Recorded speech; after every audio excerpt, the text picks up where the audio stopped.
The Supernatural Dogshit podcast is controversial and confrontational and may cause offense to some. Listener discretion is advised.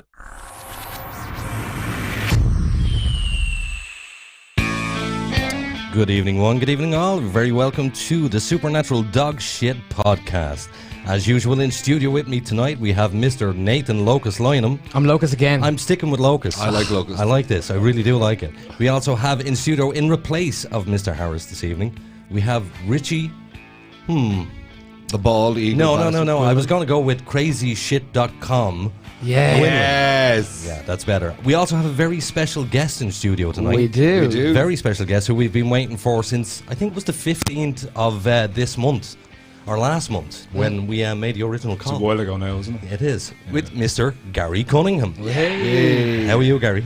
I'm wonderful, thank you very much. Just lean into the mic there, a fist away. I have to talk past the mic. That's the one. That's the one. I'm sitting in a room that I just really wish everyone could experience. It's absolutely incredible. Thank you very much. It really is. So we'll be able to experience it quite soon when we get the 4K camera. Yeah. Yes, actually, that's it next week.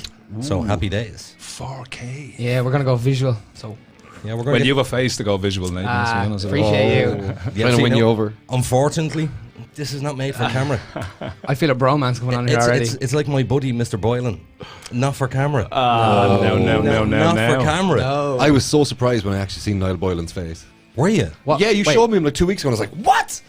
You don't expect it. Sure You don't expect No. it. But it's like everybody that you hear on podcasts or radio, when you eventually meet them, like, now, fortunately, I got to see you before we went on air because I seen you on the Late Late Show. I can only apologise. And you're not bad looking fella. You've lost weight since the Late Late Show. I have, yeah. So is that on purpose or? No, not at all. I'm being fed. Oh, she's not being good to you, no? You used to be a lot bigger, didn't you, Gary? No, I was 18.5 stone. Yeah, that's mad. of pure fat. Well, in fairness, Gary, and most of our visitors that come here end up seeing my breasts at some stage. That's gonna happen later. So at some Do you know, stage you'll see them. I'd be Moves. really, really disappointed if I don't. Good. It's like a cross between a hairy builder's arse crack and a woman's chest. I mean, it's like Richie has literally just dipped into my fucking fantasy. I mean, that's exactly what Gary wants to say. Yeah. Thank you, Richard. He gets quite confused by my breasts. I do. It's the hair. I'm confused why we're talking about your breasts. But Because I don't know. the last time I whipped them out for him, he decided to have a feel of them, and he's like, "Yeah, they feel like women's breasts, They but do. they're hairy." Yeah. So it's quite confusing. And your nipples point down because they're so saggy and. Do you know what I have noticed a lot lately, though? Wow. What I've noticed is that my breasts are starting to hang not just down, but to the side as well. So they're Jesus like Christ. bagpipes. Orangutan titties. Like I could literally put them under here. You Give can us a see it song from there. Here. Give us a song. A song. Yeah, with your tits. The bagpipe Oh. boobs. Yeah. Actually, we'll get it out of the way quite early. Are we, That's what we'll do. really? Is this how we're starting the We'll podcast? whip the breast out. Just There you take go. it. No, there it is. There you go. Look Fire at that. For the legit folks guest. tuning in at home, this is a wonderful. I'm really glad I came now. Wait. Oh, mother of God. Has that made your night? No. I'm, Notice how my nipples are in the wrong place. They should be here, but they're down here. I can't lie. I can't stop looking at your nipples. Now, Gary, in fairness, we are getting a fitness expert on soon to whip this guy into shape. Not just any fitness expert. Make sure he Yes. brings a razor. An Olympic champion boxer. Yes. Yes. Oh, hello. Davey Oliver Joyce is going to be on Wow. the show, and Wow. he's going to hopefully get me to lose some weight. Well, Yeah. hopefully get you into an A cup. You know. Yeah. Yeah, rather than a. Yeah. What would you say I am? Double D? Yeah. Oh, most certainly Pamela Anderson. Nah, they're about A 34C. big man. C anyway, yeah. Yeah, big old C. Mr. Locust Lynham over there will have to gain At the gain muscle. muscle. I because don't know. I'm just gonna stick with my bro here and say you look fucking great the way you are right now. I like you. Right now. You haven't seen them. Usually these Oh, two are we've seen naked. a lot of each other. Yeah. We've seen a lot of We, each other. we just spent like an hour and a half in the car Yeah, together. we spent a lot. We know. Social distancing, though. Of In course. Yeah, he fairness, was in the though- back. He Yeah, was getting well- chauffeured. Yeah, with a screen across, yeah? Yeah. Okay. I was in the boot. Ooh. Put him in the boot. Put him in the fucking It wouldn't be your first time in a No, I was booth, about right? to say it wouldn't be his first time. So, you know what we're going to do? We're What? going to get straight into your section of the show, Mr. Locust Lynham. Let's do it. Please don't suck. Yeah, unfortunately, last week was okay until you got to the last headline. The second last headline. Was it the second It was last the one? second last one. I gave him praise after the first two. 'cause they were Second last brilliant. one was The geese with the with the nappies. nappies in the pub. Yeah. Terrible. Sure, look. Over to Mr. Lynham. Weird headlines from around the world, bringing you the strange, the dumb, and the funny. Brought to you by Nathan Lynham. Mr. Lynham. Again with the Mr. Lynham. Don't be an asshole. Every week. Don't be. I'm passing it over to you. Yeah, anyway, so the first headline, I think you like this one. Go ahead. Aliens are breeding with humans to save Earth, an Oxford professor claims. Say that again. How do you... Yeah. Well, he's an Oxford professor. He's got Coming from- something behind his name. Exactly. Come on, read it again. Aliens are breeding with humans to save Earth, an Oxford professor claims. I would be one of those people that would believe that they've already bred with us. You think? You are. Yeah. We should point out that he's a conspiracy nut. Nuts. Yeah. Every conspiracy. Lizard people. I will. I take in all the information and I make my mind up. How do you feel about aliens, Gary? Well, to be quite honest with you, just before, I don't think the tinfoil would suit that head. Such a beautiful bald head. But how do I feel about aliens? I don't agree with Richie. No, I don't think that aliens are fucking breeding with us. No, I don't think they're breeding with us. Look, do you know what? I learned very quickly to have an open mind. So, who's to say they're not? But Yeah. The way I look at it, I'd have to get off the fence and say absolutely fucking not. But I don't want to upset Richie either. no, you're not going to upset me. I will take any amount of abuse. Give me the abuse. All I'm saying is, if you look at the most typically like sighted alien, it's that little grey dude. And then if you look at our closest blood relative, which is like a monkey, and you mix the two, you got a human. But then you have Alf. And Alf brought it to a whole new fucking level, man. Alf was hilarious. Alf was amazing. See, we're in that generation. You're in that generation. They're not. No. Yeah. Look, We're Alfless. Yeah, exactly. Speak What for age- yourself, man. what We age got are you? ET. It's none of your business how old I am. I'm going to say. I mean, come on. I'm going to say 41. I'm gonna go He's on the nose, like he's on the nose. I was It's gonna them. say It's, 36. although I'm not gonna lie. If you had to flash the boobs, I would have told you everything. I would have told there you go. Guess how old I You're am. 36. No. Guess. Oh, you would have. Oh, Jesus, Richard. Throw a guess. Insult the fuck out of him. Yeah. Go on. Give me your harshest. I'm gonna go with. I'm gonna go with like 30. I'm not gonna go much. Bang more on the than that. money. Yeah. Yeah. You're actually Am spot I on. really? Yeah. Bang on the And money. Nathan, you can be whatever age you want, man. Yeah. You just be whatever you want. He's the kid of the group. Well, I am. You're amazing, man. Can you just come every week? Please. Bye, Aiden. Don't be singing this asshole's praise. You've yet to find out what kind of an asshole he really You'll find that out is. in the last section of the show. Yeah. So go on, continue on with your headline there. Yeah, so extraterrestrials are breeding. Whoa. Say it again, please. Extraterrestrial. Come on. In the beginning. Done it. I believe you. In the beginning. In the beginning, extraterrestrials, Good man. Well done. close, Good man, yeah. are breeding with human beings to produce a super species which could one day save the planet from climate change, according to an Oxford University professor. What's the professor's name? So he's got something behind him. His name is Dr. Chi, Okay. C-H-I. Wow. And he No openly... coronavirus jokes. No. I've lost all No, faith in no. the Chinese race, man. And over to you. Yeah, well, they do eat dogs. They do eat dogs and they do spread corona, so Some eat dogs. Allegedly. Not all It's regions. allegedly. That's not all correct. regions is Allegedly. correct. Not Yes. only that, did they not ban it this year? No, it's the No, they banned the festival where they openly torture the dogs to make them tasty. The wet market's already back. Okay. Open. Right, come on. they're- On with anyway. your headline there. Yeah, so Dr. Chi openly believes that there's a strong correlation between alien abductions and changes to Earth's climate. Like What fucking proof has he Who? got? What is this guy on about? So in a lecture he gave, he said it's not only scientists and theologians, theologians, Yeah. but also non-human species who appear to be greatly concerned about the survivability of the human species. So he reckons there's people out there coming to breed with us to save our race Oh. and to stop climate change. They're not doing a very good job, though, are they? No. But they haven't done me. Well, See, here's the thing. have they? Yeah. Do you believe in alien life on other planets? I mean, look, there has to be something else out there. It has to be. It's too big for there It's not to too be. big. It's too vast. Unfortunately, when people talk about alien life, they think of the Greys, what you were talking Yes. about earlier on. And why with did the they always guys. land in America? They never land in fucking Well, Dublin. in I know fairness, District it 9. is- no, District 9. Yeah. oh, District 9, yeah. that's- In fairness, South so in Africa. America, That it's was- like yeah. it's one of the biggest landmass. It's also where all the films come from that we watch. And this is very true. But when we think of alien life, what we normally think of is the Greys. I could just see, like, the spaceships crashing into the spire in O'Connell Street. Wouldn't that be hilarious? Yeah. You know what I mean? You'd want to be really gee-eyed to hit the Independent- one needle. The one fucking thing. Got the customs Change that light house. bulb while you're up there. innit? Can I just say, what a waste of money the Spire was. I love it. What was the deal with How the light dare bulb? you? How dare you? I love Oh, no, really? it. You know why I love the Spire? dare you? Do you not think it was a waste No, of I'm money? completely Why? with you. I agree with everything no. you say tonight. I'm on No, your no.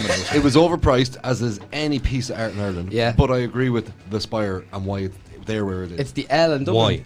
Because there used to be Nelson's Pillar there. with that statue, that bastard Nelson up there. Right. And the Ra were like, bye-bye, and they got rid of it. So we put a giant needle there. It's like, put something on top of that, you pricks. Did you hear the funny story about? I like that. You know they couldn't complete it on time because they had issues with getting a crane big enough to get the light bulb in there. So for literally months and months on end, the part of the spire was outside Cleary's, and there was a big, massive crane outside Cleary's for about a year. Yeah. And one day the crane was gone. And some guy rode into actually rang into a radio station and sang the song, I can see Cleary's now, the crane is gone. Oh my God. This is brilliant. Only a dub would do something like that. And Billy Connolly made note of that. Billy Connolly did make note of that. That's more where coherent I heard, last yes, sets. that's where I actually heard the story. While we're on wonderful landmarks like that, do we Yeah. all remember the floozy in the jacuzzi? I do, yes. Where is she? She is facing the History Museum. You see it on the Lewis as you're heading towards the Guinness factory up towards Houston Station. So it's actually in a museum. It's on the left. It's I in know a you're park. not- yeah. Oh, lovely. Facing the History Museum. Oh. She's just sitting there being a Outside the floozy barracks. in a jacuzzi. It's the outside the barracks. Yes, Exactly, yes, exactly. yes. Are you a city centre boy? No, well, originally I'm from an estate called Finglas.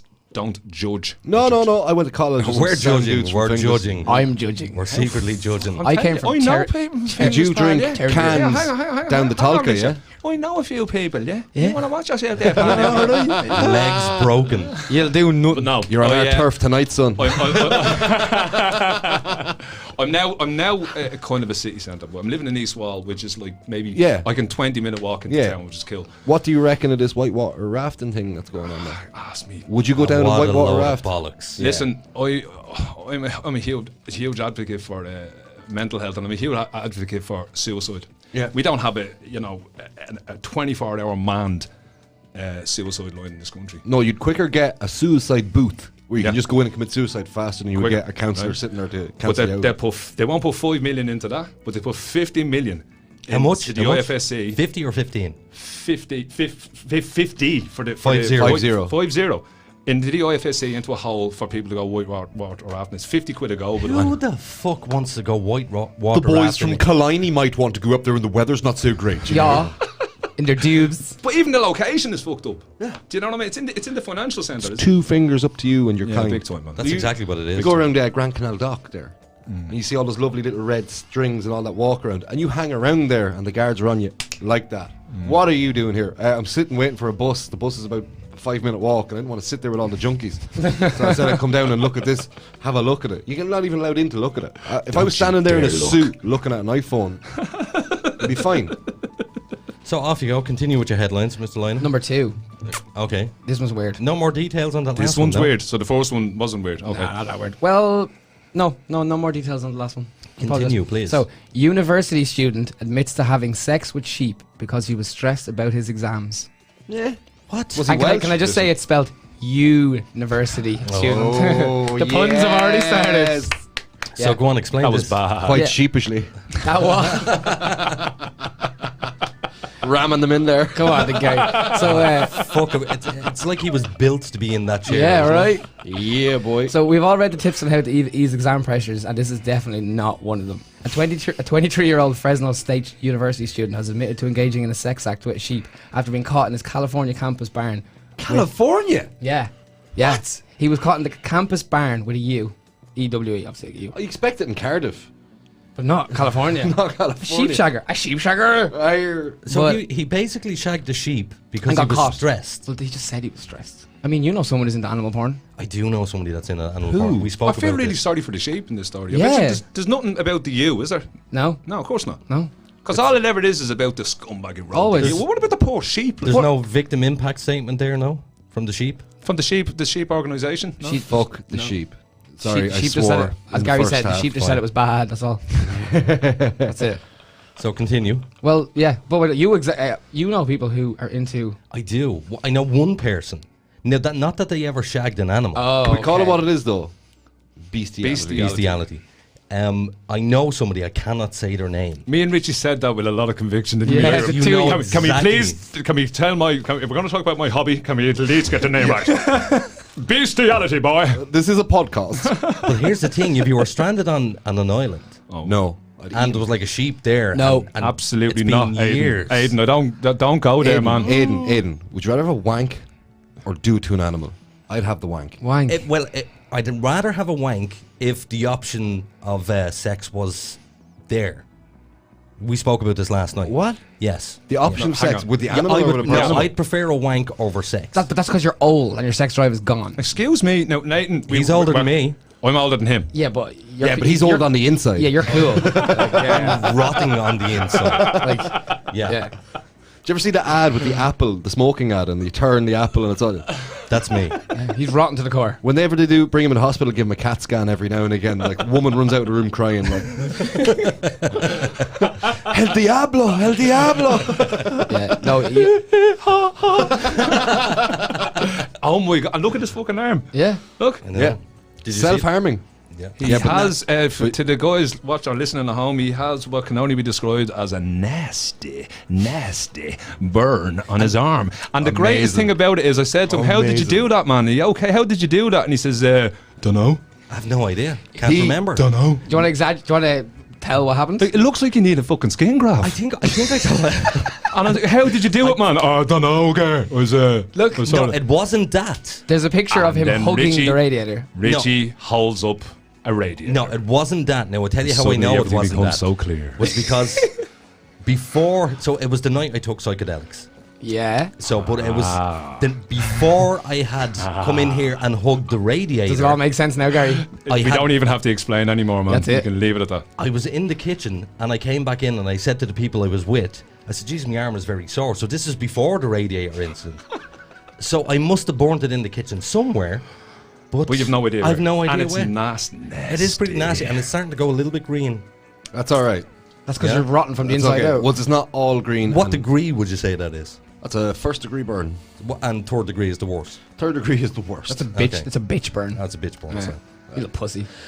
Continue burn. on. Yeah, so the young man who's studying computer engineering told authorities that he had sex with the animal because he was stressed about his exams. Man, that is just... You can't do that. No. You No would excuse. never live It's it not down. really going to hold up in court, is it? No.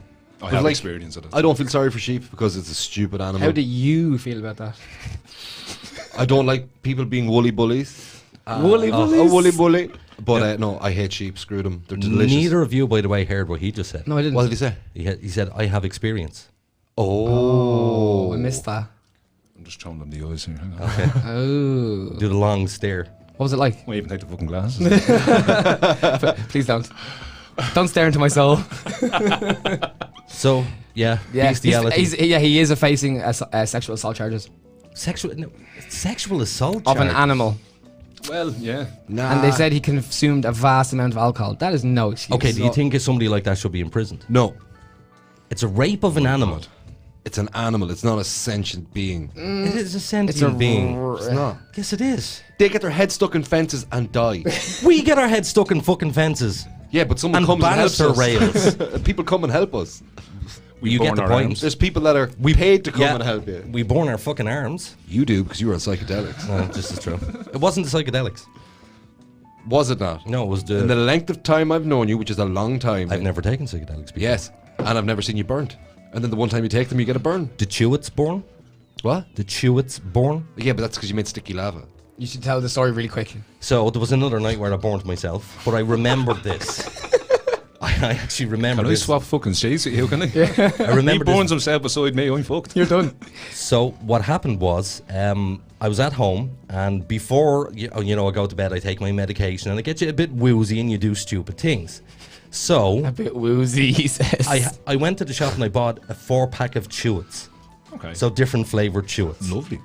And I was sitting there thinking to myself, what would these taste like if they were mixed together? Oh. So put them all in a bowl, put them in the microwave, Oh, no. turn the microwave on, liquid hot lava, took the bowl out, and whatever happened, the bowl exploded in my hand. Because your hands were cold. That's why. And just melted the skin off my hand. Do you know I thought the same thing one night? You know what I did? I What? just put 4 Chewits in my mouth at the same time and chewed them like a smart Like a person. normal. Just about to say Yeah, that. but I wanted to do it right. Yeah, I think you did it wrong. No, I think you did it wrong, man. In fairness, though, what I was kind of hoping would happen was I was going to let it dry into one big lump and then cut it up into like Chewit size. Make your own Chewits. Make my own Chewits. That's a good idea, actually. You could have got sued for that. Cop- Chewits could have copyright- been onto you. copyright the big flavours. time. Who do you think you are, anyway? I wonder Who do you think you are, right? wonder could I Hang on, sue- hang on. Go on. Chewits are a staple of our fucking community and our culture, right?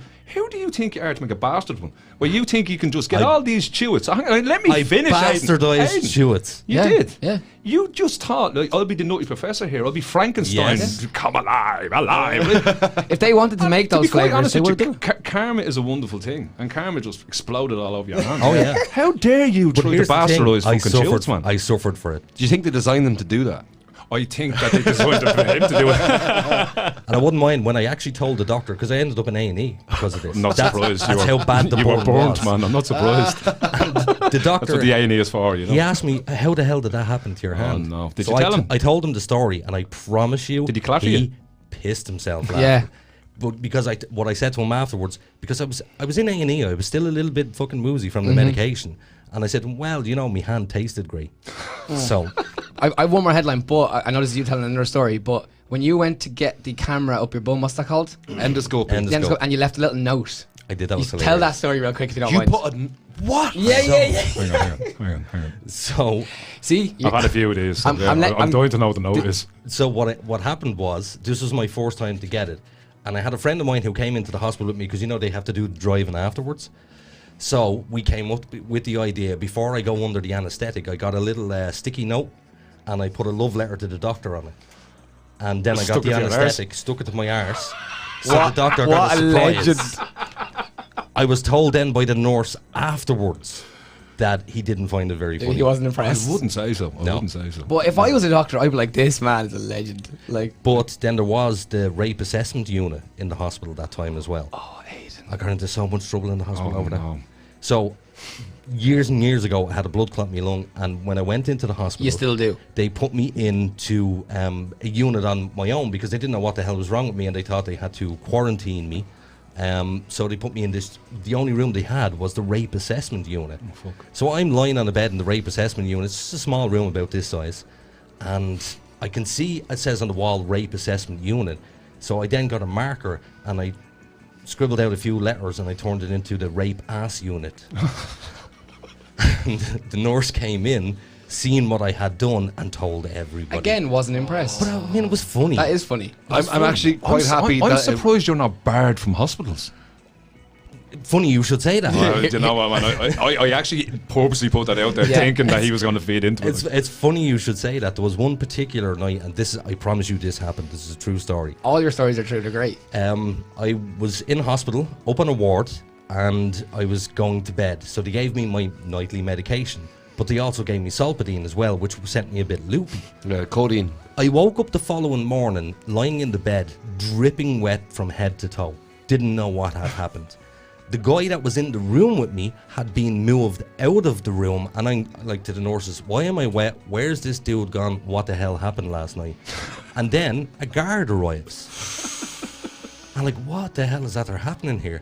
Luckily, the guard was actually my brother-in-law's cousin, and I know him really well. Oh, he's like, oh, this fucking looper.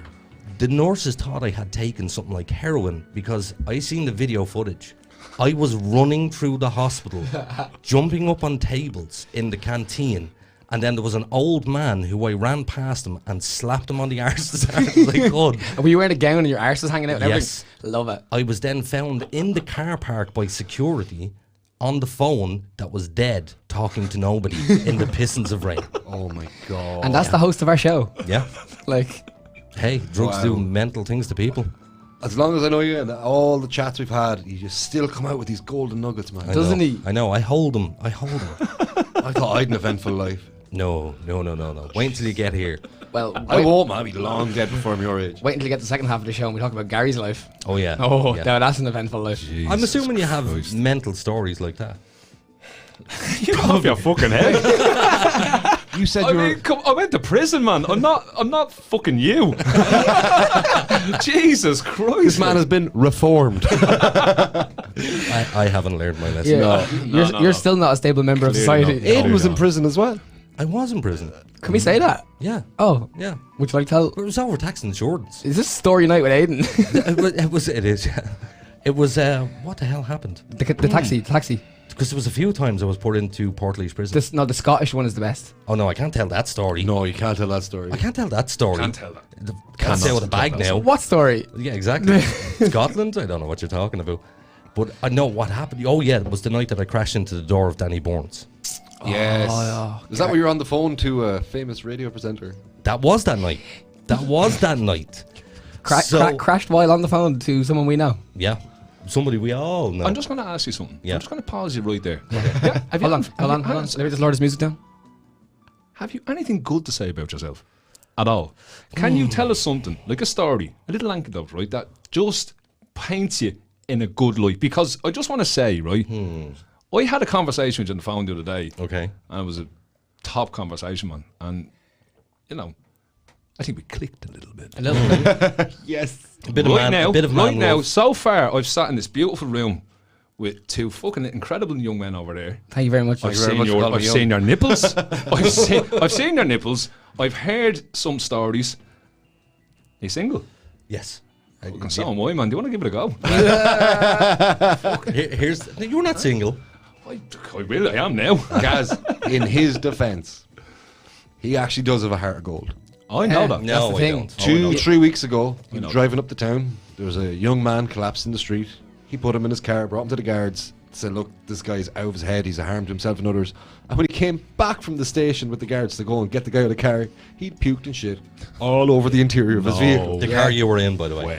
I fucking knew it. It smells good though. He was an hour sitting in the car waiting on the ambulance. But I felt so bad for the guy because he was vomiting so bad and he had tears running out. He was only a kid. He was lying in the middle of the road. I was literally standing there rubbing his back, telling him he was going to be okay. And if that was a Do you know what? In all seriousness, I 100% believe that and know what a good man you are. He is, yeah. He's just I know. effed in the head. He's a sociopath. You're just Well, I mean, a fucking head our case. mutual friend did warn you of this before you He came told down. me you're the head case. Yeah, there you go. Told me you're the head case. That's only a fraction. Very useful head case, though. I may indulge in telling the story later on, the story where I'm not allowed to mention that girl's name. Jesus Christ. No, Gary, this story I'm on is... tenterhooks, man. Did I hear this one? Maybe. Smegma. Yes. No. Oh, well, that's all Okay, you need to know. yeah. That's all you need to know. Yeah, smegma. Just wait. Remind me later on. I will remember. I Right, love good this stuff. story. At 11:45, I would say smegma. I have a feeling we'll go overtime anyway. But anyway, so... I do too. Yeah. I told him to be home at fucking 12:15. Not a fair bit. Not a fair bit. So the last headline that I have... We're flying. We're not. Is We're right, sitting down. So the last headline, I've never done this before. It's only 2 words. And I want each of you to guess what you think way the story's going to go. All right? So the name of the headline is Well Horse. What? Well Horse. Well horse. Yeah. No, I've never done this before. Usually I just... Is this an Irish headline? Beats coronavirus. No, it's not an Irish headline. Oh. It's Florida. I'm not even going to attempt it. Just feed us it. Come on. A Florida man ended up the wrong side of the law after he was caught performing a lewd act with a stuffed animal. Jesus Christ. You're all into this kind of I like this weird dark shit. This you is know? just the series of headlines he has today. So 19-year-old Sean Johnson allegedly took a stuffed toy horse from a shelf in Brooksville Walmart and made his way to the bedding area where he used the animal to masturbate. We did it in a shop. Yeah, he did it in the shop. back of the Walmart. Right, that guy needs to be sectioned. Yeah. Like, come on. So like you can imagine he was using the horse up and down on his Mickey. Yeah, and somewhere where kids could be, that guy needs to be treated. He needs to be, Well, Yeah. do you know, being conditioned. I'm going to tell you the Riz Dory story.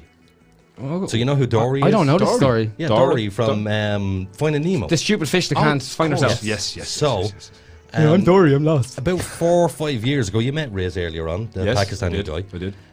About 4 or 5 years ago, a friend of mine was moving home and they asked me could I hold on to their stuff in my apartment. I said, yeah, not a problem at all.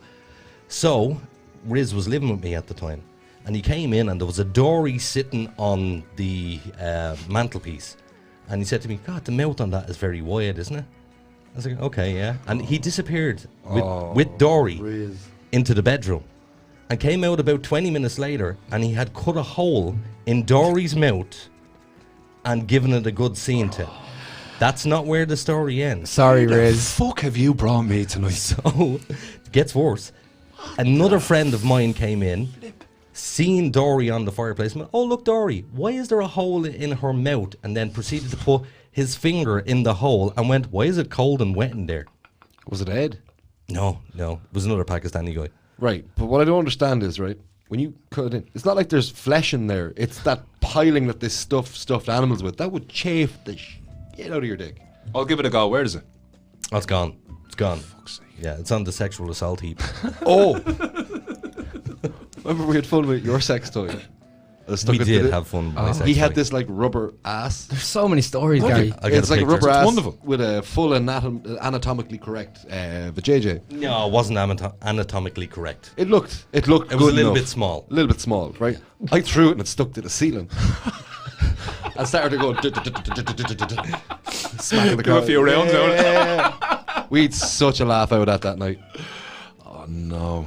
Oh, you have a picture of it? Then we stretched it over Aiden's head. And unfortunately, I'm looking at that picture. I know, right? A great time was had by all. I'd say the boxing was great. Yeah. We actually fit that over my head and his head. Bit of olive oil, bit of an aggressive pull. Yeah. Bang. Bob's your uncle, Fanny's your aunt. And do you know who I sent that picture to? Hold on, I'm going to show you. We can't say it on air though. Yeah, of course. You see? You have to. I loved every minute of it. Yeah. Also, this story actually gets worse. So the incident, which was watched by employees on CCTV. So there's footage of this man masturbating with the stuffed horse. He showed the young man complete the sex act before he left the horse in a bag on a bed and quickly exited the building. Ew. Scumbag, man. So he ejaculated in it basically and left it there. So what happened? Was What he a charged? stand-up guy.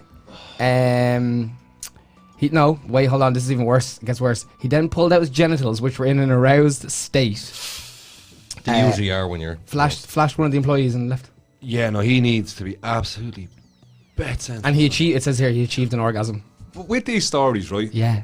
Can you imagine the very same thing happening on Talbot Street No. in the Duns? No, of course not. Because somebody would turn around and grab whack him. him. And kick him. Leave it out. There'd be murder. You know, these things wouldn't. These things don't happen It's in this America, fucking yeah. country. It's America. I mean, like, it's like the thing, we were watching a show the other day of the moral thing, like what to do. Oh, what would you do? And like the man was spiking a woman's drink, it was all set up.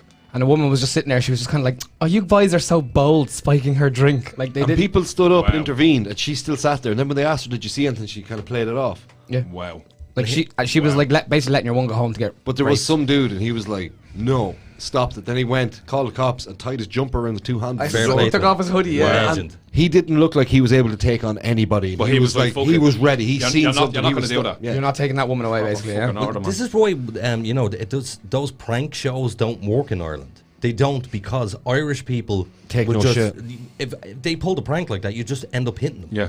That's exactly what would That's happen. the truth. Especially in They're Dublin. not going to take the. What I've fuck noticed lately in Ireland, I was in a shop just about 3-4 years ago, and it sounded like a sack of spuds fell off a table. You know, you're in a shop, shit happens. And I was at the thing, and then I heard a scream, and I turned around. There's this old lady on the floor in a pool of blood, and everybody was standing there with their phones. Oh man.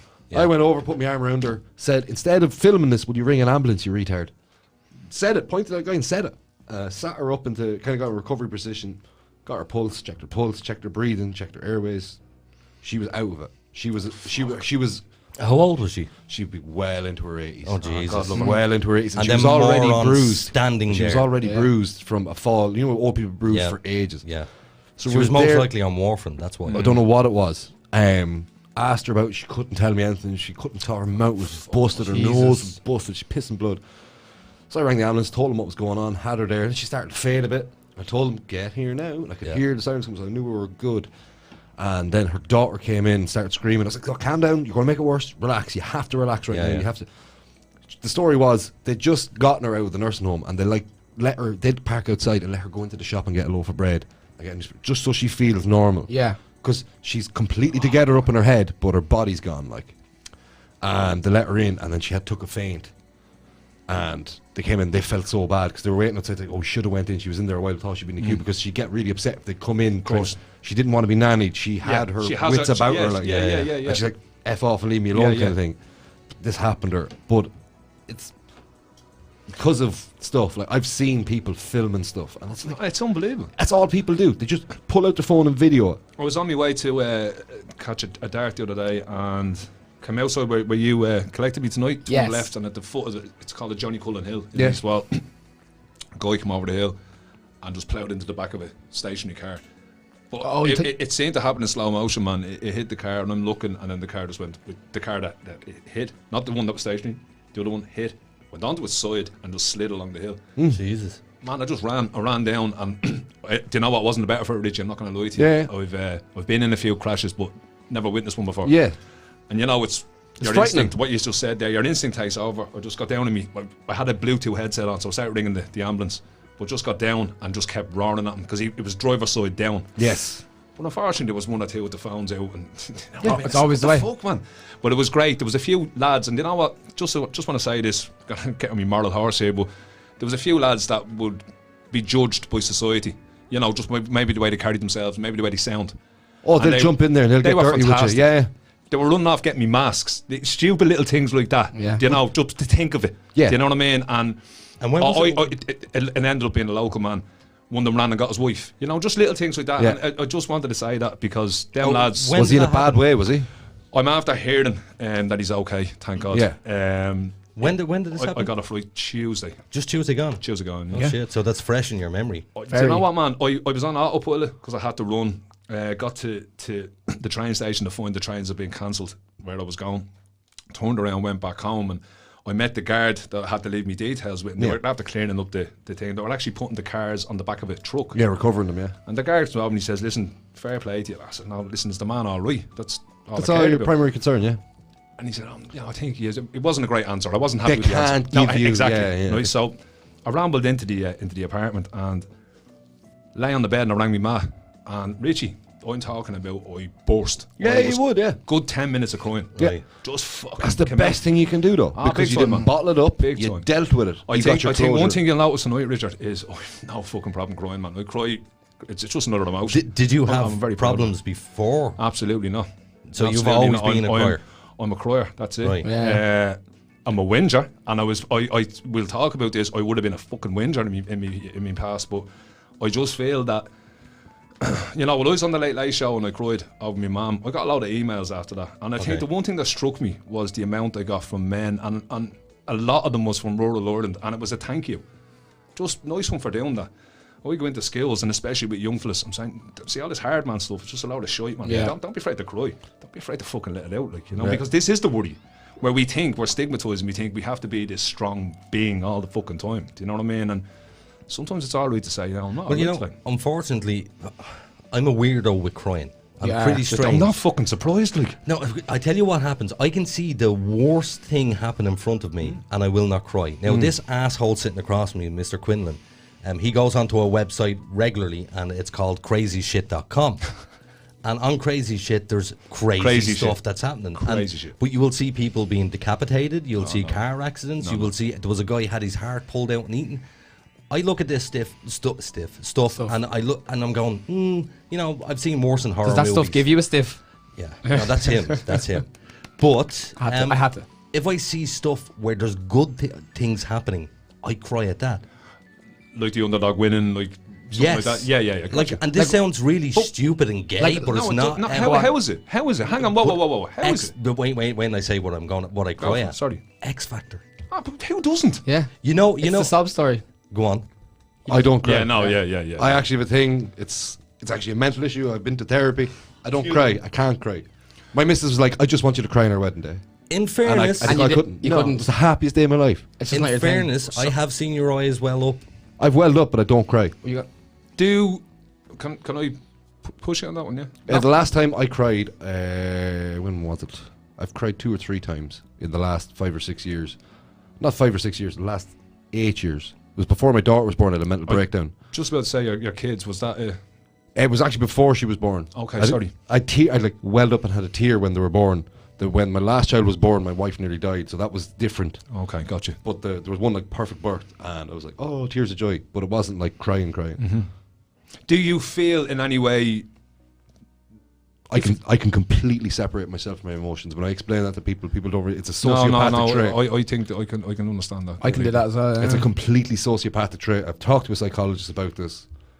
Yeah, You just know. as well. I think my question, and it's not even a question. It's just, are you all right?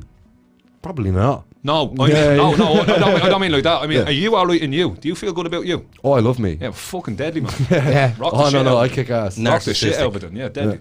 Like I've been through a Absolute. lot of shit. Like Good man. I Good don't man. give- If you can't cry, like, I'm sorry then for the way I approached what I'm saying. No. Everybody's different. Yeah, do you know what I mean? And it's good But to know what's in everybody's I head. just, Absolutely. I had to ask them questions, But I don't think less of any man for crying, Oh man, unless he deserves it.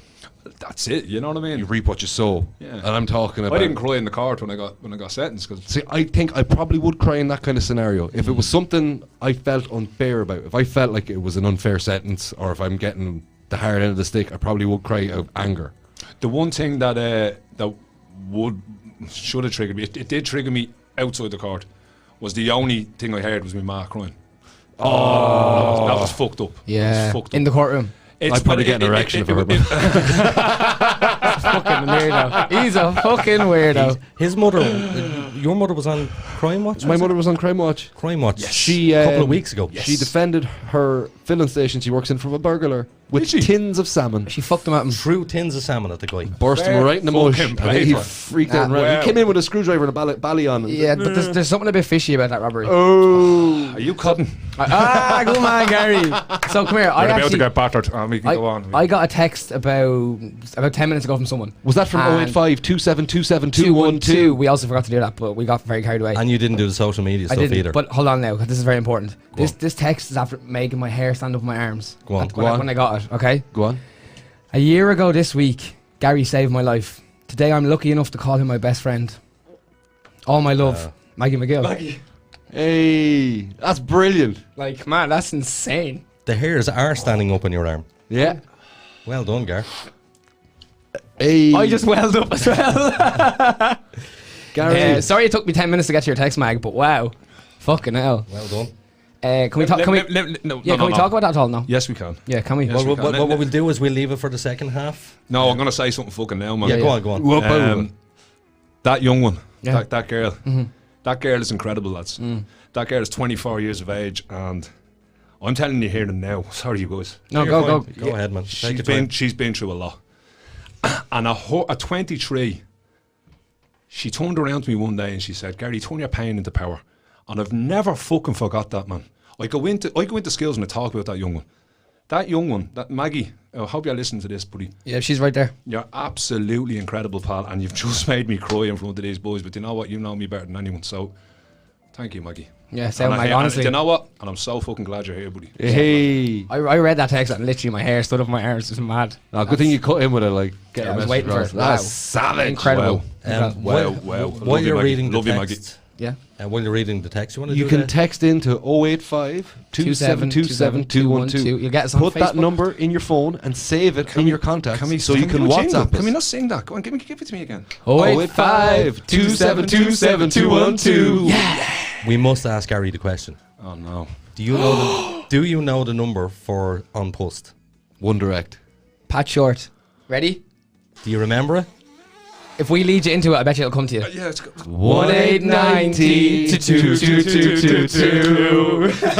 And isn't it a thing though? Like Yes. when you hear it at the time and you give out about it, but it fucking works. It's melted in our brains. It literally, like it's brilliant marketing when you think about it that way. It's fucking fantastic. I've yet to meet an Irish person who doesn't know the number of the post office. Yeah. Purely because of that. Like, app. as we start singing that, you can see your brain going, oh, there it is. There it What was is. that other one? The hamster started running quicker, you know. yeah, that was the owl. That was an English company. Yeah. 2822. Yes. Tweet. And then 118, baby. Yeah, we need to come up with a jingle for our phone number. I'll write you a song. Awesome. Yeah, Gary does write songs. Actually, another musician here as well. Former musician. I have kids. Shit. I have a load of dusty guitars. Are you into heavy metal and stuff, Gary? What's your thing? So maybe towards the end of the show, I wrote a musical in Mount Joy called Journeyman. It's a rock musical, and I'm actually in the process now of bringing the album of it out. So I would love you to listen to a song. It's called Father's Bratton. It's going to blow your head off. Can we play it on there? Yeah, man, if you want to. I'll do it from the laptop into this. Perfect. Don't start showing off now with this fucking hour tonight. We'll set it up during the ad break. Perfect. And we should also mention that we were expecting a guest tonight, but there was a bit of a mix-up. Brianne Davis. Yeah, she got called into work. She's making a movie right now. Okay, fantastic. So, like, she basically texted and said, it's the life of an actor. What can you do? So am I, and I'm here. You know what I mean? Do you know what I mean? I'm just going to have to put it to you like this. I mean, I'm in that predicament myself, and I'm still sitting here. Do you know what I mean? Come on, Brianne, get your shit together. I wouldn't let you down. I have a boys. quick question for you. Oh, yes. You're from Finglas, originally. That's, yes. Did you drink cans down the Talca? That's none of your fault. How fucking dare you? How dare you, Richard? I just want to know that yes, you take part in the yes. local cultural things. Yes, I used to play pitch and pots in Tolka. No, yeah. Is that where the skate park is now? Tolka Park. Is that where the skate park is now? There's a skate park in Finglas now. Is there? Oh, I yeah. know of English is, yeah. Okay. Yeah, we would have gone down the Tolka. I was kind of lucky because we lived in a nice enough estate, but I had a nice big green down the end that was kind of away from the bit. I shouldn't be fucking saying this. My ma's listening. My ma's definitely listening. But Can we just say shout out to your ma? Oh, she's a legend. Shout out. She's incredible. Lily Conway, lovely. Lily. I was trying to remember her name. If you, Richard never met her and he knew her name, and you didn't. Did you give her the hug I told you to give her? Good. I told you to give her the hug. I'll give you a good one. She's infatuated with our mutual friend, you know. Really? And I've just said to him, like, there's no way that's going to happen, because imagine me having to call him Da. Like, imagine, you know, you're through to the Nile Ball and so it's like, listen, where's me money, Da? Where's me money, Da?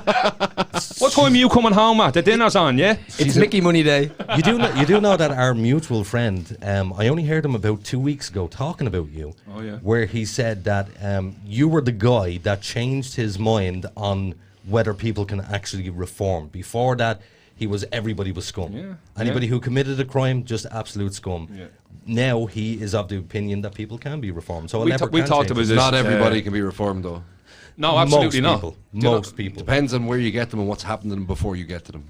And let's be straight about one thing, Richie. It depends on whether you're going to put the fucking work in and you want to or not. Yeah, that's the big big thing. It has thing. to start with you. But it's not even put work. Just stop doing certain things. Yeah. You know, you have to want it. Like, and they have to realise their vulnerability and what people are preying on them and using them to do. Because a lot of drug dealing in Ireland now, the big boys are using kids.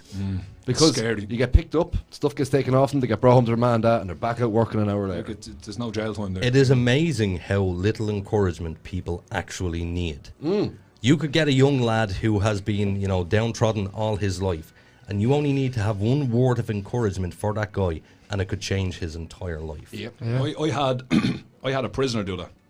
One man. We'll be talking. You'll hear his name a lot. Right. One man, and he's my best friend today. Like, but it's incredible when somebody just takes a second to, like what you said there, to show the good for you. But what he did was he showed the bad in me.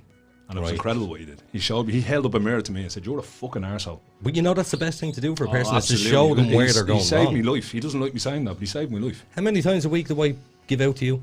Every day. So every day of the week. But that's only because I give a shit. Yeah, see, he does care. Does he give out to you, pal, does he? No, well, he just I'll have a word with him. No, he needs it. Gary. He needs it. He's a good boy. He is a deadly boy. Doing bold things. No, he's a deadly lad. My Mickey gets me in trouble. Did you actually tell Gary about your... No. We'll tell you off. No. We'll tell you. I wanted him to get to know me first. No, yeah. That's not the real you. This is a facade. You had me at Just Eat. You're my man.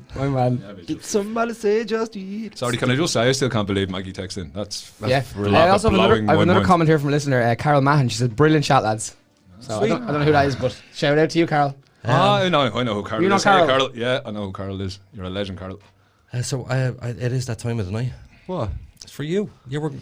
Normally we do that at the start of the show. It's just since you've been here. Can I just say, there was absolutely no recognition of his headlines. You just fucking breezed over. They're so shy. No, fuck you. Fuck you. Fuck you. Hold on. Fuck his head. I absolutely thought that you really were. Yeah, we were on point tonight. Gary. There was a nice sexual undertone to Yes. it. You brought the bestiality in. You brought some stuffed animals in. And I think that it deserves something before you just flunked on over to the wonderful Richard. Okay, what we'll do is... Gary Cunningham in studio. Thank you so much. What we'll do that is... shit, man. It does deserve recognition for how fucking terrible they That's are. okay. That's okay. Not having that, man. They are terrible. I fill time on this show. He's done his usual, which is subpar. Subpar. Exactly. Man, you have... That's not what your sister said. You have...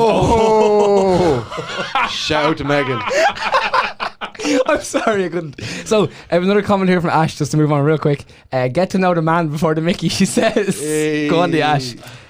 John Wilson says you, and George Kell says deadly stuff. Awesome. Shout out to everybody. Shout to John Wilson. Yeah. So, we're going to go over Did to you say George Kill? I did. Wow. Yeah. That's deadly. Come on, George. Yeah. Anyway. So, over to Richie for his usual segment. Deadly, George. Shouldn't be a story, not even a peep. That's why it's going on Richie's shit heap. I love it. Hijacked egg segment. So we must explain to you actually. No, you don't have to. That was pretty self-explanatory. That segment belongs to one of the other co-hosts. So we just done a really bad, Richie. That's all we did. Yeah. But I thought it worked. Yeah, it works, but I'm not a co-host. I'm just standing in for Which Ed. I think is a travesty. I just float in and out. I have other commitments. like you said earlier. And so what's going on the shit heap today? Off you go. What is going on it? Operation Fanacht. From Garda Síochána. Off nation. Fuck off. Operation Get Everybody to Slow Down. Basically, there was a beautiful picture today. It was a Garda checkpoint, and in front of the Garda checkpoint was a speed camera van. And he got no hits because there was a 7-kilometre tailback at that particular checkpoint. Which me and Gary avoided, may I add. On the boys. Navigation. But no. It's going on the shit heap. This whole COVID thing, we're going the whole wrong way about it, right? NFET come out with the regulations, and there's people literally crying out for the freedoms to be taken away from them, right? The cases are going up. Oh, the hospitalizations are going up slightly, and the deaths have gone up slightly.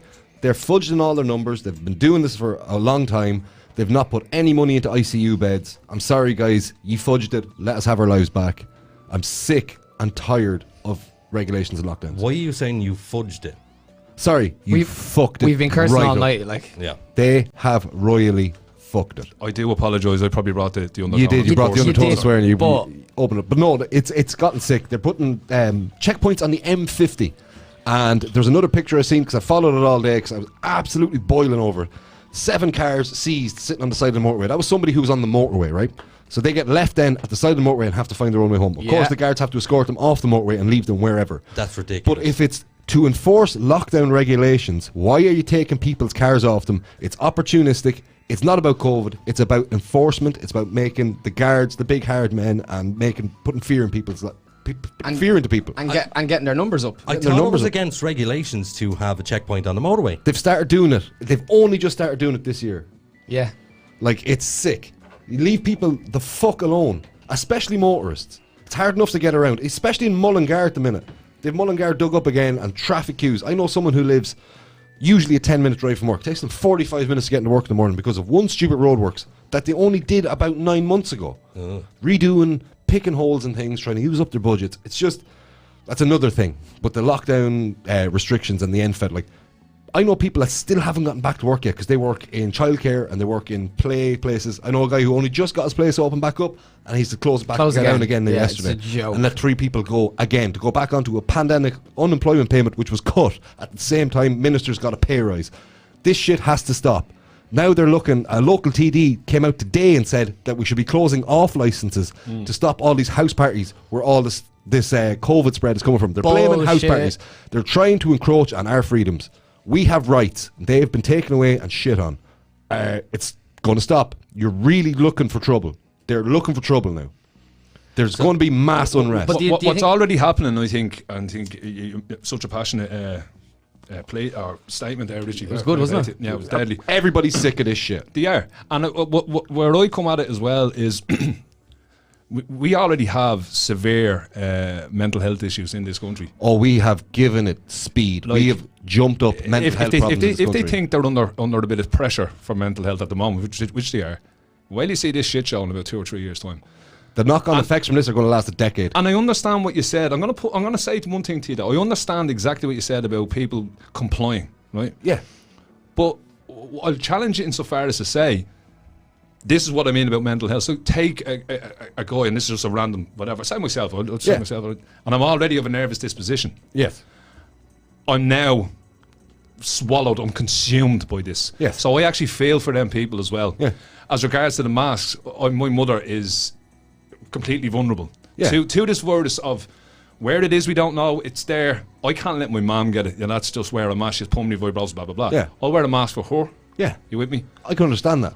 But I just think that the people that are complying, I do feel for them, and I do feel what I think is starting to happen on a much larger scale now is we're all going to start slowly turning against each other.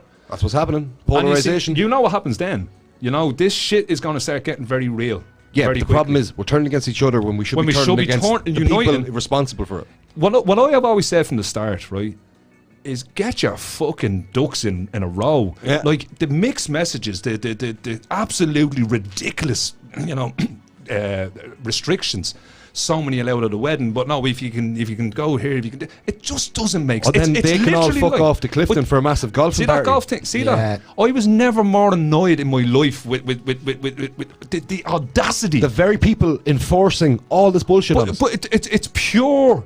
It was a pure fuck you to the Irish people. To the and what, working you know class. what I hate, right? I'd love the artist that did The Wall from Pink Floyd to depict them. Because when he depicted the teacher, he depicted him as this horrible, ghoulish, overarching, evil. But he was on a puppet. Yeah. And he's on a puppet from his wife. He's a marionette. Exactly. And I just feel that you could see them all sitting and drinking their Moët at this lavish golf do. Yeah. And you could nearly hear the fucking jokes about, oh, we should be in lockdown now or whatever. Yeah. The audacity then to turn to the Irish people and say, fuck your holiday, don't mind your job, close your business, forget about all And that. there's echoes of 2009 there when they're all sitting around singing German in a boardroom in Dublin when they said, oh, we just pulled 7 billion as the figure out of our arse. They gave it to us and they had a party to celebrate the fact that they won. It's Wolf of Wall Street It's stuff. unbelievable. Well, I have a question for both of you. Go on. Do you believe that people need to get out and literally protest against this? No. Protesting is the wrong way to go. Protesting is not. Okay, so protesting is then doing. How do we get our point across? That's You the write problem. letters every single day. bullshit, that's not gonna You work. bombard them. I totally agree. You go through the channels. I totally agree. It's not going to work. I'm with you Aiden. have to go through the channels. But look what protesting is doing. Protesting, you've got the anti-mask guys and girls, right? And whether you agree with them or not, they have their agenda. Okay. Now I do believe that there's other agendas going on there. That's another podcast. That's another podcast. But they're causing a disruption in our system, right? And what's happening is other people are getting a pain in their arse with that. But are they not fighting against a disruption already? No, But- what they're doing is they're starting something that other people can attack, and it starts more fighting. When you go through the channels, you have to go to your local representative, and you have to let them know how you feel en masse. Well, so let me ask you another question. Do you believe that we are at a point where we should just let the virus take its course? Well, It's going to do that It's going to do anyway. that anyway. Exactly. So all we're doing right now is prolonging that. Yes. Yeah. So rather than that, we should just let it take its course. Swiss model. And this is our own personal opinion. Can Yeah. I just say this is Of our course it personal is. opinion? Of course it is. And I think it's important to say for anyone listening as well that this is our opinion and everyone has their opinion and your opinion isn't wrong or isn't right. Just It's an believe in what opinion. you believe in. Yeah. You know, don't conform. If this virus is really, really, really worrying you, then you do what you need to do to get through the day. Well, Yeah? you said your mother has pulmonary fibrosis. She has pulmonary fibrosis. That's exactly what I have. I mean, Yes, yeah. But that was from years of smoking. you'd like me, man. In what way? That was just about She's to get single. weird. No, he was just about really weird there. He was. No, I'm being weird. She's Oh, single. okay. Yeah, I'm being weird. I'll give you her phone. What age is she? She's none of your bitch. Hey. Let me tell you.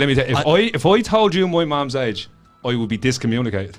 Really? Oh yeah, like she'd ring Mountjoy and ask But me I to can take her kind of back. guess her age because what age you are. Yeah, but don't do that, please. I could like add 20 years on. I'm gonna tell you, she's 50. Okay. She's a young looking 50 at that as well. She's a Yeah. beautiful looking woman. Teenager. Beautiful lady. Oh, we did see her. I tell you. Yeah, We in saw the her on Late Late audience. Show. She's Yes, on the I saw Late her Show. in the audience. That's a beautiful lady. Yeah, Yeah. she's a very vibrant woman. She's an amazing lady. Now it's just Amazing woman. everything I say is just going to sound like I'm coming on to it. Yeah. Very vibrant, Because luscious. you're a creep. That's why. I'm a creep. Yeah, but before we go as well, I have a comment here from a listener. It says, Yep. checkpoints on motorways, while not normal, are legal and they are not new. They've been doing them on the M3 for the past number of years, particularly around Halloween time for revenue. Trying to get lads to come back from the north with fireworks, etc. Right. Yeah, we only said that earlier on, actually. But it's one of the main channels of transport through your country, and you're bringing it to a standstill for no reason. You're making people late for work.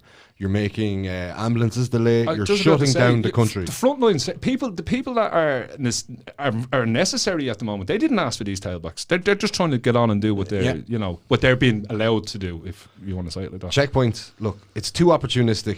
You're putting people on the spot. Yeah. Time to take a break, lads. Yay! It is, and I'm busting for a piss. Yeah, so we'll be back in 5 minutes. Oh, Okey-dokey. before we go on a break, what? we have to mention our beautiful sponsors, socialqr.xyz. All your social media in one handy little QR code. You can consolidate all your social media. Just say you're a band and you want to put up your Spotify and you have links to your own page where you sell your merch. You just make one little QR code and someone scans it and they get all your stuff. Just say you're like Nathan and you're a dirty little boy. You can put all your pornography on a little QR code. Yes. And then it's hidden away. You can share it with your friends. Share it with your friends. So you can watch the same porn at the same time. And if you're an artist, if you're a slam poet, if you're making cool little knickknacks that you're trying to sell, little tiny QR codes. You can put them on the back of your business cards that you get from Vistaprint. And what's the name of the website? Socialqr.xyz, boys. And on that note, one more thing. Go on. Text or WhatsApp us to 085 272 7212. You get us on Instagram, Facebook, supernaturaldogshit.com. Richie's on fire. He's on fire tonight. Come on, Richie.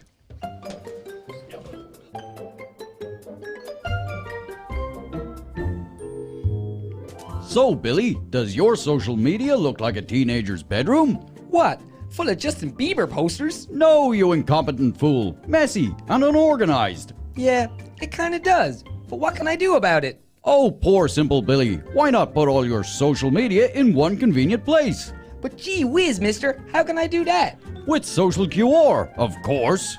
It's easy, fast, and free. But what's Social QR? Well, Billy, I'm glad you asked. Social QR is a one-stop shop for personal and business social media users to have all your social media in one place. Easy to set up, easy to share, and fully customizable, with your own custom QR code suitable for digital and print media. Jiminy crickets, so now it'll be as tidy as my web browser? So don't forget, Billy, that's socialqr.xyz. And Billy, take down the Justin Bieber posters. Aww.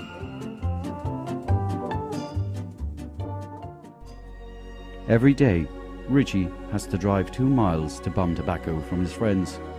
With your generous donation of only $19.20 a week, Richie won't have to sponge from his friends.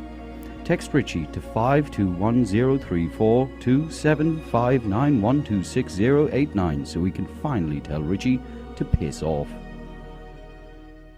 From its rich traditions beginning when the first AM radio transmission was broadcast in the year 1900 to present day, where radio is still the most listened to form of media and the #1 source for people of all ages to enjoy their favorite music and discover new artists. Sure, the technology has changed, but the concept has stood the test of time throughout history. From the end of World War II, General Eisenhower informs me that the forces of Germany have surrendered to the United Nations. The flags of freedom fly all over Europe. to the falling of the Berlin Wall. Our top story.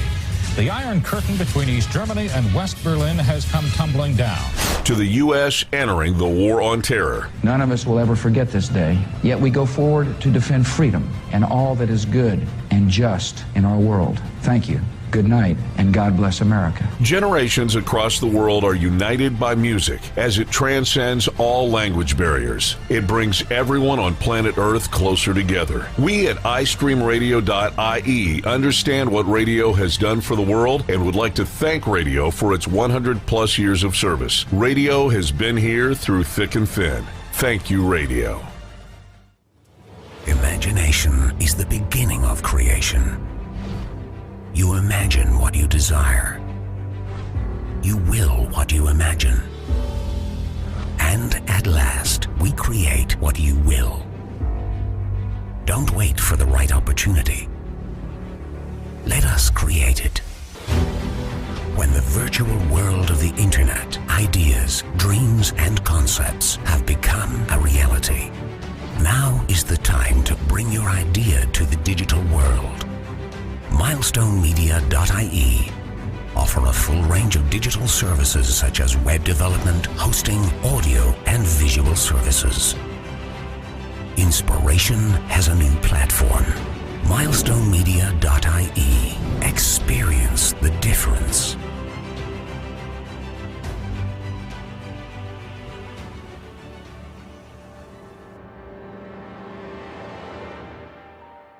Hello, Supernatural Dogshit fans. I want to play a game. On October 31st, the Supernatural Dogshit team will be live for our Halloween special. In studio, Psychic Deborah Orr and the team will be on an undisclosed haunted location. Will they survive? Tune in on October 31st at 9 p.m. Oh yes, there will be blood.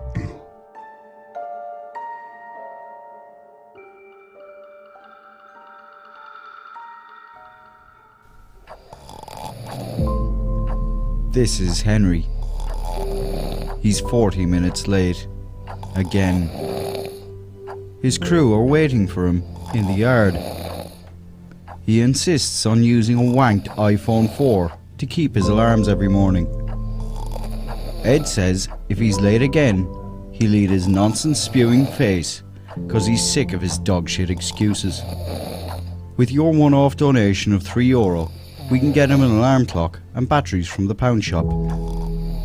Please help this lazy gobshite get his ass to work before his employment runs out.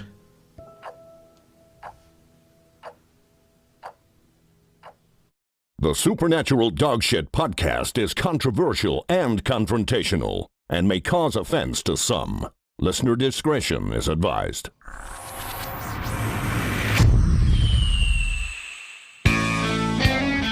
Seriously, we're going to have to make these ad breaks longer. Yeah, but then the listeners will leave. Yeah. Am I the only one who peed?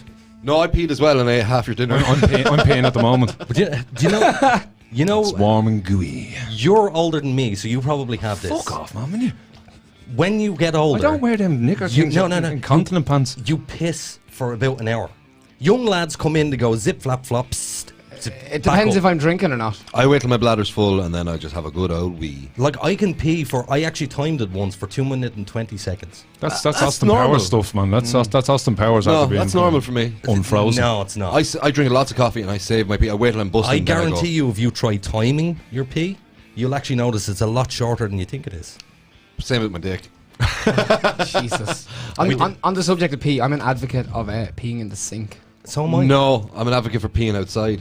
Really? Oh, there's no better. I've seen him do it so many times. No, peeing in the sink is culture in me, man. It's like it really is. It's like a little urinal for you. Oh, interesting side note. I have a friend who was barred from Tesco's for peeing on the door while chatting quietly to the security guard. We were ossified drunk. We're walking through Tesco. Back when Tesco was 24-hour, and we're chatting away, and he just whips it out and starts pissing. And he got barred. And like a week later, he'd forgot about the whole thing. And he was in there with his man. He came up and strong-armed him out of the place. No way! Like, what are you doing to my son? This cunt's pissing all over the place. You know, there's actually a place in town here where everybody goes to piss out on the street. Pissy Lane. It's called where I'm talking it's called Pissy Lane down by the back of the gravel. Yeah. Not to be confused with Penny Lane by the Beatles. Mojo's, down the side of Mojo's. Oh, no, you shouldn't piss There's there. a bin there, and I was genuinely thinking about putting a webcam there. On catching everybody with You're a fucking weirdo. Just to name and shame these assholes. Out them. Yes. Well, it's There's definitely data protection shit going on there, man. Well, technically, they're on the public street, so there's not. Yeah, so I could put up a camera because the building that's adjacent to it.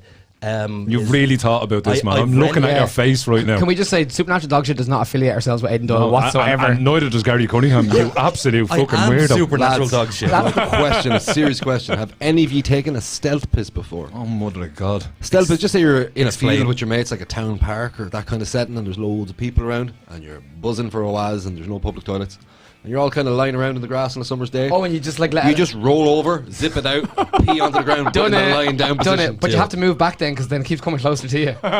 No, you peel back your foreskin, you get that laser beam, and you arc it away from yourself. Here's a question: have you ever had a stealth wank?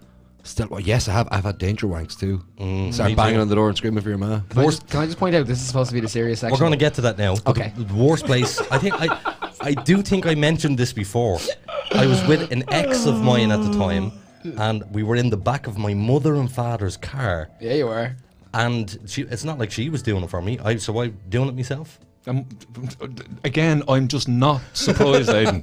Not surprised. Yeah, he's just... Well, so I've taken the tone down a little. Yes. Taken the tone fucking down. So we're going to get to the serious stuff now, Gary. We're going to get to you. Oh, no, I'd rather talk about you fucking this, man. I agree, right? We'll be here all night. Book number 4, Aiden Doyle.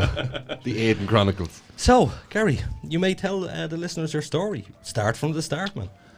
Right, well, how he is to those that don't know me, and how he is to those that do. Those that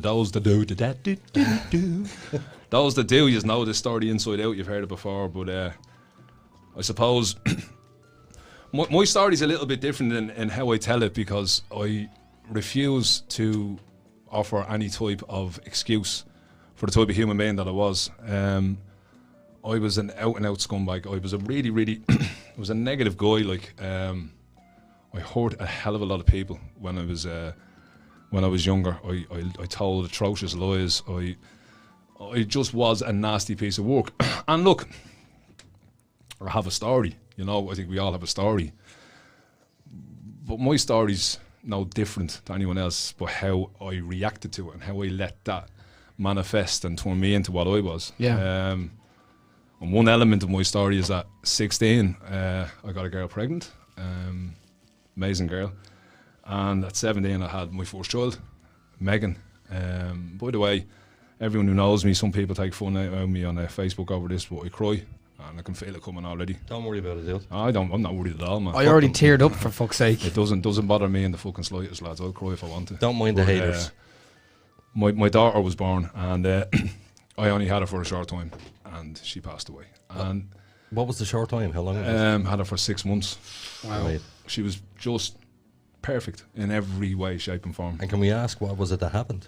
She had it was a Down syndrome baby, right? And I think, I'm not sure of the statistics, but I think a lot of Downs people are born with a hole in the heart. Right. Mm-hmm. We thought we avoided it initially at the start, but after some hairy moments, two kids looking after a baby as well, we did an amazing job. Okay. We did an amazing job before. I can tell you did, or yeah, by man. you. Yeah, man. I mean, Helen. Well, sorry, but her mammy was just an absolute ninja, an absolute incredible woman. But Megan passed away, and I just spiraled out of control really after that. You know, it's understandable. Yeah. Yes, it is. It is. It is completely understandable. All right. I'll give you that, Richie. But man, I was 17 when I put my daughter into a hole in Glasnevin Cemetery. I was 25 when I was acting a prick on our anniversary, going up starting fights with people and getting drunk. And yeah, but you had a hole in your whole being. But what you've got to understand it's no excuse, though, sure, it's not. I'm walking up. I'm in a bar 10 years after my daughter's dead, and you're sitting there. Yeah. I don't like you. Yeah. I'll go over and be an absolute fucking arsehole to you. Yeah. And I'll do this, that, and the other, and maybe go over a fight and whatever. Like, did you ever get laid out? Punched around. Yeah. I'm not a hard man. Yeah. But I was raised by two people, luckily, and my mum is the good of me. Yeah. And after calling you dreadful names in front of your partner, I'd walk away. Something would hit me, like. So I'd come back and I'd say something along the lines of, sorry, is it Richie? Listen, man, I'm so sorry about that. It's just my daughter died. And let's be straight here with each other, Richie. You want to kick my fucking head in, but all of a sudden I've thrown this curveball at you. Yeah. So you, being the man I know you are now, you'll go, fucking leave it then, all right, come on. Yeah. I knew that. You were playing on it. All the time. Yeah. Oh. I walked around assuming that the world owed me something all the time. Yeah. I took responsibility for absolutely nothing. Yeah. Nothing. Yeah. I can understand that. I'm not saying it's a bad thing. I understand it. Yeah. But I also remember what it was like. I didn't give a fuck about you. But the most important person I didn't care about was myself. Yeah. I didn't give a shit. I couldn't handle loss. Even just a girl breaking up with me, I couldn't handle it. I couldn't handle life, lads. I couldn't get a grip. I have the most incredible brothers. They're men, each and every one of them. And they would walk across hot coals for me. I don't deserve it sometimes off them. Did I turn around once and ask for a bit of help? No, because Richie, I knew fucking everything. You couldn't tell me, Jan. Well, let me ask you about the understanding part, because Richie just said you understand. Yes. So I can slightly understand why you behaved the way you did. But, you know, what I have to also point out is that there's so many of us in our lives have lost people. This is what I was sorry, Richie. That is actually what I wanted to say. This is very important. We'll talk about this in a while. I do skill talks. I start with this part of the story. And I say to them, I'm not the only one who didn't get on great with his dad. And I'm not the only one who lost a child. There's and didn't end up thousands, millions, unfortunately. But I'm the one who ended up a scumbag. That was a fucking arsehole because yeah. And I never owned that. And I'd often wonder why people didn't like me or whatever. But I didn't care. I didn't care. I found absolution at the bottom of a pint of Guinness, and I knew how to drink Guinness. Many people find that. Yeah, I was quite good at it. You know, I was quite good at that. I don't know. So what you were doing was you were using the death of your child, yeah, as an excuse to be an asshole to people. Absolutely. Right. So what was it that, actually that's further down the line. I was going to ask you what was it that made you change your mind, but we won't go there just yet. So what happened after the death of your child that you ended up in prison? Where did it go so wrong? My dad, we worked for, my dad was a painter and decorator, and it was a family business. But at this stage, it was just myself and another brother working for him, and he passed away quite suddenly. Actually, your brother? No, my dad. Sorry. Oh, sorry. Blood clot related, Aiden. So you know the crack. I do indeed. He kind of just bang. He was gone. I mean, if you're gonna die, it's the best way to go. He knew nothing about it. Yeah. Bang. You know. Kind of left a dishevelled company, and also the recession had really just started to hit. So of course, I'm a raging alcoholic at this stage. What year was that? 2006, 2007. Yeah, okay. Yeah. And I'm just like, there's this little Fly Fit documentary that they did of me, and I remember saying to that, like, the well ran out of money, but like my obsession for alcohol didn't, you know. Right. And so where did you get your money? The government for a while. Clearly, but you would go through that quite fast. Yeah, very quick. You know, whatever it was at the time. The thing about being a good drinker is having fellas that will spot you. You know, and that was with no shame. Right. But fuck, like. And the gas thing about it is the people that be doing this, I'd probably treat them like shit. Yeah. You know? So I'm going to make an assumption here. It's actually not an assumption. I read the book. So what happened was you were a heavy drinker. You wanted easy cash. Yeah, big time. And you thought, you know, you were offered a friend who had phoned you. And just tell that part of the story where the friend phoned you. It's literally just a case of, do you want to make a few quid? And I think the most shameful part about it is that there was never a moment in my life where, I mean, I got a second opportunity to be a dad, and that never crossed my mind. My mum never crossed my mind. I mean, I love my mother so much, and nothing crossed my mind. You were just being selfish. I was just being a selfish prick. Yeah. All I saw was the Guinness tap. I mean, I kind of thank God to this day that I didn't go down the heroin road, or because whatever the drug would be, I'd be addicted to it, you know. And I said yes to this guy, and next of all, I'm asked to meet someone. How did that conversation go? Do you want to make a few quid? Okay. That's it. And what was the amount of money that you were going to make? I think at that time it was probably 500 grand, maybe. 500,000? 500 quid. Oh, right. Yeah. Oh, 500 fucking thousand. I wouldn't be here. I thought you said 500 grand. That's what I thought. But so 500 quid. And 500 quid. What was it that you were delivering? Being a mule. I was just a mule, just to collect something. That's a lot of money back then, though. Did you know what the drug was? Yeah. And can you say what the drug was? Yeah, it was cannabis. Okay, and so you didn't give a shit whether you were caught, or I did you not think of the was, consequences? I think what's even more disgusting is I didn't care if it was heroin. Yeah. Right. Yeah. I didn't care. Right. It wasn't. It's not my job to wonder what the product is. And how much of the cannabis was there? I never fucking saw. It does remind me of the film The Guard, but they street valued it at 70 grand. I don't know how much it was. Okay. As Brendan Gleeson says in that film, I don't know about you, boy, you're fucking coke, but that's not how much it is on my streets. But and you know, the thing about the arrest, you were talking about pissing. Mm-hmm. Man, I pissed myself that day. Right. It's like 7:30, maybe 7:15 of a Friday morning, and it's a garage just off the M50 in Finglas, and I'm after collecting. Actually, this is quite important, though, funny. I met this guy, and it was a Louis Vuitton bag, very up class. Nice. Yeah. And I got the Louis, and probably fake. And he worked for the cake company, so there was like a couple of Black Forest girls. Nice. And he's like, "Do you want them?" I said, "Fucking nice one, yeah." So I have me Black Forest under one arm, and I've got the Louis Vuitton under the other, and I walked about, I don't know, 200-300 yards. I just felt the gun. So I didn't hear, they completely did this, but I didn't hear armed guard get on the ground. Right. I thought I was getting fucking shot, man. Right. I was like, fuck, this is it. This is how it's going to end. You fucking moron, you know? And to be quite honest with you, when I did realise it was the guards, it was a moment of relief. Right. You know? Pissed myself straight away, man. I was so nervous, so what the fuck is going on here, you know? Was it at that point where you went, okay, now I know there's something desperately wrong with my life, or did you even cop on at that stage? No, I completely did. At that point, did. But in that, sorry, Rich. Yeah, go ahead, man. Just how long were you in this line of work? Like 2 minutes. This was your first. That was it. Yeah. Oh, you got hot seat. And I think the thing about it is, I started to ascertain very quickly that I was completely and utterly fucked, because the gravity of some of the stuff I had done to other people was starting to kind of hit me. You know? Was it a setup? Yeah, it was. It's yeah, but whatever. I mean, if I was to meet that guy today, I'd shake his fucking hand. He saved my life. You know, I'm talking about clearly on the guards' behalf. Yeah, well, I mean, they had the sting organised. They had it all set up. Yeah, right. Yeah. You were just the person in their picture. Yeah. Do you know what? Like, but you weren't. They treated me all right. You were never on their radar before. No, never. No. So were you ever in trouble before? No. So you hadn't got a criminal record. No. So tell us what you got the gun put to your head, put to the ground. Yeah, it's pretty quick. You realise everything moves very quickly. You realise back it of was the car, police. you're dragged out of there. I mean, it's 7 o'clock in the morning, so you're public consumption. Actually, probably just as well. It was a few years ago, because the phones would have been out. Oh yeah, you know? Yeah. Not that it matters now.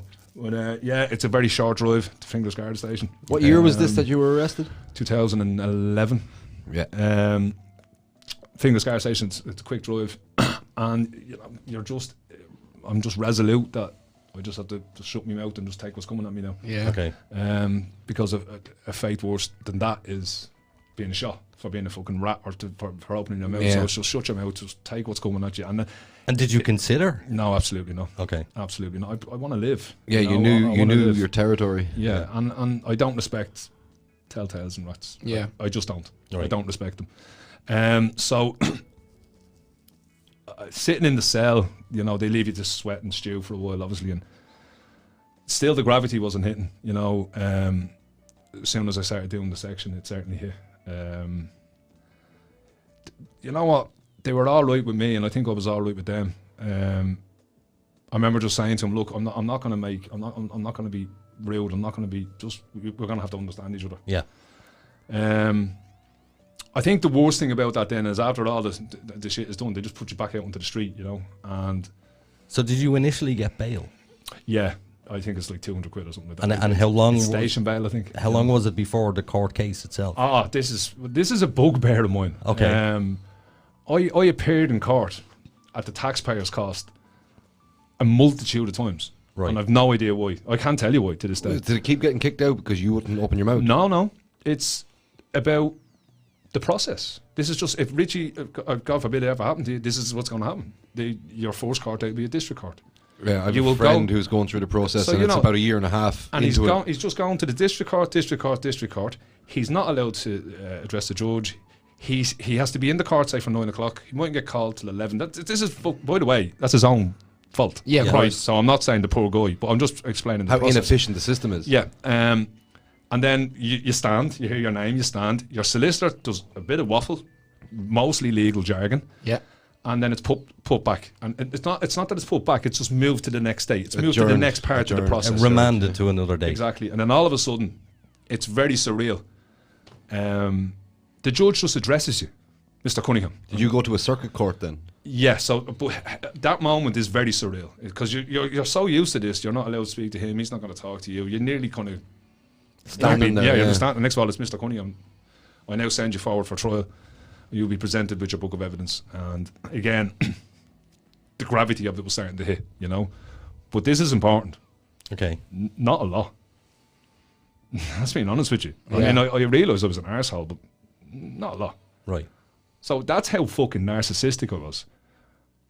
I know I'm looking at jail, and yet I'm still not realising that it's actually my fault. It was still your fault I was going to jail. Right. It was still, you know, society, the rest of the Megan world. dying, and all this thing. It was never my fucking fault. Like. Okay. So you didn't claim ownership for this until, I'm assuming, until the moment that you spoke about in the late 80s. I didn't claim ownership for this until I saw my mum in prison. Yeah. So we'll go back to the court. Yeah. So how long was it in the courts for? It went through the district court, Aiden, I don't know, man, fucking too many times. Over the space of a year, 2 years? Sorry, about a year. It takes about a year and a half to go to prison. Okay. if that makes sense. And if you were in court maybe 10 times, was it a case that you were getting used to it and you were going, is this ever going to end? Or or were you happy that it was stretched out? Oh, no. Fitzer, we're going to be talking about him. He has a great thing where you kind of say, once you have a chat with your barrister and your solicitor and they're weighing up what's going on, yeah. if they're telling you you're going to prison, then the best thing you can do is mentally prepare. I'm going to prison. Now, as much as you prepare, when I personally would be talking about this, I still wasn't ready. But and did your solicitor tell you? Oh yeah, straight away. Expect not to the go to prison. Not the solicitor. So when you get sent forward for trial, your solicitor then phones you and says, now you need a barrister. I got a barrister, and I remember I met him in the forecourts on his lunch. He had a quick scan through my book of evidence. He said, "You're going to prison." He said, what I need to do now is a thing called damage limitation. It's just about knocking the ears down. So I was charged under a Section 15A, the drugs charge. Offensive drugs. Which is, I think, the street value, anything over 50,000, it automatically goes to a Section 15A. Excuse me. And he kind of said, if you can think that the judge has a checklist in front of him, and he's ticking things off, like, did he cooperate? You know, like not, you know, was he polite? Was he rude? Was he, you know, things like Your that. demeanour and all that. And then there's anything he can pull up on my behalf. Now I was incredibly lucky. I had gone back to college to do a Bachelor of Arts in Digital Media, and the college, I'd done a lot of good work in the college, won Fresh of the Year, things like this. The college actually wrote a letter on my behalf, which I couldn't believe. When was it you done this course? Were you? This is during the trial. Do you know what else I did? Go on. Appeared on The Voice. The Voice of Ireland. Yeah, and if I had got picked, like I was going to have to say, well, listen, we'll be able to go to the next round. So did you actually go on TV? I was on, yeah. Brezzy told me I was like,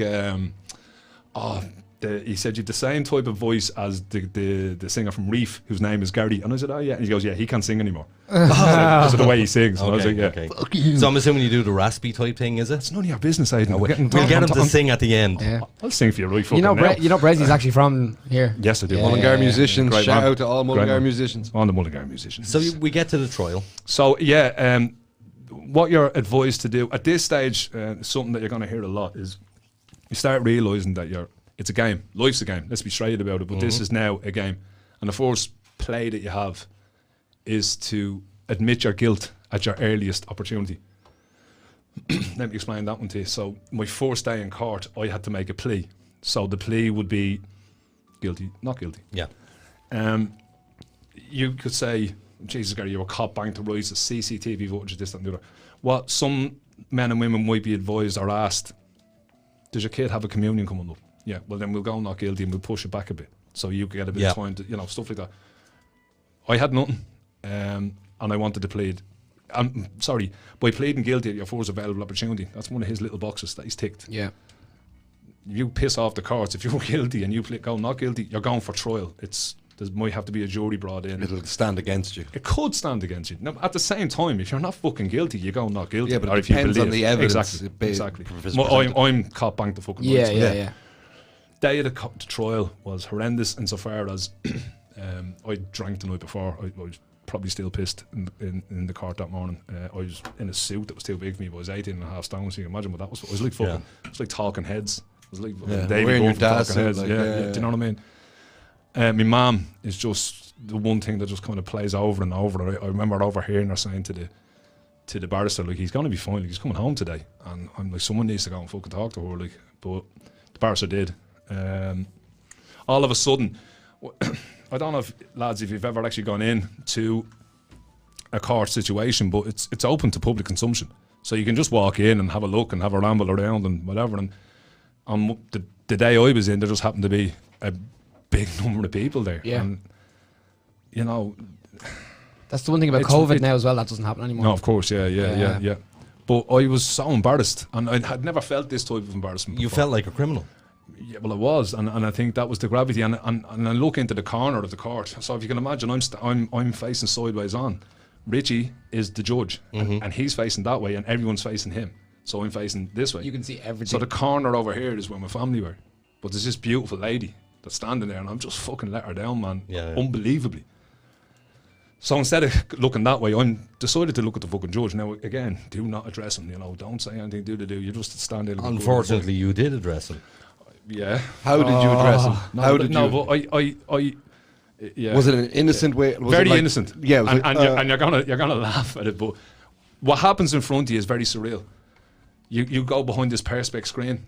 You're in the box. In the box. Yeah. And they just two people talk about you, and one wants to hear about you, and one is trying to speak well for you. my barrister did what he could. He was a great man. He did produce 2 letters, and it was a weird moment. It was I won't say his name, the judge. Yeah. He then spins in his chair and he addresses me. But remember now, is he on show? Because he starts addressing me in this very theatrical way. And he says, I can see you're a good man. I always remember this. I can see you've done good things. And he said, you're very lucky. Oh, he said, I also read these 2 letters. I didn't know what the second one was. And he said, you're very lucky I read this one. It was the second one he dangled. And apparently it was from my sister-in-law, Niv, who had wrote on my behalf. He said, you're very lucky I read that letter today. And he put it down. And he said, there's one thing, Mr. Cunningham, I cannot forgive you for, and it's your age. And he was right, lads. Yeah, because you weren't a young lad. Of course, 33 years of age, like. Yeah. He said, I'm used to having young men that, maybe don't know better or are caught up in it. He said, you should have known better. And there's really quickly, he said, 3.5 years to think about what you've done. But no, man, I thought, fucking hell, I did okay there, Yeah, but it's such a sting. Oh no, it's a horrible moment. Because judges love being theatrical. I'd say when you heard that 3.5 years, your arse fell out your trousers. Well, hence I addressed them.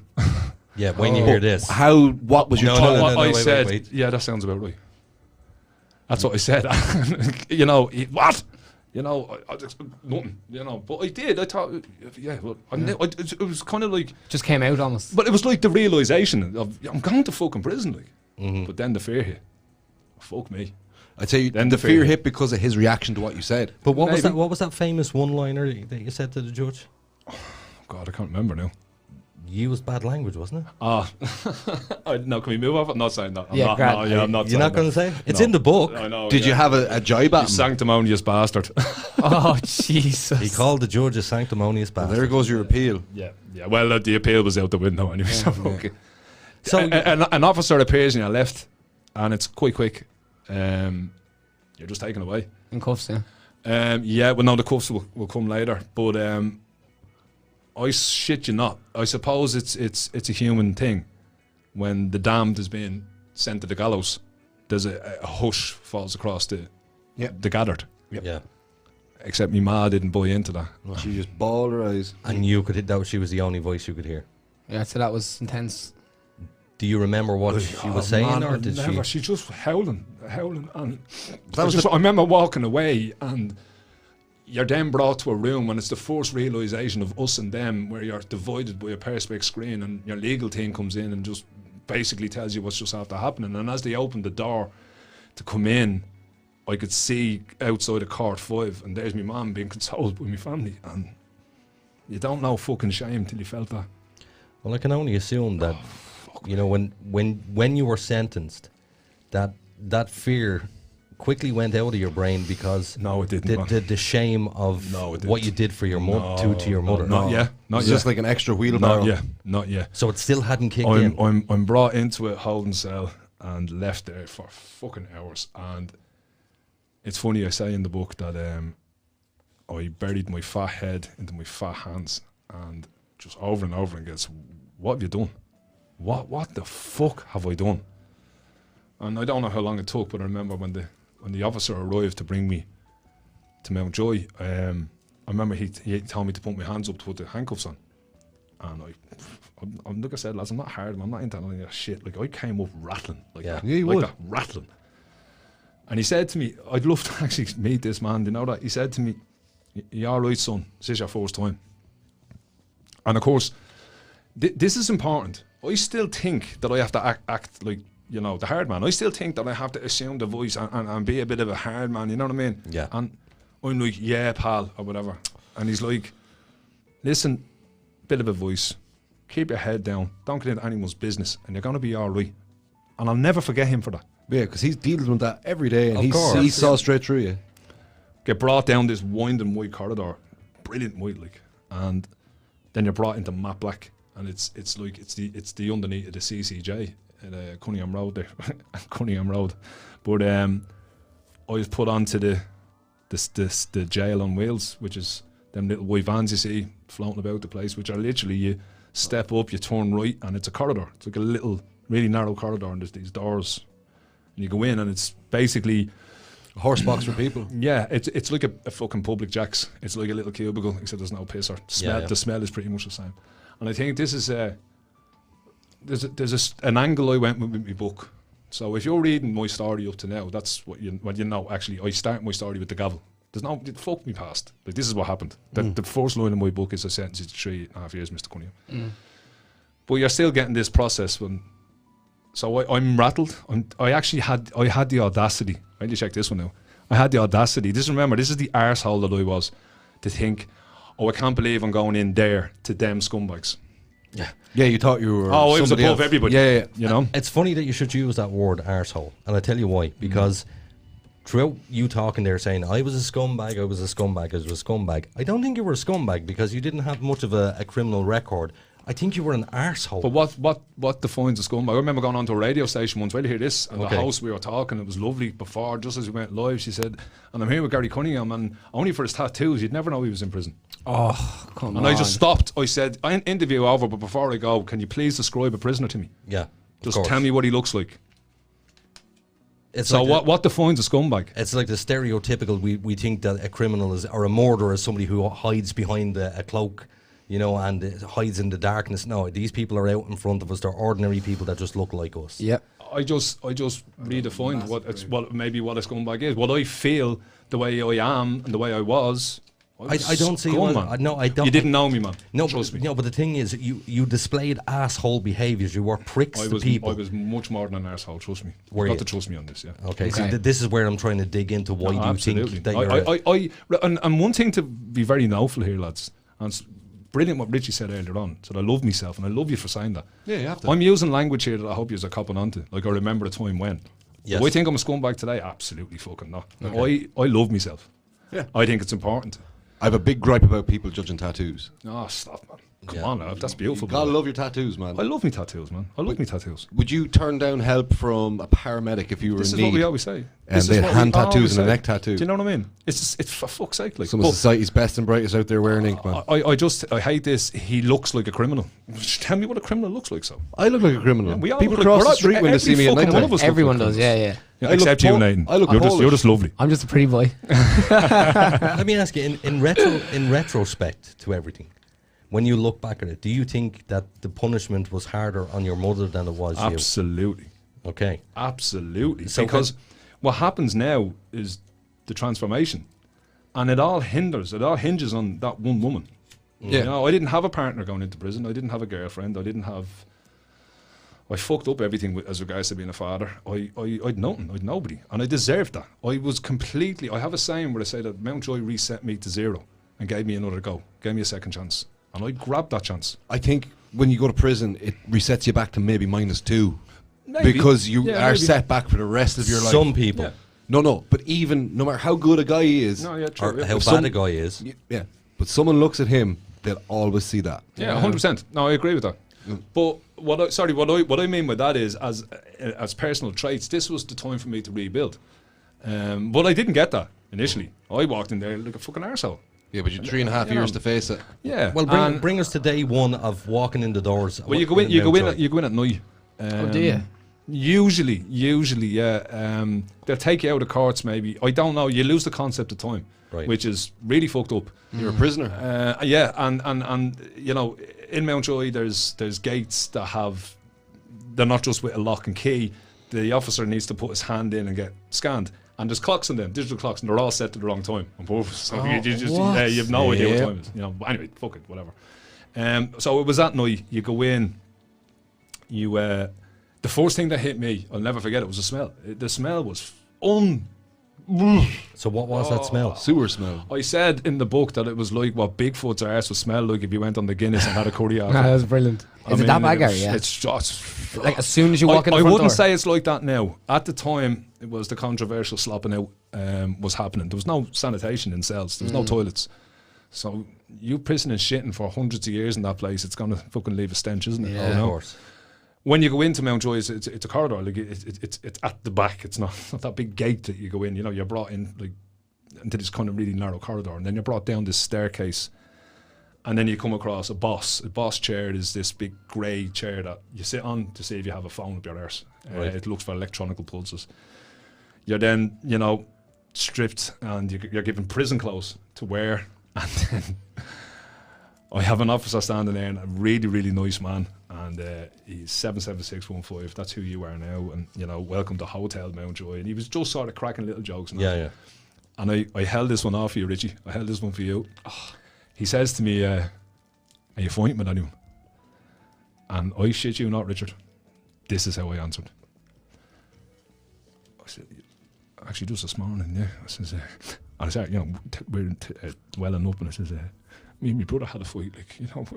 He's worried about me, man, and I'm worried about me, man. And the officer is standing there, and he starts breaking his bollocks laughing, and he's like, "Gary, as much as I'm really, really interested in your personal domestic we know where this is going. I'm actually wondering, are you gang with Are you fighting with anyone?" And no, sorry, no. Sorry, no. So, so straight away I'm putting the big, massive size 11 into the fucking mouth. I knew someone in there, a lad called Cunny. He had gone in the December, I went in March. And the idea being, it's an overpopulated prison, they all are. You go in on someone's floor if you can. So I was very lucky in that respect. I was actually going to spend my first night with somebody that I knew, which is a luxury that most fellas, I would assume, a lot of fellas don't, and women. How many don't to a have. cell? It can vary, man. Your cell, like? From at that time, it was 2. I've seen 6. I've seen more. Really? Yeah, it was mad. It never, usually maybe 4 though. It was always in and around. It wasn't too crazy when I was there, but I've heard unbelievable stories from lads that are there a long time. Quick curiosity for you: have you any advice to somebody before they spend their first night in prison? What to do, what not to do? Your first night in prison it's okay, believe it or not. It's the noise that can intimidate. You know, I've often said that it's the what we can see and what we can't. You know, the good horror films, they're not just the jumpy bits, they're the bits where in between you don't know what's going on and what's going around there, and that can play with your head a little bit. The thing about prison, and I would say to anyone who might be facing something like that, is it's not sensationalized like the way we see it in watching it's not American prison. It's not American prison. Yeah. But the thing about it is, the big misconception is you're going to get bullied. No way. Bullying is not tolerated in prison. It is as strict as way we'd feel out here about bullying. Okay. It just doesn't happen. Fellas are in there doing their whack, doing their sentence. They just want to put their fucking heads down and get on with it. Get done. And if you can do that. Well, sorry, with the bullying stuff, so is that a thing from just the prison guards or the actual prisoners themselves? Prisoners, like, nobody likes a bully. And did you have that one guy that came over to you? You see it in all the movies where the one guy comes over and says, you know, "I'll take care of you." Absolutely not.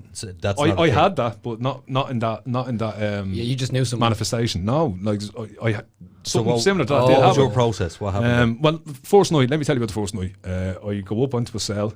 Like, how surreal this is. You know, if you're from Dublin, you've drove by Mountjoy your entire life. Now I'm in it. The cell was lit up in those ultraviolet. Yeah. For the veins. Yep. You know. Chelsea were playing a Champions League game. I always remember that. Telly was in the corner, and Cheryl Cole was on the wall, looking damn fine. Yeah. But and that Cheryl Cole poster, it must have come free with a magazine or a newspaper that Everybody weekend. had it. She was adorning the walls of the D wing. And it was me and Cunny and the D wing. Oh, hello. He's a filthy bastard, isn't he? I'm telling you. Sorry.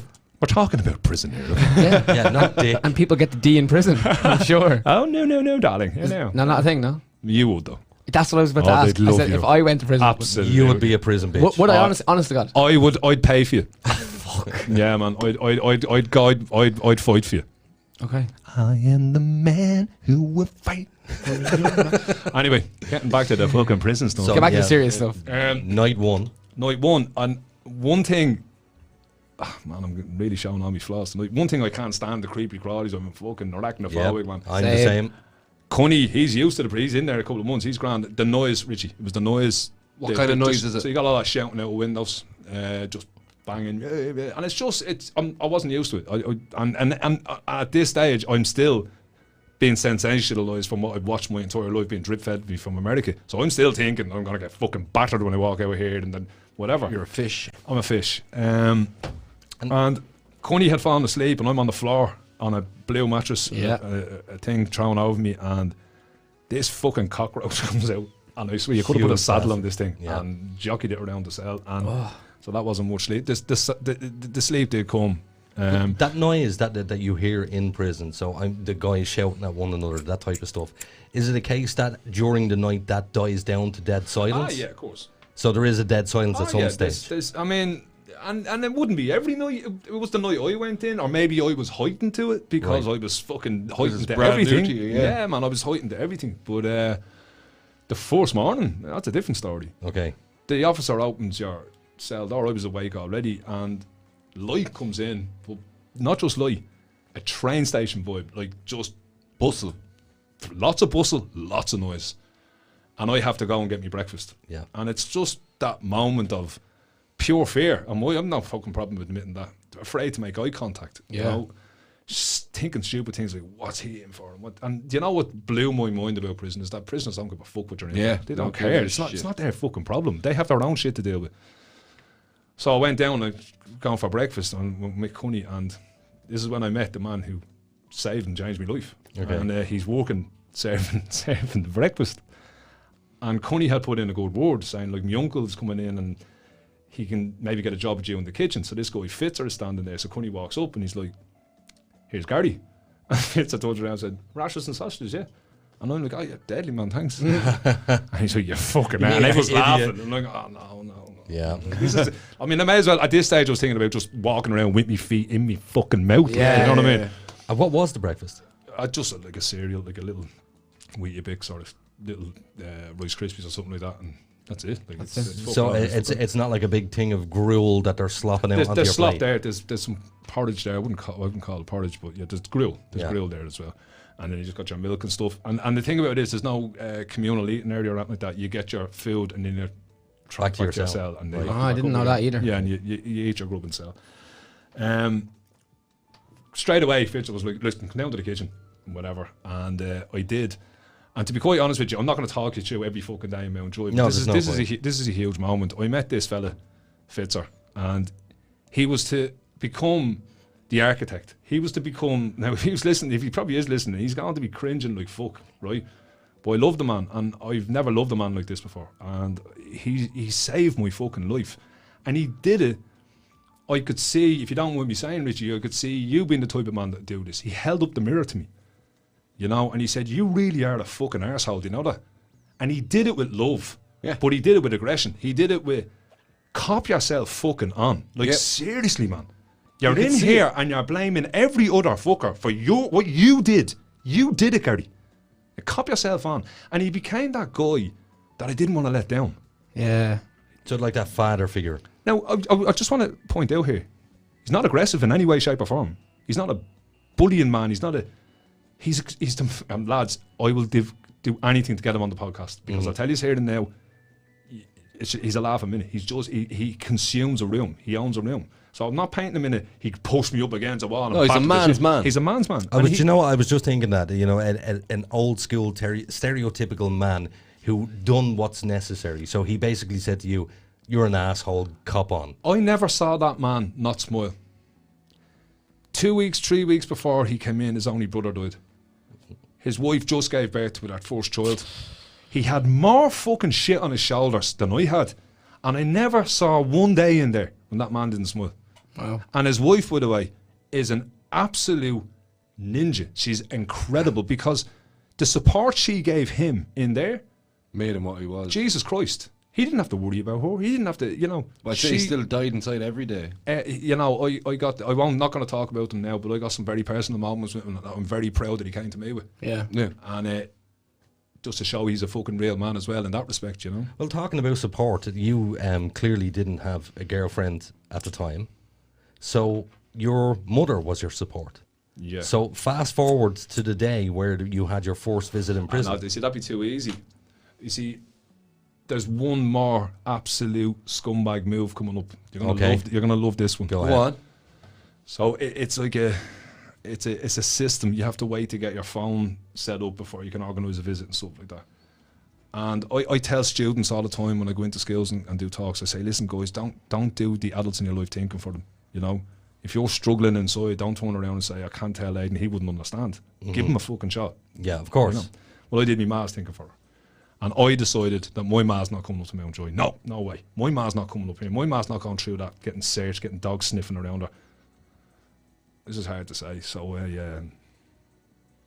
I refused me ma her first visit when she came. Okay. It's a killer, did it? Yeah, man. And that's the problem with men. They try and be the man that they think they need to be, and they do some stupid shit. Doing other people's thinking for them is the stupidest fucking thing you can ever do. Yeah. Let that person make the choice. So was it a case that your mother had arrived to the prison and you turned her away? Yeah. So that must have been heartbreaking. Even you thought you were doing the right thing, but still your heart must have broke knowing that she was walking away and she didn't get to see her son. You might change your opinion on that scumbag. She couldn't even walk at the time, man. She was awaiting a hip operation. She couldn't even walk. Okay. So when did you just didn't want to face her, man, at the time? No, I missed her so much. Yeah. Oh, I missed her so fucking much. Yeah, but you were hung up on a preconceived notion. Fitzers is like, why haven't I had your first visit? This is the type of man he is. And I'm like, he'll understand. No, I'm not letting me ma come up. He says, you're a fucking arsehole. You really are a fucking arsehole. He gave you the other perspective on it. With such clarity. Can I say this? I'm just mindful he's listening. He loved me. Yeah. And he made me feel that. I'd never had it. I'm not talking about family. I'd never had someone who didn't want that and back from me. A connection. He just wanted me to be all right. And he saw a lot of good in me. Yeah. Fucking incredible. He wouldn't have done a damn thing for you if he didn't see potential. Absolutely not. He would have wrote you off, so that's just another little scummer. Another thing he does, and he'll probably do it tonight, is he'll leave me a WhatsApp video going, don't you ever forget what you did for me.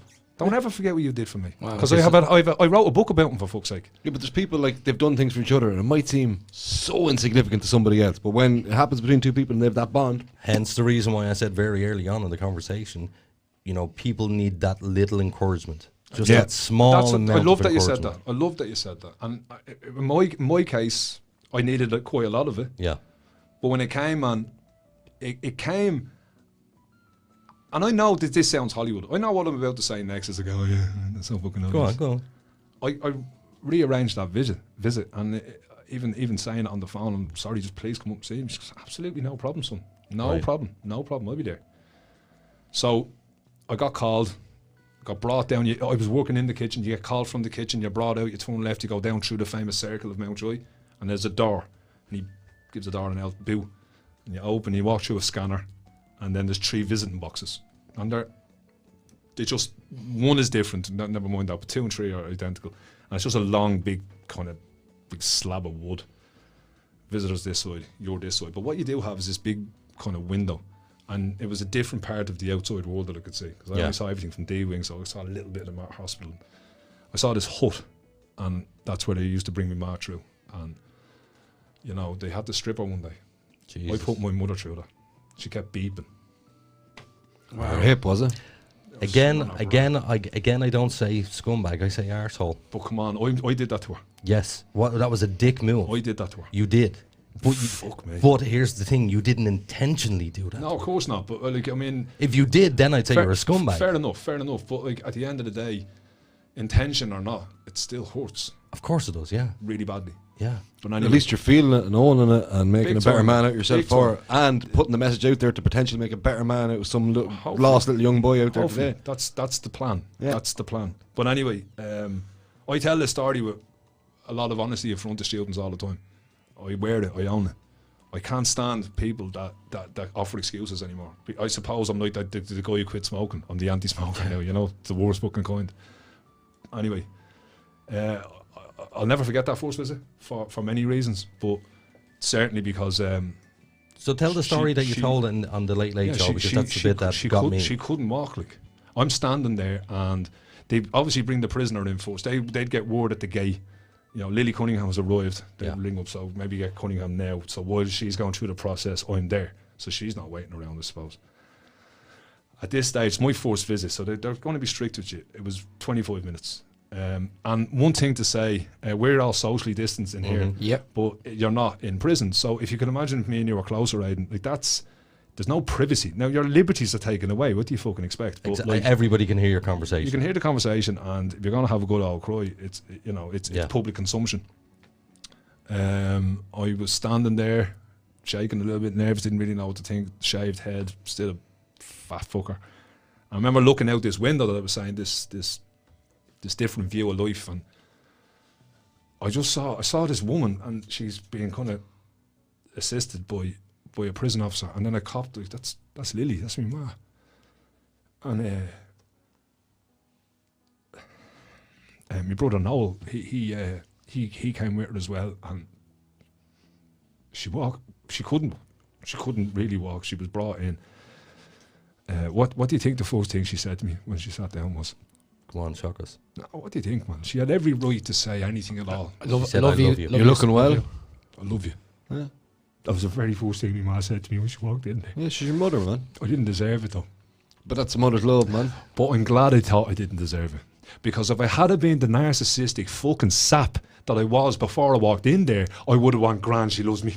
You would have got that. I got away with it. You would have got that positive reinforcement that you didn't need. I could just remind people that, you know, when she was walking in, she had to have help from an officer because she just had a hip operation. No, she was waiting. Worse again. It was steel on steel. Think about brakes on a car. Yeah. Right. She was in agony. She was in agony, that woman. And she'd never let you know. She'd never let anyone know. She fucking rocked it. She just got on with her life. Kind of like her son. Well, no, I let everyone know when I was a dickhead, though. I'm different now. I would actually be so proud if someone said, you're very like your ma. Yeah, that would stick a fork in me, I'm done. Right. You know?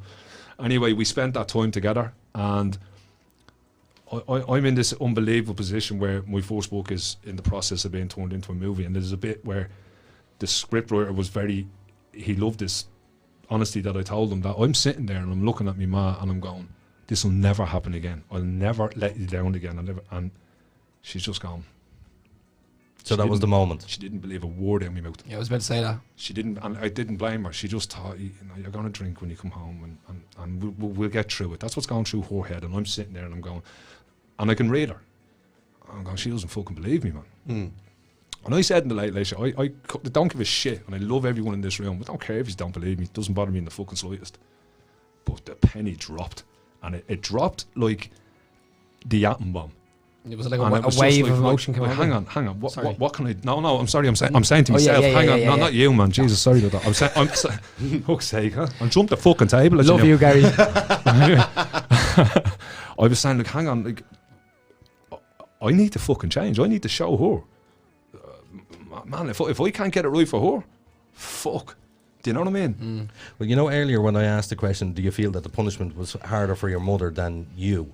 I think the reason why I asked that question is because when you gave the late interview, it was a case of, I think it was that penny drop moment that you went, shit, I'm not the only person hurting here. I have destroyed somebody else. Destroyed her. And then what happens after that, Aiden? Brilliant, by the way. Aiden, you should be getting awards for this interview shit. You're very good at leading.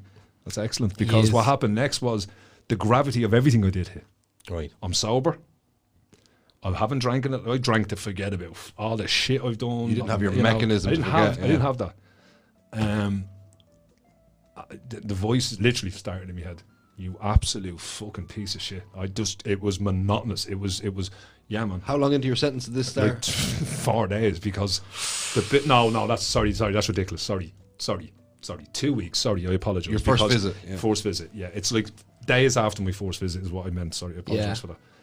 And it's just like this realization of, you know, hurting my son, and the things I've done, and I've hurt people, and you're sitting in a cell. And you're like, oh my fucking God, man. And it was the black dog. It really was. It was the most depressed. I've publicly come out about a month ago on Facebook, and I admitted that I suffer from bouts of absolutely crippling depression. Yeah. You know, and I think it's important to just discuss it in an open space. And I'm not talking about tonight, but in there I didn't realise it, you know, and I tried to... Okay. I tried to end it in there, you know. Was that after your mother's visit?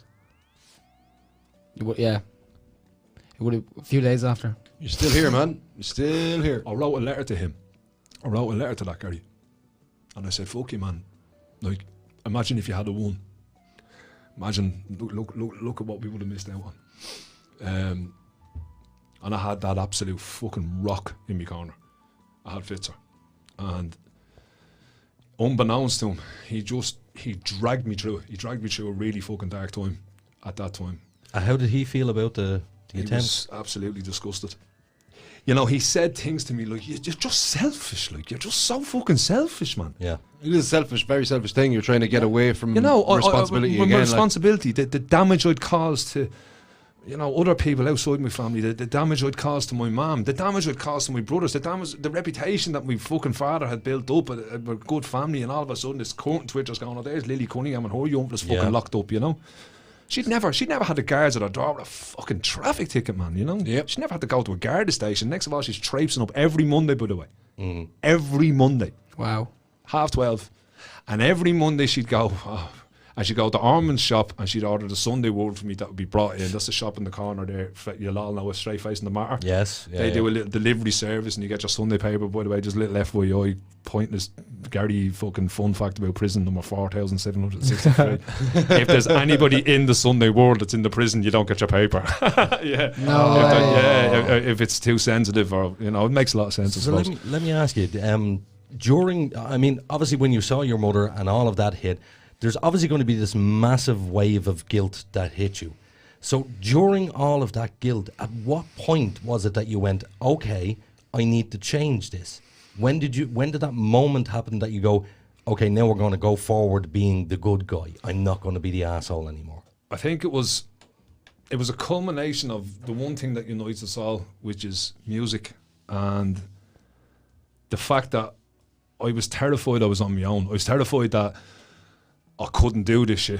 Okay. But I had Fitzer. I had him there. I realised now that I could talk to him. I could say stuff. I could tell him I was worried about me ma, or I was worried about this, and I didn't.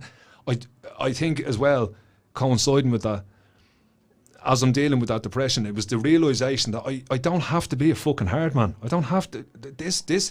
This image that I thought you had to be in prison, I met some of the most beautiful fucking men in that place, man. Yeah. I met some incredible blokes. In fact, I could probably count on one hand the amount of arseholes I met. That's being honest with you. That's mad. Fellas just get on with their... look...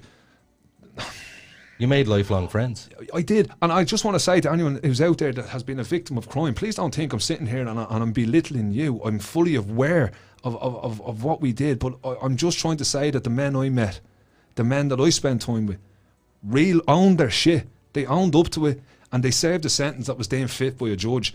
They didn't complain in there. They got on with it, and actually the majority of them have come out and provided back to the economy. So and back you're saying into the that these guys were redeemable? They were my family in there. When the damage had been done, there was a little talk in the kitchen. When I went back into the kitchen, it was like I was welcomed into a fold. Right. I had these men that were like fucking, you know, that society would just say are just absolute scum, and that's fine. Yeah. Well, they nurtured me, but I'm back onto my feet, and I know I'm using all these words, and I'm a writer. Maybe I'm being a fucking arsehole in that respect, but I don't really know how else to say it to you. So, at what point was it that you decided I'm going to educate myself? So. and who was the driving force behind that? Was it you or was it Fitzer? No, it was absolutely me, because what I knew had to happen was I had this opportunity. One thing about me, lads, is I've always been creative. I had suppressed that and drowned it and drenched it in alcohol, but I've always had a creative side to me. So I'm like, you know what? I'm a painter my whole life. I could have got a job as a painter and now enjoy happy fucking days. There's privileges that come with that, like your cells open for a bit longer and things like that. And I was like, no, I told the governor, I'm going to work in the kitchen with the view of going to the school. Okay. And in the school, I was looking for anything that I could come across, which would be like a course I could do, something that I could get my teeth into. But I'm actually doing a lap around the D yard with Fitzer. And we're on our break from the kitchen. And a little weird concept, prisoners walk anti-clockwise against time. So there you go. This is another fun fact. And he says, I'm learning how to play the bass in here. You know, I was like, well, can I just say, Richie, as a fellow musician, he's the most accomplished bass player I've ever played with. And I've been in bands, man. Yeah. He's incredible. And by the way, if any of you haven't listened to Orange Sky, by Palmatini. Love it. My favourite song in the world. His favourite artist. Have you heard Fitzer sing it? No, I haven't. Man, you got to listen to this. Is there a recording of this? We recorded it in prison. We recorded the whole album in prison. Is this on YouTube? It's I got like Joe.ie ran it. Yeah, Joe.ie. He sings it. Paolo Nutini has heard it. Like, really? Yeah, man. Yeah. Nice. Anyway. Incredible. So we're doing this lap, and he says, I'm learning how to play the bass. And as it turns out, his brother was a really, really well-known bass player in Dublin. He was very, very well-known. And Mick was kind of doing, I think, out of a tribute or whatever for his bro, whatever. he said, the school here, Gar, you got to come up to the school. And I had this arrogance because I'm a guitar player. And I'm playing since I'm 8 years of age. Yeah. Why would I be bothered with your bloody school? And he actually said to me, oh, you play the guitar, do you? And I said, yeah. He said, you any good? And I said, I'm lethal. And to this day, he hasn't let me live that down. He's going around telling me, this fucking prick telling me he's lethal. So I begrudgingly went to the school one day. This is not a word of a lie. I begrudgingly walked. I said, oh, come on, I'll go up with you then. Fuck's sake, I'll show them how to fucking play. Yeah. And I walk in and it's this man. Now, if I, in the book, and he gives out to me over this, I say, he's this grey hair, he's beautiful grey hair, and he's sitting on a Marshall amp, and he's holding this white Fender, and he's playing better than Mark Knopfler. And I walk in the door and I'm going, holy fuck. So who's he? And Fitzer says, yeah, that's the teacher, that's Paul Byrne. And I was like, yeah, I'm in. Well, what did we do?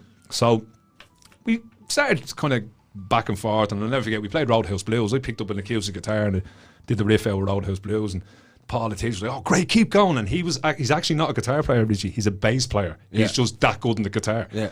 And he's showing Fitzer how to play the bass. He's like, do this. And he's going, boom, boom, boom, boom. And I'm playing this. Next of all, I don't give a fuck. And I'm going, keep your ass. I'm belting out Roadhouse Blues. And something happened to me, man. I'm shaking now. I could have been anywhere that day. Yeah.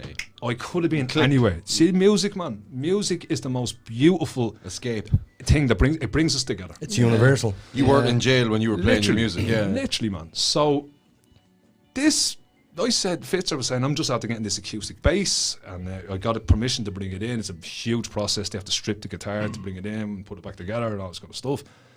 I had a gorgeous acoustic sitting at home, got word out, got my acoustic sent in. And the Offenders became a reality, and this is not a word of a lie. We sat there one night on D2 in Fitzer's cell, and we played Melancholy Hill by the Gorillaz. And Fitzer had his bass really high, playing up high, and he was doing the keyboard. Do, do, do, do, do, do, do. And I'm playing the D and whatever's going on. And I started singing. A few lads started kind of congregating at the door, and there was one lad, half-caste lad from English, NATO, man, and he's leaning up against the door. He has his hands on his chin like this, and he's looking. At the end of his playing, he goes, the Offenders, lads, the coolest fucker ever. Like this fella just oozed cool. Yeah. And he goes, the Offenders, lads, yeah. And we said, what? He said, that's what he's called, yeah, the Offenders. And the Offenders were born. And what happened was, I dipped into this pool of creativity and I started writing songs. And I wrote this first song called Balls Rough. So here's something for you, lads, right? There's two terms in prison. One you want to be, and one you most certainly don't want to be. The one you want to be known as is, there's Richie. Richie's doing his whack. No bother. Richie. That's it. You got to whack off a judge and he's doing his time. I'm not picking on you. There's Aiden. Oh, thanks. He's balls rough. Look at this fella. Balls rough. Balls rough is just, you can't do it. You're crying all the time. You're whinging. I think you don't have it together. No matter how much you cry and whinge, it ain't going to change. It ain't going to change. It's going to be, they're not going to let you out because you're crying. Get on with it, so you don't want to be that. So the first song I wrote was called Balls Rough, and the second song I wrote was called Do Your Whack. Like, it's playing itself. So what was the standard of education that you got there? And then the magic happened. I'll take this fucking show over. Let me fucking tell you. I love it. I need to tell you this. So as I'm writing these songs, I'm singing them, and I'm a shit singer, Richie, but I'm singing them. And next of all, Fitzer, in his beautiful, humble way, comes barging into my cell with an acoustic guitar, his father's acoustic guitar. He got that sent in. After writing a song about me wife, my kid, do you want to hear it? And I says, yeah, deadly. And he sat on a bed and he played a song called Big Kiss. I'm not really allowed to talk about films or anything like that, but it's being used. It's absolutely hauntingly beautiful. Wow. But he sang it. Yeah. And when he fucking sang, he hadn't opened his mouth at this stage. Listen to Orange Sky this guy's voice is fucking incredible. Quick absolutely, yeah. About Fitzer. How long was he in for? So I'm not at liberty to talk about anyone else's sentence. Yeah. Was he in for longer than you? He was going to do it longer than me. Yeah. And he had been in a little bit before. Well, no, he'd been in a bit before I'd been in. And a bit after you'd left. And he was going to have to do time after me. Yeah. So and he's out now. Yeah, he's amazing. I was the best man at his wedding, and I'm the godfather of his child. Wow, amazing! Yeah, love that kind of stuff. I love him. I absolutely love him. Just a lovely story, though. I like it. We talk every single solitary day without fail. Like he's, do you ever hear this bullshit like on Love Island, Big Brother, where people fall in love and they genuinely think they're in love because they're spending 2 weeks with each other, but they're spending 24 hours a day with each other. You think about your missus right now, man. You don't spend 24 fucking hours of the day with her. No, I'm here. I spent broken up by segregation and sleep all this time with Fitzer, and all we had was talk. Yeah, but you get that in the likes of the army. Yeah, exactly. Institutionalized. That's institutionalized, exactly. Yeah. The education system is incredible in prisons. Well, actually, can you hold that, because we do have to take a break? Socialqr.xyz. Thank you very much, guys. Can we do as well, just a couple of comments before we go? Go ahead. Carol says, your story is very honest and very much enjoyable, and I also love reading your books. Casey says, Gary, I'm so proud of you. Stephen says, Gary, great story, Gary, sorry. And Jennifer says, you're amazing, Gary, and your little pal Rosie is super proud of you. Well done. Oh, Jen and Rosie. All the love coming Lovely tonight. Jen. All the love. And on that note, we're going to take a break. Yeah. Yay.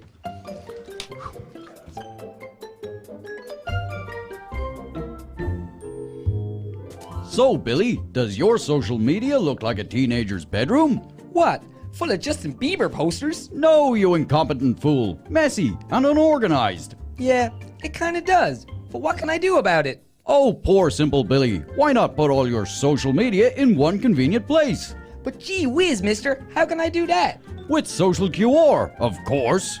It's easy, fast, and free. But what's Social QR? Well, Billy, I'm glad you asked. Social QR is a one-stop shop for personal and business social media users to have all your social media in one place. Easy to set up, easy to share, and fully customizable, with your own custom QR code suitable for digital and print media. Jiminy crickets, so now it'll be as tidy as my web browser? So don't forget, Billy, that's socialqr.xyz. And Billy, take down the Justin Bieber posters. Aww.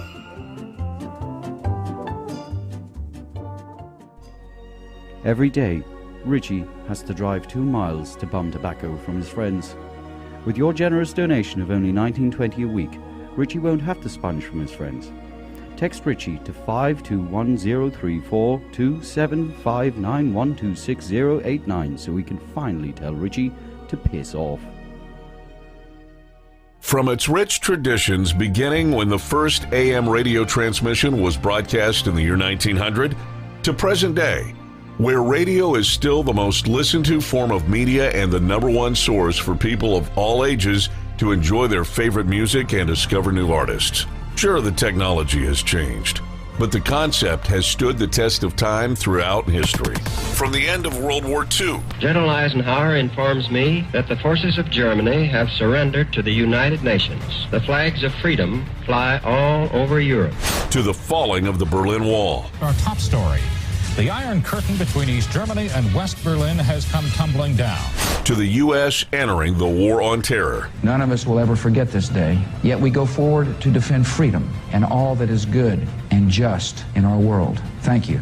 Good night, and God bless America. Generations across the world are united by music as it transcends all language barriers. It brings everyone on planet Earth closer together. We at iStreamRadio.ie understand what radio has done for the world and would like to thank radio for its 100+ years of service. Radio has been here through thick and thin. Thank you, radio.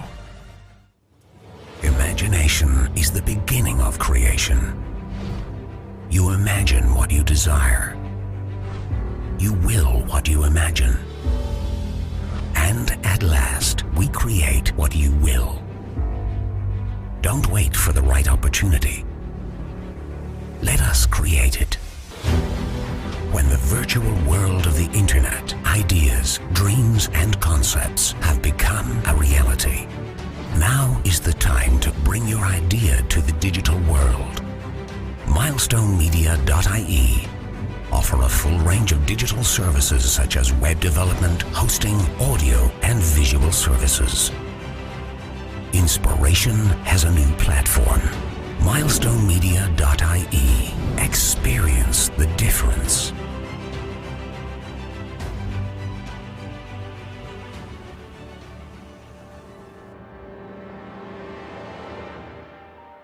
Hello, Supernatural Dogshit fans.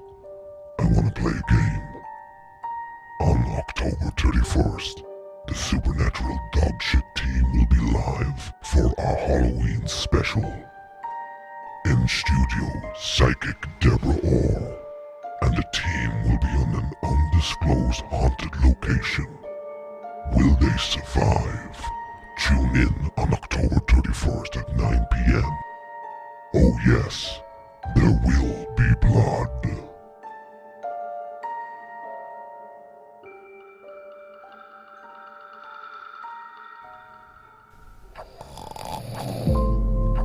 This is Henry. He's 40 minutes late. Again. His crew are waiting for him in the yard. He insists on using a wanked iPhone 4 to keep his alarms every morning. Ed says if he's late again, he'll eat his nonsense-spewing face, because he's sick of his dogshit excuses. With your one-off donation of €3, we can get him an alarm clock and batteries from the pound shop. Please help this lazy gobshite get his ass to work before his employment runs out.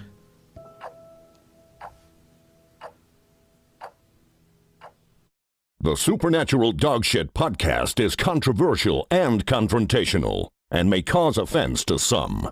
Listener discretion is advised.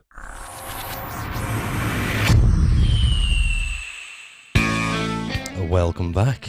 And this is the reason now. I'm assuming that you can now, Gary, see why we need longer ad breaks. Now I get it. Because we were in the middle of a conversation there and I went, oh shit, 10 seconds. Yeah. There's Richie putting in the wrong code in the door, by the way. Because he's late back to the studio. Oh, he got it. He's late back to the studio. studio. Oh, yeah, you have little faith. He's here though now. He's here now. Come on, Thank Richie. God. Come on, Richie. Come join. Round and sit down there. It looks like a steaming mug of water. No. Mr. CrazyShit.com, Quinlan. Yeah. So will we go back? We go back to Gary before we have some fun stuff. We will go back to Gary. Yeah. Because where we left off was we have to go back to Gary. Of course we do. Obviously, it's not like you could just drop that. No. Go into the next section. No. I'll tell you what I'll do. Yes. We'll make this easier, right? Okay. Let me skirt through this and let me show you how I changed. Right. Let me show you what happened. Yeah. Okay. Because there's elements to my story that when I came out of prison, that's a hell of a lot better than Jew shit and the shit that went on when I was in there. Yeah. You know. But anyway, go. I'm not. What I wanted to talk about was the education that you got in prison. It wasn't just musical. You done computer courses as well, and I did my the driver's license. I did all that kind of stuff. The EDCL. Yeah. Do you know what it is? That the young sung heroes, and I know some bleeding heart liberals out there aren't going to like I say this, but they come into an environment every single day and do everything they can to give you an opportunity to improve and better yourself. The teachers in every jail. And they can come into a quite hostile environment. There might be an English teacher who is doing a reading in the class, and she might say, Nathan, do you want to read that bit out? And Nathan might be able to read. And Nathan might be sitting beside Billy, who's going to slag the fuck out of him now, and that can cause a hostile environment, but they just roll with it. Yeah. So I assume it wasn't that type of finger-wagging teacher. Absolutely it not. Was more encouragement. They're so nice. Mary was the principal, and she's just this beautiful lady. You know, we had Paul, Brian and Lisa were the three music teachers, and like what that trio did for me and Fitzer is just unheard of. We recorded a little EP in Mountjoy, but they just encouraged all the time. But they facilitated all that. They facilitate, but so much more than just facilitation, because the encouragement was unbelievable. I never got this. Right. I didn't have an upbringing of being told that's great what you did. And let's just leave it at that, right? Okay. But I'm in there and I've got this young fella Fitzer that I'm trying to impress. And now I'm gone into the school and I've met Mark Knopfler, .2. Yeah. And he keeps saying to me, so I had this hang up, Richie, just guitar player talk real quick, that I just played rhythm guitar for my whole life. Same. I'm shied away from lead. Same. And he looked at me and he said, you're going to play lead guitar from now on. Yeah. This man is the reason why I'm not half bad playing at lead guitar now. So the arrogance of me again, walking around that yard that day, saying, I'm not going to that fucking school, what can they show me? Yeah. So we're churning out songs and we're getting encouraged. The only thing that Paul would say, the Mark Knopfler too, was stop writing fucking prison songs. Write a song about something else. And I wrote a song, I can't remember, whatever. But Fitzer turns around one day and he was always wanting to push me. And he goes, write an opera, write a rock opera, write something huge. And I said, okay then. And not a word of a lie, 3 days later I came out with this thing I called Journeyman. And it's just, my initial conception was the story of a man from birth to death told through the medium of rock music. And I wrote 10 songs. No, that's a lie. I wrote 9 songs, and I had an incredible song. And if you're listening, Dan Lyons, it's a song called All I've Got Is Guitar, and I'll have a chat with you about that later. But anyway, that's in there. And I'm going to send it to Dan, because as I was telling you, I'm working on this right now. But anyway, and I went into Fitz's cell with this musical, and I went, right, what do you think of this? And we start jamming it and getting it tight and what have you. And he's like, this is fucking amazing, man. Let's bring this up to the school and let's see what happens. So we brought it to Paul, and we're sitting down one day, and we played the first song, which is Mama's Baby. And his head literally, you could see it explode. And he's like, right, listen, there's a woman that works for Mountjoy. She's a drama teacher. Her name is Maggie Bourne. She needs to hear this. She puts on play. She needs to hear this. So a couple of days went by, and we got called back up to the school. And I meet the beautiful, stunning and amazing Maggie Bourne. This lady was standing there dressed like she just come from Woodstock with this really soft English accent.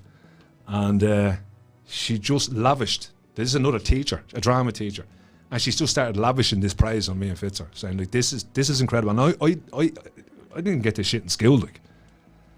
And Journeyman was born. And what she did for us was incredible. She gave up every Wednesday her free time. She clocked off at whatever time. She got the school reopened, which was unbelievably hard for her to do. She would have had to get permission left, right and centre. And the only request she asked of me was, I need prisoners. So I said, right. And I went on a mission, and I called in favours and started recruiting guys in. And Maggie tells this story lovely, that on our first night, she got up to the gate of the school, and Mr. Sheridan, a wonderful, wonderful officer, was sitting there, and he says, evening, Maggie. And she goes, is there, 5 or 6 fellas up there? And he goes, oh no, Cunningham did well. And she walked up, 28 of us, I think. And what happened that night is the most incredible thing I've ever seen in my entire fucking life. Maggie just ploughed in, no problem. She's brilliant with prisoners. She actually has, she's an incredible director and stuff like that. And she has this wonderful saying, she goes, she prefers working with prisoners than actors, less ego.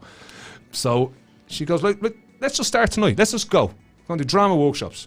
So she started playing Zip Zap Bop. Now, what the hell is that? But let's bring this into context. We have a few armed robbers, a couple of drug dealers, a couple of white-collar crimes, myself. There's a nice palette, a nice smoothie mix, of hardened men. Yeah. And she puts us in a circle, and she's standing there, and for people at home, I'm holding nothing in my hands, and neither was Maggie. And she's going, look at what I have here. So I'm going to zip this to you. And she does this with this big exaggerated moment, and you have to catch it, and you have to zap it to the next person. Now, Hot Dog is standing there, and he goes, that must be bollocks. Yes. What the fuck are you talking about? And this starts this kind of rift. Doesn't phase her. She grabs her zip, zaps it to Aiden, and all of a sudden Aiden said, fucking I'm in on this, and he zaps it off. The next of all, she broke within everybody. Minutes, she broke him. The inhibitions being dropped was one of the most incredible things I've ever witnessed. Hot Dog became one of the... Hot Dog hated it at the start and lived for Wednesdays. Yeah. We do a lot of improv. You could tell she watched Hughes Lines anyway. So the last thing she do every night on these things was, I'd have to host a party, because I'm the most extroverted one. I don't give a fuck. I'll give that a go. So I had to be the host. So she'd bring all the lads out, and she'd be whispering in their ear what they had to be, because they had to act, and I had to guess what my house guest was. And you'd hear them out the fucking yoke, right? And there'd be fellas coming in, and they'd be and all this, and you had to work it out. But Cunny is an introvert, right? And she left him till last, and this shows the power of Maggie. And this guy has anxiety like I've never seen in it. And you want to see this guy, he's chiseled by fucking Zeus. He's a bodybuilder, like he's a good looking lad, but his anxiety eats him alive. And he's last, and he comes in and he pretends to knock on the door. And next of all, he's fucking jumping all over the place. He's roaring, rolling all over the ground and being really extroverted. And we're all in stitches. I'm trying to keep up with him, saying, can I take your coat and fucking this, that and the other. And at the end of it, I just shoot my hands up in the air. I said, I've no idea. And he stops. And he goes, a fucking stuntman, he says. I was a fucking stuntman. How did you not get that? The thing about that, Richie, was I remember walking away with Cunny later that night, or later that day, and I said, man, you really come out of your shell there. He said, I don't know, it's just Maggie, like, she made me feel like I could do it. This is a woman who was doing this in her free time, like, for us. The really sad bit about this was every Wednesday when everyone would go home, or they go home, fucking hell, everyone go back to their gaffs. You wish. Everyone jump out and get their 19 out of their own. But anyway, Maggie would hold myself and Fitzer back, and she'd go to the stage and she'd walk us through, like, you know, maybe we'll do this and we'll do that, and we're going to try. We were running to get this on in Mountjoy. And one Wednesday she came to me and she says, we were that close. And I'm like, well, no, I don't think they're pulling. And she goes, no, you're being transferred. She said, I was at a meeting, your good behaviour, whatever, they're moving you to Loughnhouse, they're moving you to the open prison. Here's a wonderful moment for you, very honest and truthful as well. In that very second, I'd done so much work on myself, and I was a much more well-established person, but the arsehole selfish guy came back. Because all I thought was, I can't leave Fitzer. What the fuck am I going to do without him? And I was like, oh, no. This is really sad, I know, but like that's where my head was at. And I loved Journeyman, and I believed in it. And I thought, well, if I go, and I remember, no, what happened was, and it just shows the measure of the man. When Maggie said, you're being transferred, Fitzer picked me up in a bear hug. He was so happy for me. Wow. And he's like, yes, like that. And you're good. I'm good. And of course, just the last clatter in the face off Fitzer, which was lovely. I said, no, I'm not going to go. It's like the mother thing again. You didn't want to leave. And he turned around and he says, there he is again, there's a selfish one. He said, think of the amount of fellas here in this building who are trying to go there. You're being given it and you're saying no. He said, let me tell you one thing, Gary. You came in here on your own and you're going to walk out here on your own. And that was solid thump in the head. Well, so you went into prison, you went through the guilt, then you went through your education, then you started fitness as well. I did.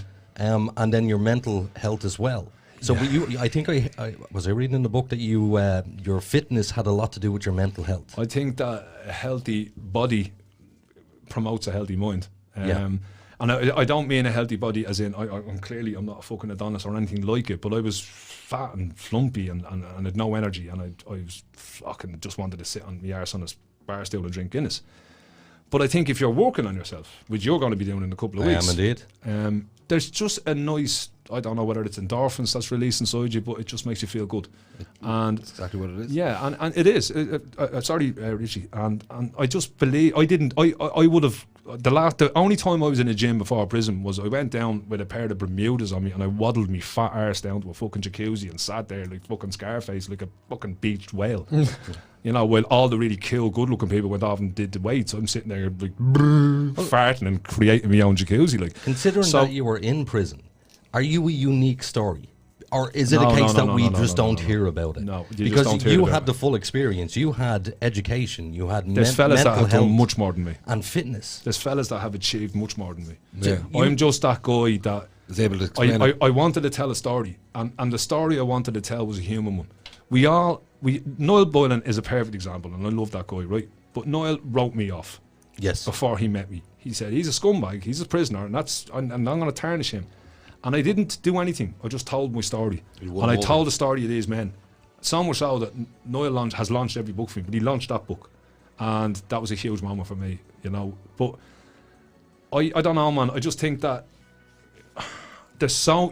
You're not going to get... You got the full experience. But you're not going to pick up the Irish Times and say, Aiden gets released from prison, nails a job, and gets on with life, because it's not a good story. It's more important that we have a 65% reoffending rate within the first 2-3 years in this country. Well, it sits in and around that. That's obviously sensationalism. That's what they want. But I'm just a snapshot of what.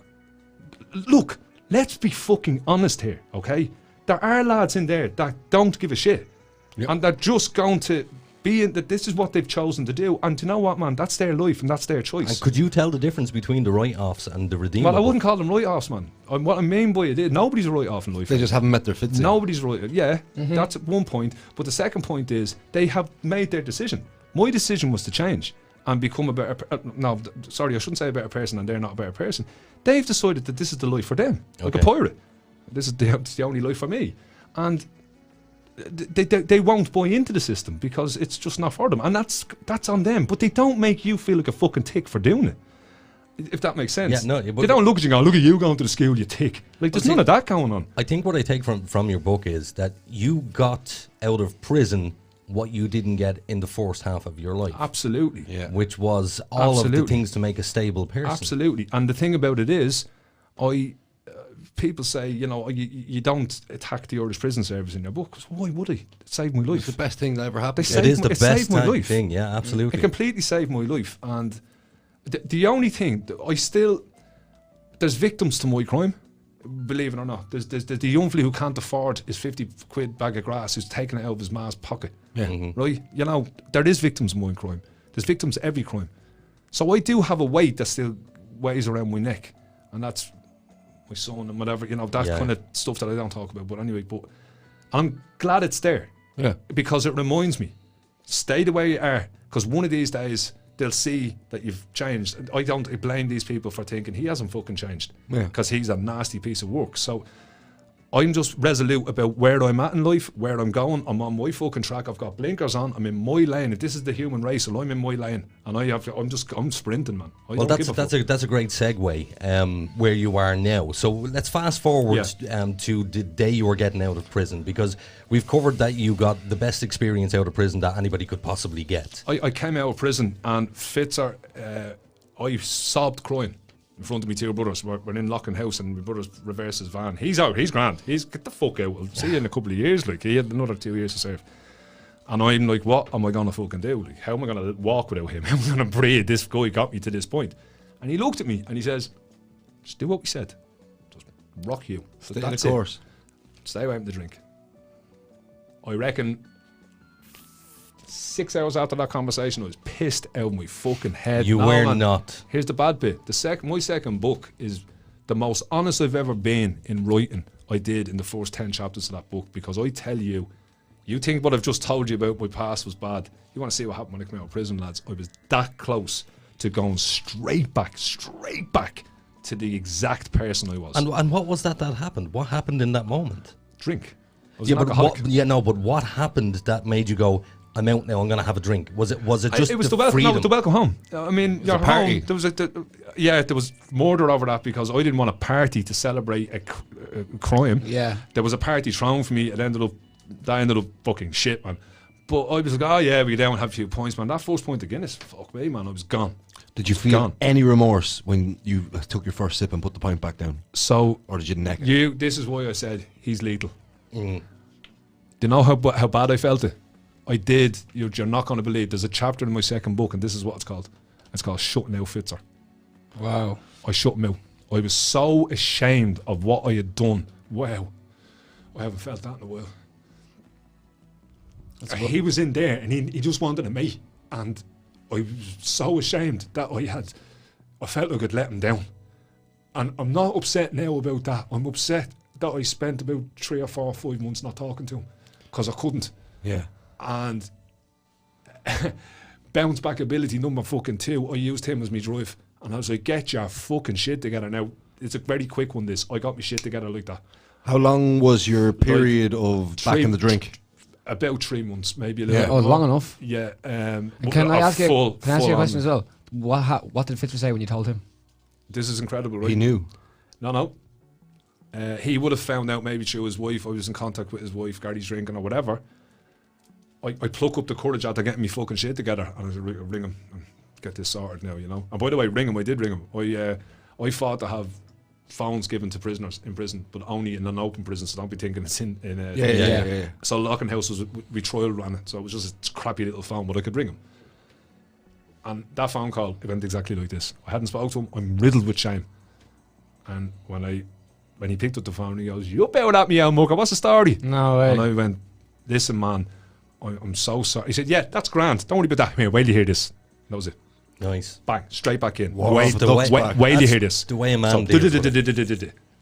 That's it. That's it. Really quick one for you.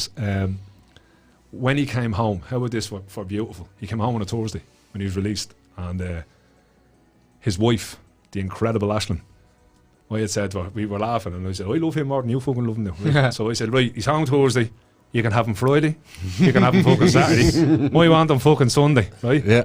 And now she said to me, I'm going to fucking cry again, boys. She goes, "You're coming over tonight." Oh, wow. And I was like, what? This is brilliant. So we're on the M50, myself and my partner, and we're flying over. And Ashlyn is texting. And she goes, "Will you fucking come on? He's trying to get the bleeding leg over." And she's like, "Oh, no, hang on for a minute." And she goes, "Gary, will you come on? He thinks I've gone off him." We got to the house, and he had no idea it was coming, and I brought my guitar. And it's recorded. I should have fucking brought it, man. It's from the back. You just see him going and open the door, and I'm sitting on the bonnet of his car, and I made up a song about him on the spot, about him getting released. And then there's just that moment where we hug. Wow. Man. And now we are where we are. What I did when I came out was, wrote that first book, and I really wanted to give back. I wanted to give back to society. I had a problem with the fact that it cost Richie, who works his arse off, money to house me in prison. It's a what is that? How much is it a year for one prisoner? I don't know, and it embarrasses me. 80 it embarrasses me. I'd say it pales in comparison to the money that's wasted on other stuff. So yeah, very true. I wouldn't be feeling too bad about it. Yeah, but it was a nice drive again. I like to have focus. I like to have drive. So, what was after the 3 months of boozing it up? What was it? What was the motivation then to get out of that? I knew I'd experienced life in prison, and I know that's the weirdest thing you could ever fucking hear, but I knew I had this creativity inside me. I knew that I had the ability to stand and speak. I'm very passionate. I used to have meetings in Loughlin House where the governor laughed one day. He said, more people go to your fucking meetings than come to mine. So I'm a passionate speaker, but I had this story. I had the story of the offenders. We, by the way, wrote ourselves into the history books of the Irish Prison Services, the only band that was created in one prison and then moved into other prisons to play gigs. Fuck Johnny Cash. We went on a tour. But incredible times. But so I had this story that I wanted to tell. So my first ever attempt at writing, I tell this story. And a little side note for you. I started writing Joys of Joy in Mountjoy, and I still have the original, but I wrote binder and all your sketch pads. You know, Smithwick's one of the characters came to me one day, and what happened was I was after seeing this row between two fellas over a pillow, and it was the funniest thing I ever saw in my life. It was like North Korea, South Korea, fucking pillow. And I wrote it down. I said, I don't want to forget this. And I started writing down just a little diary type thing, and Smithy came in, he's looking at this, he goes, you should write a fucking book, man. And I did. I'm that type of guy that if you say something like that, I'll just go and I'll do it. So in Loughlin House, there's a man in there, teacher Con. Again, the teachers are the ones that just encouraged me throughout my whole sentence. I asked him for the computer in the computer class. I said, I don't want to learn nothing, but I'm writing this book and I just want to get a hard copy of it. So I'd start typing, and he was over my shoulder going, holy fuck, man, this is brilliant.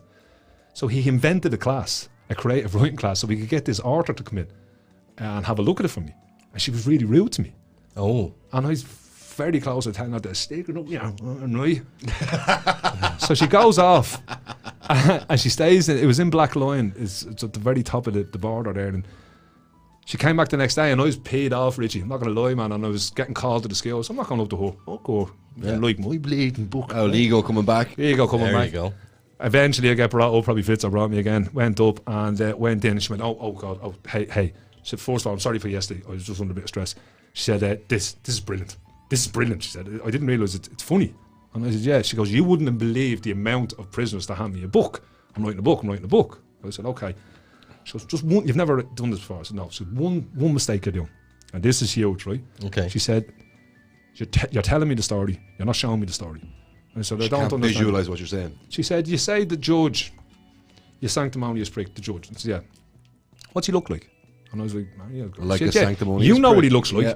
But he doesn't know. I don't know what he looks like, so tell me. I literally went back and ran with that and was told it was one of the most descriptive books. I literally could, as best as I could describe it. I put it out there, was shocked what happened. It was launched on a Thursday, and on the Friday I'm sitting on the brown chair of the Late Late Show, and I do a 15-20 minute interview, and it was the most viewed thing on Irish Telly that night, which was just incredible. And I think what happened here was I realised there was a truth in my story, and I realised that there was a message that Fitzer had given me that I needed to start fucking giving to maybe other people and maybe helping them out, and that was own your shit.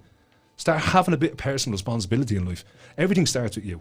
Everything, your happiness, your sadness, everything, it all starts with you.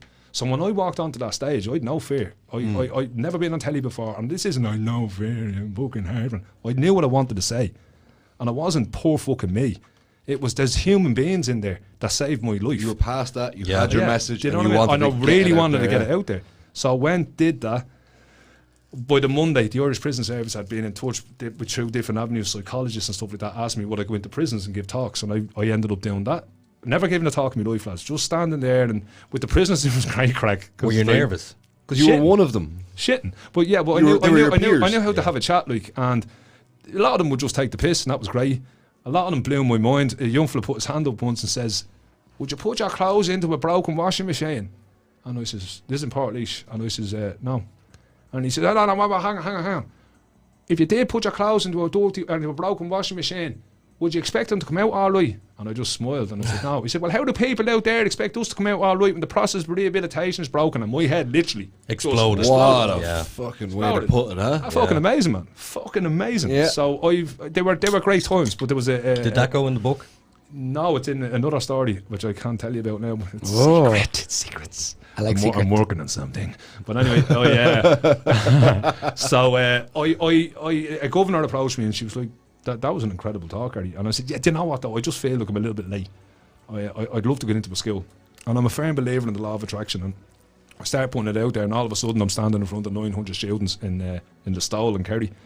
And I'm on with the great Kieran Donaghy and a load of amazing speakers that day, and I'm first on. And this is the first time that I stood up and I told my story. And I said, right, yous are all 5th year, 6th year, you need to listen to this. And man, I gave it that day. That photograph on my Instagram, that's that day. Yeah. And I just gave it. I gave it everything that I had. Man. So they're on their feet, man, right? And Lily Conway, my ma's with me, and she's right at the front. When I come off that stage, I was shaking, man. I went out the back. And this was the set into motion what I'm so passionate about today. This is how it happened. I stood there and I was convinced that society would judge me for the rest of my life. And I said, right, I'm ready for that. I'm ready for that. I deserve that. Because remember, lads, I own this shit. Nobody else collected them drugs. No one else did that. No one else made me fucking do it. I wasn't bullied into doing it, forced into do it. I fucking chose to do it. It's my fault. And I chose to treat people the way I treated them in the past. So I turned around and I gave this talk and I said to my ma, I come off the stage like that. I couldn't believe it. And it was Listowel Writers Week. And they told me, ma, since that we've been doing this for 15 years and we've never seen a reaction like this. I took 900 selfies that day. Jesus. But if you know what I mean. Yeah. But I went out for the smoke. I'm fucking shaking. And I turn around and there's this girl standing, a young girl standing there. And I haven't really copped what was going on behind her. And I said, do you want to talk to me? And she said, is that okay? And I said, yeah. Sorry, are you a teacher? I said, yeah, can you just stand there? I said, that's for my protection. Yeah. And this girl came up to me, and now I can't tell you what she said. She told me one of the most heartbreaking things you'd ever hear a young child say that was happening to her. Yeah. Happened to her. And I went, whoa. She goes, no. I just felt I could tell you. So you really get us, don't you? You really get us. And thank you so much for that today. And I'm going, I just stood there and told you that prison is bad and fucking this, that and the other. But I didn't realise at the time that I was doing the Fitzer stuff. I was saying, own your shit and love yourself and all that kind of stuff. Behind her was a young fella. I said, do you want to talk to me? He said, yeah. You know where this is going? Yeah. Do you want to see that queue? No way. And every one of those kids told me something. It was like confessions. I swear to God, man. And this set into motion what happens at every single talk that I do. So you accidentally stumbled into your talent? Completely. I initially wanted to, for any of you students that follow me, I'm letting a big one out of the bag here. I initially wanted to go into schools and lie. Tell a few white lies, really exaggerate how bad Mount Joy is. Talk about the fear, talk about that in the hope that I could deter from a life of crime. That was the plan. Truth is powerful. What happened next was I started realising I'd go to Cork, I'd go to Galway with the amazing Maggie, I'd go to all these different corners of Ireland and talk, and the common denominator was these kids are fucking sad. These kids are struggling. And it really, really started to grate on me. So I went home and I sat with my partner and I said, wait, look, I have to do something here. So I came up with this concept of I'm enough. I didn't fucking invent the words, but it's what I had to do with my own joy. I had to look in the mirror and like myself. And it was that gets me every time I say it. It was one of the hardest things I ever did because I hated me reflection.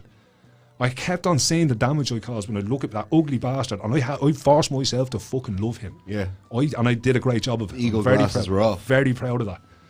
So I was like, these kids need to know. They need to stop this competition shit on the internet. They need to not stop fucking trying to live up to this image of this photoshopped fucking goddess on a fucking bonnet of a car, and realise that they're enough, that they're absolutely incredible and so unique. So I go into these schools and I started changing my talk, and it became cathartic. I use bad language, and I don't fucking care. Yeah. Because I said to a principal once, if you have a problem with my language, turn around and look at your students. They were crying, hugging each other, embracing each other. I was in a talk once that the bully stood up and apologised for bullying. What? I swear to God. In front of the whole, in front of everyone. Man. The teacher's head blew. Yeah. I blew. There's a photograph of it on Twitter. I'm standing there going, and he goes, I just want to say I'm a bully and I'm sorry. Yeah, Thanks, Gary. I'm assuming that during these talks, you realise that you had a talent to No, I don't think it's a talent. I think it's a talent. It's a vibe. Okay, fair enough. It's a vibe you give off. Thank you. Yeah, and I think what it is, there's no bullshit. I did it completely voluntary. Yeah, I wasn't but hear me out. I really fucking care about them. I really am worried. Right. Like, let me get to the bit. You're going to really understand this now. Because these talks became huge, and they became, I'd have the kids on their desks screaming, I'm enough. We get them to do 3 chants. The first one's for the teachers, because they're worried about you. Don't think they're not. They're like prison officers. I love doing this. In every school I say, they remind me of fucking prison officers. And then I bring it back to that. But I said, they're trying to do good for you. So you want to reassure them that you're enough. So let me hear you, Rick Grant. The second one, I go at them hard. I say, this one's for your aunties, your uncles, your mas, your dads, because in this, there's no family dynamic anymore. You have to be careful. You can't just say your man that. Poor young fella mightn't have a man, mightn't have that. Yeah. So it's just that adult in your life. But I say that you have decided doesn't care about you. That you have decided, I'm not going to bother with me fucking problems. Try them. Try them. So let them know you're enough. And then the last one is, this one's for fucking you, so deafen me. And they do. And there's this big cathartic moment, and it's, well, fucking great. And then I stand there, and the queue forms. Every school, Richie, without fail. So there's clearly a connection between this, you and I the need to kids. tell you this bit. Go on. This is, you asked me, why do you think I have a talent? This is what happened. Yeah. The Incredible, who texted in earlier on, Casey, approached me. And she was fucking bawling, crying after one of my talks one day. And she had 2 bodyguards, I always say, 2 mates either side of her. And I'm standing there, I always have a teacher around me, and I'm saying, okay. And she said, thanks for telling me I'm enough, Gary. I really needed to hear that today. And I said, go on now, what's your name, Casey? I said, you're more than enough, you're deadly. And like one of our mates is sort of hitting her, he said, tell him that. And I'm looking, like the fucking teacher's upset. And I was like, what's going on here? Like, and Casey said, look, we're sorry, it's just our best friend took his own life 2 weeks ago. And I said, I had this moment, Richie, and Nathan, I had this moment where I was rude to Casey. I ignored her, and I looked at the teacher and I said, how old is she? As if she didn't exist, like, you know, how old is she? And the teacher's like, well, you know, Casey's 13, but the young boy in question was 12. Yeah, you told me this in the car earlier. Yeah. And like, I'm fucking sorry, if we're living in a society where a 12-year-old thinks he can't fucking go on, and I never felt the sadness like that. I lost a child, and it was,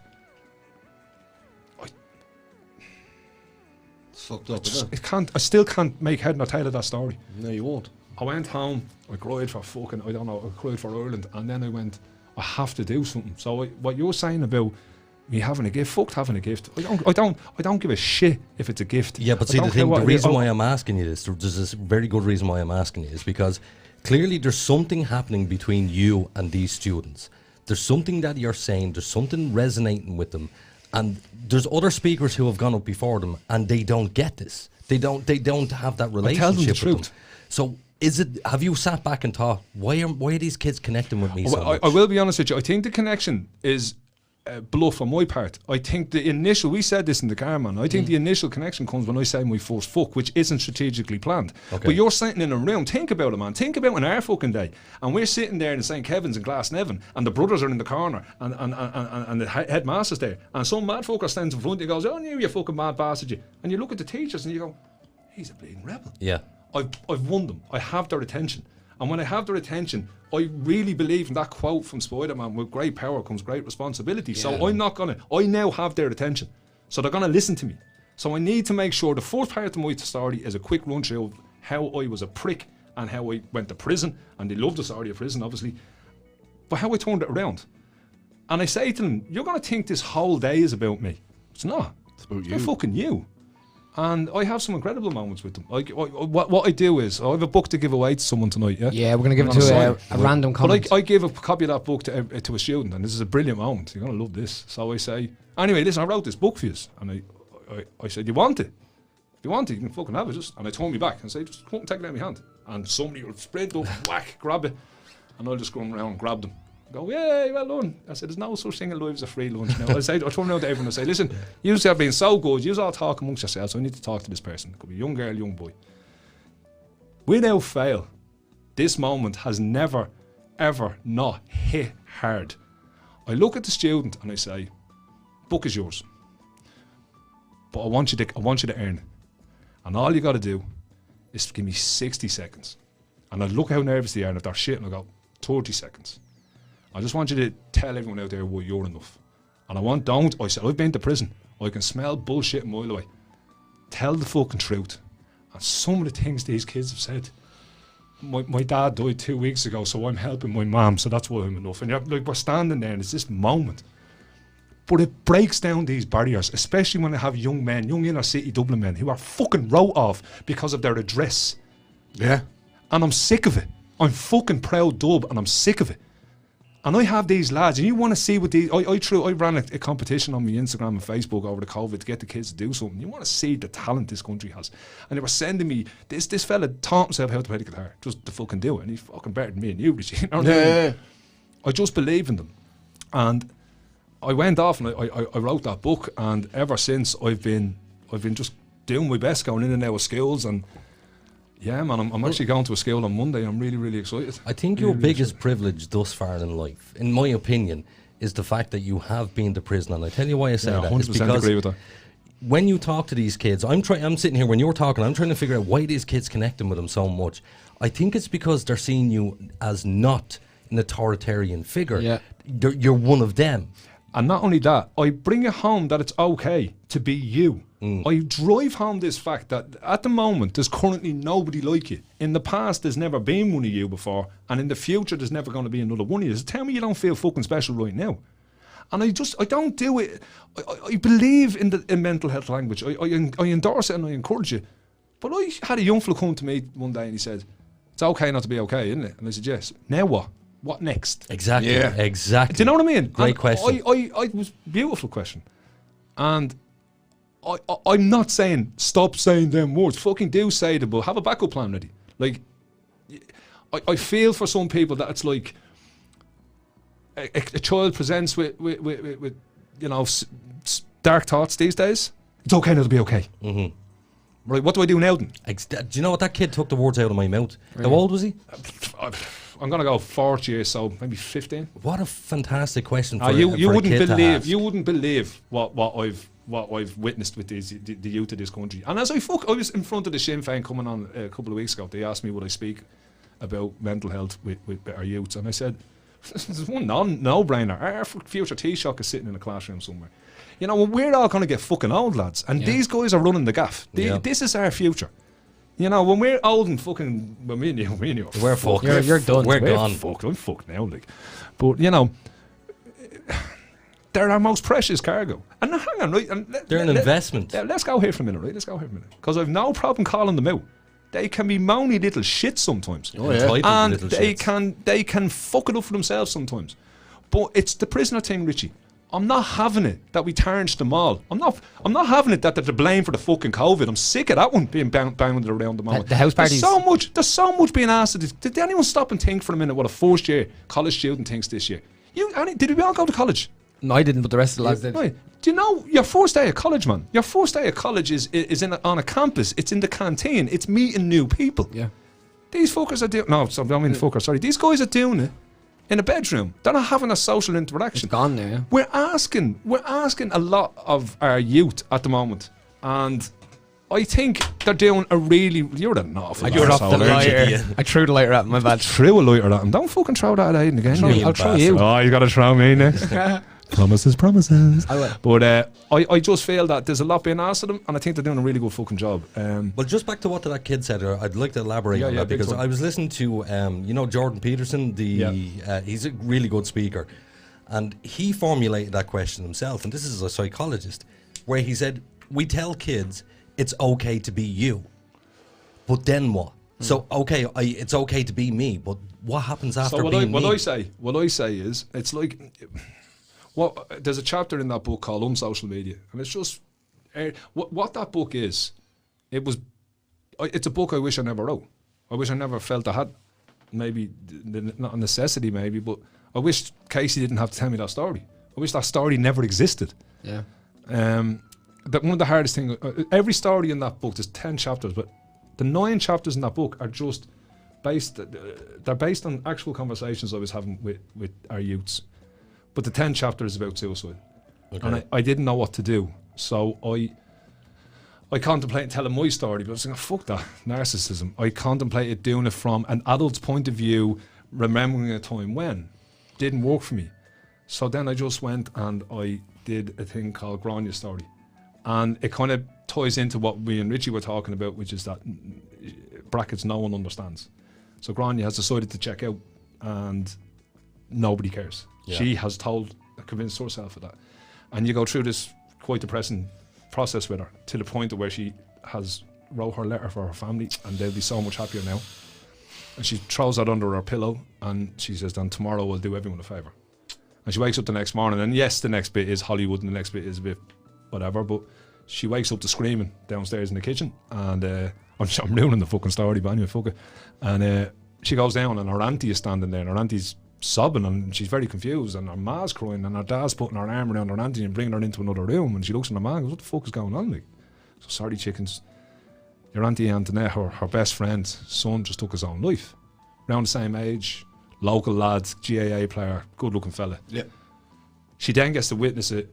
Yep. The funeral. She gets to see what she was about to the devastation bestow on people. Yeah. It's kind of what I told you about writing that letter to myself about. Imagine if you had a fucking one, you know, and it makes her.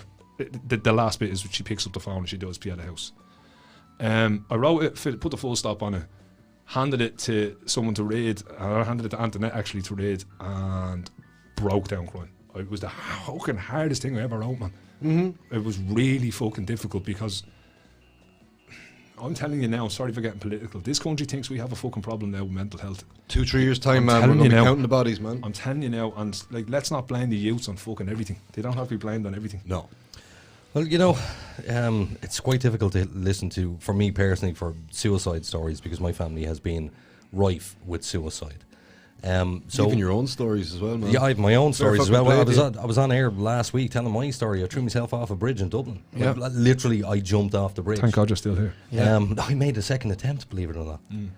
What I had planned on doing was jumping off the bridge and hitting a truck that was coming the other way. But I misjudged it. Stupid ass Aiden. And I just smashed into the ground, broke my nose, broke my ribs, went up for the second time. Walked back up the bridge, and by the time I got up there, all I could remember was blue lights. Guards put me to the ground, and all I can remember is blood and blue lights, because there was blood pissing out of my face at that stage. Suicide is... I can understand how damn selfish it is, because I was not thinking of my mother, my father, my kids. I was thinking about nobody but, I want to check out, I can't handle this shit anymore. That's exactly what I was thinking. Do you know what I heard? Saying that I'd rather listen to your story than attend your funeral. Yeah. I heard that this week. Yeah, and I just think that if we encourage in everybody, by the way, this is universal. This is to anyone that's listening right now, that you are enough. We are enough. Just being who we are. And what I say to these kids is, be you. So what's that mean? It means rock the fucking shit out of you. Believe in you. You know, don't second guess you. And see, that's the question that the kid was asking then. What now? Yeah. So and I told him what to do. The what now is rock the shit out Absolutely. of you. You do you. You say one of the greatest things that, although we can't get into this shit now with algorithms and stuff like that, but one of the coolest things that Instagram did actually do was remove the number of likes that you can see. Yes. Because I'm trying to explain to someone that this means fuck all, a love heart and a thumb. And if you have 20 of them, or if you have 2 of them, it doesn't actually fucking matter. It's always fake online. People what I get to do in the skills, I say, look, I'm worried about fucking looking like some person that's spent hours doing their makeup because they've nothing else to do. They don't look like that. No. But you know what they don't do, mate? You know what they don't do? They don't put up a fucking photograph on a Saturday morning with the kebab mashed all over their fucking face. Yeah. After being out having a good night. But that'd be honesty, wouldn't it? Mm-hmm. Wouldn't that be great for their followers to go, yeah, I fucking pig out, man. You know, and there are amazing influencers that do that. There is, yeah. But unfortunately, these kids are Generation X, man. We maybe you. A little bit. We'd fucking nothing, man. We'd books and newspapers, man. Yeah, no, I'm a little bit of that, yeah. Do you know, and you know no different. And I don't know if we watched The Social Dilemma, but it depressed the life out of me and educated me so much. But from 2009, we had a massive increase in young suicides. Yeah, and it just keeps going up and up and up. Correlated with the rise of social media. 2009, the first smartphone had the first social media app placed onto it. Yep. Now, look, social media is beautiful. We are currently streaming on social media and hopefully giving people some good, you know. It's an unprecedented time. It's beautiful, but it's also, it doesn't care who uses it. Nope. Anyone can fucking. It uses you. It's like drugs. You can use drugs to help a patient, of course, for good reasons. But you can also abuse drugs. Yes. And social media is being abused by people like me because I have big breasts, like me because I have my makeup done right and I look amazing. And then the even murkier side of, like me, kill yourself. Yeah. Like me, You see that all no the one time, cares about you. Yeah. You know, it's horrendous. And we can sit here and we're all very strong men, we're strong-willed. You can see that in this room. It's wonderful. It's fucking wonderful to be around. And you can think to yourself, someone told me to kill myself. Fuck them. 100%. And yeah, it's great, but it's you just could be on that bad day. That one moment of vulnerability. Yep. I have to That get you at the one right second, time. and it's like, maybe, you know what? Maybe you're fucking right. And listen, we already had a pandemic in this country, as far as I'm concerned, before the COVID ever came, and it was suicide, and it's still treated like it's There's two things fueling don't talk about that, and fuck that.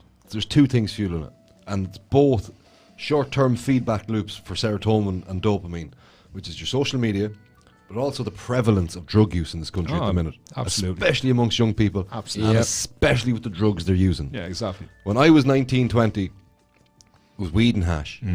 That was it. Yeah. That was it. That was drink. In our day, it was just hash. It was hash, yeah. You couldn't get weed. Yeah. And actually, you know, if we're being honest and fair, we actually got a lot of psychedelics. So yeah, actually LSD and acid. LSD came out, and it was literally a trip. And I don't know how you feel on the whole healing through psychedelics, but I mean, it's something that I think everyone should look into. Our last podcast, we had Piers that's Fox. right. Sorry, you were telling me this. So Piers Fox was in, and he is a neuropharmacologist, and he talked about the benefits of psychedelics. Psilocybin. Yeah, but just to kind of piggyback on what Richie was saying is, I have another point to make after as well. Sorry, real quick, man. You're dead right, because it's cocaine you're sniffing. It isn't my arse. Yeah, and it's 5 to 10% if you're It's looking. really scary. Yeah. It's really scary. You don't know what the fuck you're throwing up your nose or putting in your mouth, and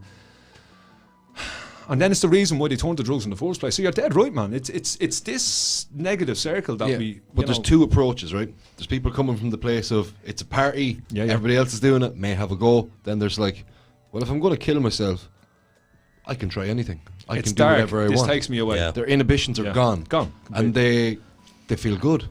Drugs become their best friend, and then there's a day they can't get drugs, and someone calls them a junkies bastard, and then gone. Yeah. And it can be that happening easy. And everywhere. like I say, it's this. I'm of the belief that if someone presents to you, male, female, young or old, and tells you they've dark thoughts, it can be. Let's say this person is quote unquote being known to be a drama queen. You can't take that fucking risk. No, you've got to ascertain in your You have to mind that this acknowledge that person call. you have to acknowledge that call. I look at it this way: someone tells you they're going to kill themselves. You're like, what do I do? If someone's hanging by their fingernails off a 50-foot side of a building, you'll send the fire brigade, the guards, the ambulance. Fucking stand there. Everything will be done because that person's life is in danger. But you write it off when it's somebody who said maybe 3 weeks in a row, "Oh, I'm going to kill myself," and goes off and doesn't do it. 1,000,000% agree with you. Yeah. People don't look at it for what it is. I didn't want to agree with you all the time, but I had to agree with you on that. Yeah. But you know, we have to wrap up this section, and anyway, so before we wrap up the section, Excuse what me, I want to do. We're wrapping up talking about me. No. Yes. How very fucking dare you? You had your fucking talk, son. Can I just On say with you. the book?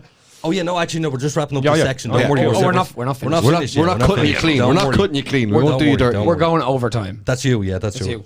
I have quite a nice comment here. Go ahead. So I'm going to butcher the name. I'll say the name after. It's an Irish name. I've had the honour of witnessing the impact that Gary's talks have had on students, and it's something that I've never experienced and haven't since. His ability to connect with students is unique, and he's making an incredible difference in the lives of young people. Here. Fantastic. So, round of applause for Gary. So, Gary, can I interrupt as well? Sorry. Go on. Wow. Whoever sent that message. Casey says, "Tell Gary I'm watching right now," and he's great. Oh. That message was from Marie Nimmergen. It's Irish. I can't pronounce it. Oh my God! Yeah, I know who Marie is. Yeah, she's incredible. And then Marie, Siobhan thank you says, so much. "Gary, you're 1 in a billion for so many reasons." Give it over, guys. He's 1 in 9 billion. That is the population of our planet. So, Gary, we've talked about your transition through prison. Where do you at now? I'm making me well up. That's what he's doing. Yeah, You're a busy boy. My first book's been turned into a movie, man. What was the name of that book? Joys of Joy, finding myself in And an where Irish can prison. people- And where can people buy that? Go to the liffeypress.com and you can buy Joys of Joy, and then you can buy the second book, which is called Life After Joy, A Prisoner No More, and then you can buy the third book, which is called I'm Enough Words to Live By. What's the name of that company one more time? The liffeypress.com. The liffeypress.com. It is David Givens, who happens to be this big, beautiful Californian, I think, man, who's my publisher, and he's just an effing legend. Fantastic. Beautiful man. Makes shit happen. So where are you now personally? Oh yeah, so I'm just about. I've finished my next book, which is my first attempt at. You're gonna love this, man. Go on. I'm actually gonna give the whole plot out on. Oh no! Don't. I need to do one thing. So. No, I won't. Fuck no, it, don't do it. Don't do it. It's a really, really, really, really, really dark comedy. Okay. I think. But I'm tossing about the idea of. Oh, I can't tell you that. And the second thing, the second thing I'm doing is I'm just about to put out the music for Journeyman. So what started in a prison cell in Mountjoy. If you want to have a quick listen, sounds like this now. But I'm so proud of this, man. I'm so proud of this. It's the story of this. Whatever about, I've taught myself how to mix and master music using a room that's not soundproof like this. I've never done this before. I think it sounds pretty cool. But it's about, I'd no equipment. So I got lemons and I made lemonade. It was like in prison. We hadn't got fucking Marshall stack amps. And I mean, Fitzer was playing through a busted up speaker. I had a Fender amp this size. A little bedroom jam amp. Yeah, a little jam amp. We play full gigs on with this. And the best story ever is the drummer who was self-taught in the Offenders. His drum kit was donated to us, and it was a Dora the Explorer drum kit. Wow. It was an actual fully functioning drum kit with Dora the Explorer fucking stickers on the love back. it. Love it. And this fella is the Incredible Hulk sitting behind it, so it was a beautiful juxtaposition. But I'm so proud of what this is. It started in a cell in Mountjoy, and I have this thing where, Richie, you might have this yourself. When you're playing the guitar, you hear the drums and you hear the bass and you hear what you want it to be. Maggie Bourne, the lady I told you about, the drama teacher. She's now one of my best mates. Like we're like this, and we're working on the script for this, and we want to get it into skills and get it out there. But first, what I want to do, for absolutely free of charge, is I'm going to give this music, this album, to anyone who wants Amazing. it. Online to everyone. Yeah. They're going to give it to everybody. Savage. Whoever wants it. And where are you at with the movie? So I'm not really. Unfortunately, I can't really talk about that. Okay. But no, I can say that. NDC, is it? I can say that It's a big deal. I can say it's fucking amazing. Okay, and no release date, something like. No, not there yet. But a lot of stuff got in the way. Maybe there was personal issues and health. There was a COVID virus. There was stuff that went on that kind of slowed down the process. But it is a long process. And this is why I'm asking where you're at now, because we're all going through the same with the social distancing and COVID and all. We have health issues. You know, I'm in an okay place. I'm not in a great place at the moment. Okay. People know with me, if I'm not on Facebook doing me posting on Monday, that I'm just chilling out and I'm trying to regroup and just get my head together. Seeing that guy in that car crash really fucked me up the other day. Would, man, it's a traumatic event. Man. And I think I love getting the little kick in the face. There's a story I need to tell you. I love getting the kick in the face about life and about how precious it is, you know. We're all very lucky. We've only got one fucking shot at this, you know. This is it. This isn't a dress rehearsal. I want to actually end, if I can, of my little story with a beautiful story for you. And it's from my mom. This one's from my ma. This one's gonna blow your fucking heads completely. And it's based around my favourite word, which is serendipity. It's a beautiful word. So I'm launching my second book, and I'm sitting down and I'm signing them. This is called Life After Joy, A Prisoner No More. And the idea behind this book is, it was about the reintegration of a prisoner back into society and how fucking hard I found it. But it goes one of two ways, isn't it? But I owned it. Yeah. Again, not going, I can't get a job, poor me. I can't get a job. I think that needs to change, maybe. Because I'm willing to work, but you won't employ me. But I understand. It was like this fucking battle I was having with myself in internal, and I kind of poured it onto the pages of this book. And it's also about the message that runs through this book is just don't ever give up. That's the whole idea behind Journeyman. I started in a jail cell. I then had something horrific happen to me arse, and I was housebound for a very, very long time. So I taught myself, So I taught myself how to mix and master music. And please, hopefully, we might hear Father's Brat before I go. We will. Yeah, we will. But again, it's all down to this whole thing of just stop whinging. Life's giving us lemons, so make fucking lemonade out of it, you know. But anyway, I have this book signing and I'm in the Masonic Hall. Noel Boylan's doing his thing. He was great that night. And I've got this amazing woman, DKO, from Tralee. She's a beautiful, beautiful woman. And myself and herself were to go into the Doll the next day. I'm not at liberty to talk about what an arsehole I made of myself that day. But anyway, I got a few opinions off my chest. But that's for a different show. So she said, I can't come to Dublin. I'm going to miss your book signing. And I'm like, your book launch. And I said, I was disappointed, but I never let Dee know that. I was like, don't worry about it. Sitting there, signing books, look up, DKO standing there. And she's standing with this other beautiful woman called Diane, both of them Kerry. And they said, apparently they were sitting in their office and they went, it's fucking Gary, come on. Packed the bag, jumped on the train. God. And this is the best bit of the story. Diane is great crack. She bought 2 books and she said, the first one is for the husband, write what you want, but the second one's for me. And she was messing and I'm fucking messing, that was great. And Dee got her book and that was grand. And the 2 girls said, well, we'll see you tomorrow. We're going to go to the Doll, so we'll meet for coffee. So I fucked off. That was grand. Next day, rambled down. It was a beautiful sunny day. I walked down, and just on Dawson Street, the 2 girls are sitting outside having a cup of coffee. And the first thing Diane says to me is, you didn't bring another couple of copies of your book, did you? And I went, oh yeah, like an arsehole. I went, oh yeah, because I carry a fucking bag around. I looked, and I went, but I said, you bought 2 last night. And she says, I know. She says, Gary, we didn't even have a B&B. Like, we came with no plan. So they organised the B&B on the train on the way down. So when we walked out of the Masonic Hall, the porter actually said, where are you going? And blah, blah, blah. She said, yeah, that bus there, that's going to bring you nearly to the fucking door. She said, we got on the bus, sat back on the bus, looked out the window, and there's a brown paper bag sitting on the bus stop, and it's your 2 books. And my straight away, I turned around and said, wouldn't you jump off and get the fucking things? And Dee turned around to Diane and said, tell him what I said. And she said, what would Gary Cunningham do? He'd gift them to the universe. So I said, wow. That was on a Wednesday, Richie, right? On the Friday, I'm bringing me ma out to Blanche and we're doing a little bit of shopping and she's in Marks and Spencer's and my ma wants a fucking jumper at Marks and Spencer's. She's getting a jumper at Marks and Spencer's. And we went in and they hadn't got her size. So I said, where has it? She goes, Henry Street. Deadly. So come on, ma, into the car, went down to Henry Street. We're walking through the Ilac shopping centre and this young fella came up behind me and he tapped me on the shoulder. And when I turned around, you could tell this lad had cancer. And he said, are you Gary Cunningham? And I said, no. And I kept walking with my ma and he went, and my ma's gone, Gary. And I says, and he said, no, Gary wrote the book. And I said, no. I was how many fucking mess man I am. I said, no, I'm Michael. And in that moment, he had sent me this beautiful email where he said, I read your book and it gave me, it inspired me and meeting my dad. And he said, I can't believe I'm meeting you. And I met his dad for a minute and I was like, wow. Like, how did he even notice me there? So, and I'm still in touch with that guy and that's great. So we walk out the fucking street and it's a beautiful sunny Henry Street, packed with people. And we went over into the Marks and Spencer's. I fucking hate Marks and Spencer's. And I don't like the clientele. So I started singing and dancing and wrecking my ma's head and I'm giving it a jive and doing all this. And next time my phone rings and it's DKO, the girl from Kerry. And she's back in Kerry and she's just wanting to see how I am. And my ma has the jumper. And I'm like, oh yes, have Dee on the phone. And she loves me, man. They're talking. I get the phone back. I said, Ma, come on, the fucking car. We have to go. I was thinking of the park. Yeah. I shit you not. I have my phone up to my head like this.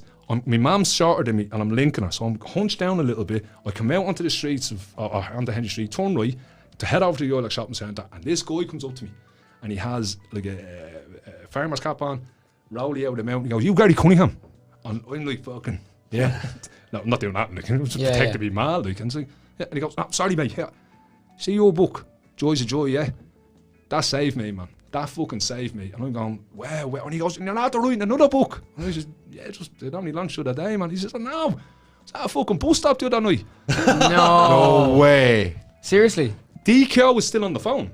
And I've learned to embrace serendipity for what it is. It's beautiful. That is the definition of it. It's not serendipity. I'm not finished, man. Yeah. Wait, this is going to kick you in the nuts.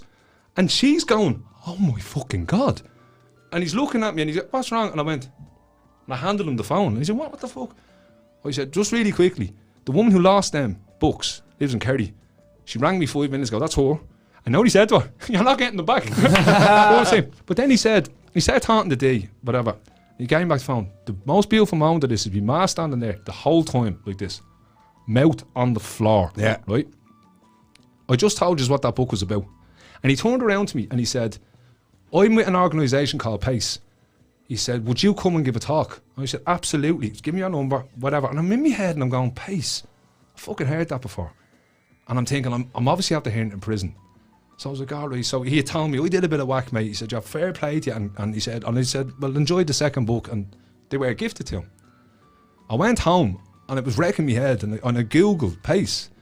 And if you Google it now, their mission statement is, "We fight for the reintegration of prisoners back into society." Wow. And that is the most beautiful serendipity story I know. Hear, hear. Isn't that fucking amazing, man? Amazing. I love that stuff. That's pretty insane. Well, tingly, isn't it? We're gonna go. Sorry, It's also a voluntary organisation. Do you know, genuinely, now you have me welling up, you bastard. Does he? Yeah. And it's hard to get me that way. Yeah, I have to say, like, the stuff, like... You're next. You kind of... You touched me in a way I wasn't expecting, I'll tell you that. That sounds weird. No. It's an No, amazing seriously. story, man. We're going to go into a quick ad break. We're going to come back for a few minutes with the funny bits. Yeah, but before we do, we read out the text messages. No, can I play the song for the ad break? We come back after the ad and we'll play the song. Let's do it. Okie dokie.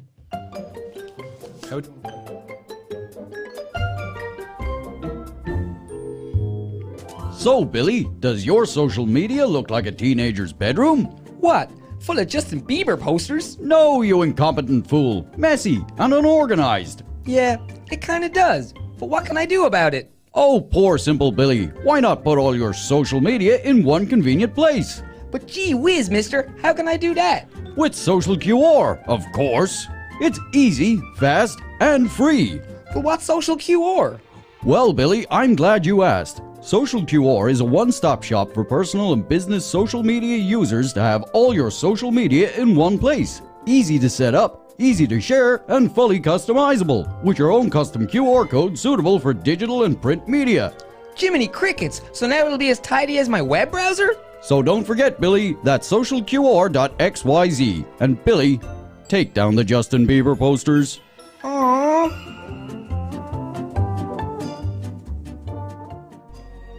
Every day, Richie has to drive 2 miles to bum tobacco from his friends. With your generous donation of only $19.20 a week, Richie won't have to sponge from his friends. Text Richie to 521034 to 759126089 so we can finally tell Richie to piss off. From its rich traditions beginning when the first AM radio transmission was broadcast in the year 1900 to present day, where radio is still the most listened to form of media and the #1 source for people of all ages to enjoy their favorite music and discover new artists. Sure, the technology has changed, but the concept has stood the test of time throughout history. From the end of World War II, General Eisenhower informs me that the forces of Germany have surrendered to the United Nations. The flags of freedom fly all over Europe. to the falling of the Berlin Wall. Our top story. The Iron Curtain between East Germany and West Berlin has come tumbling down. To the U.S. entering the War on Terror. None of us will ever forget this day, yet we go forward to defend freedom and all that is good and just in our world. Thank you. Good night, and God bless America. Generations across the world are united by music as it transcends all language barriers. It brings everyone on planet Earth closer together. We at iStreamRadio.ie understand what radio has done for the world and would like to thank radio for its 100+ years of service. Radio has been here through thick and thin. Thank you, radio. Imagination is the beginning of creation. You imagine what you desire. You will what you imagine. And at last, we create what you will. Don't wait for the right opportunity. Let us create it. When the virtual world of the internet, ideas, dreams, and concepts have become a reality, now is the time to bring your idea to the digital world. MilestoneMedia.ie offer a full range of digital services such as web development, hosting, audio, and visual services. Inspiration has a new platform. MilestoneMedia.ie. Experience the difference.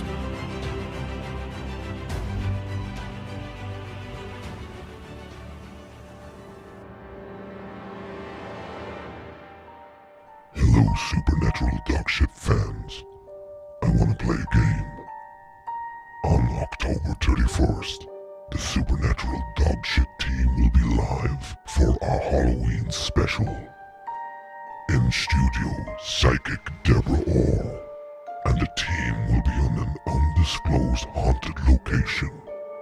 Will they survive? Tune in on October 31st at 9 p.m.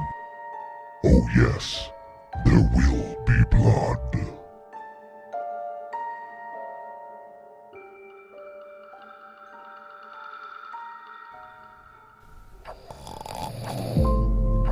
This is Henry. He's 40 minutes late. Again. His crew are waiting for him in the yard. He insists on using a wanked iPhone 4 to keep his alarms every morning. Ed says if he's late again, he'll eat his nonsense-spewing face, because he's sick of his dogshit excuses. With your one-off donation of €3, we can get him an alarm clock and batteries from the pound shop. Please help this lazy gobshite get his ass to work before his employment runs out.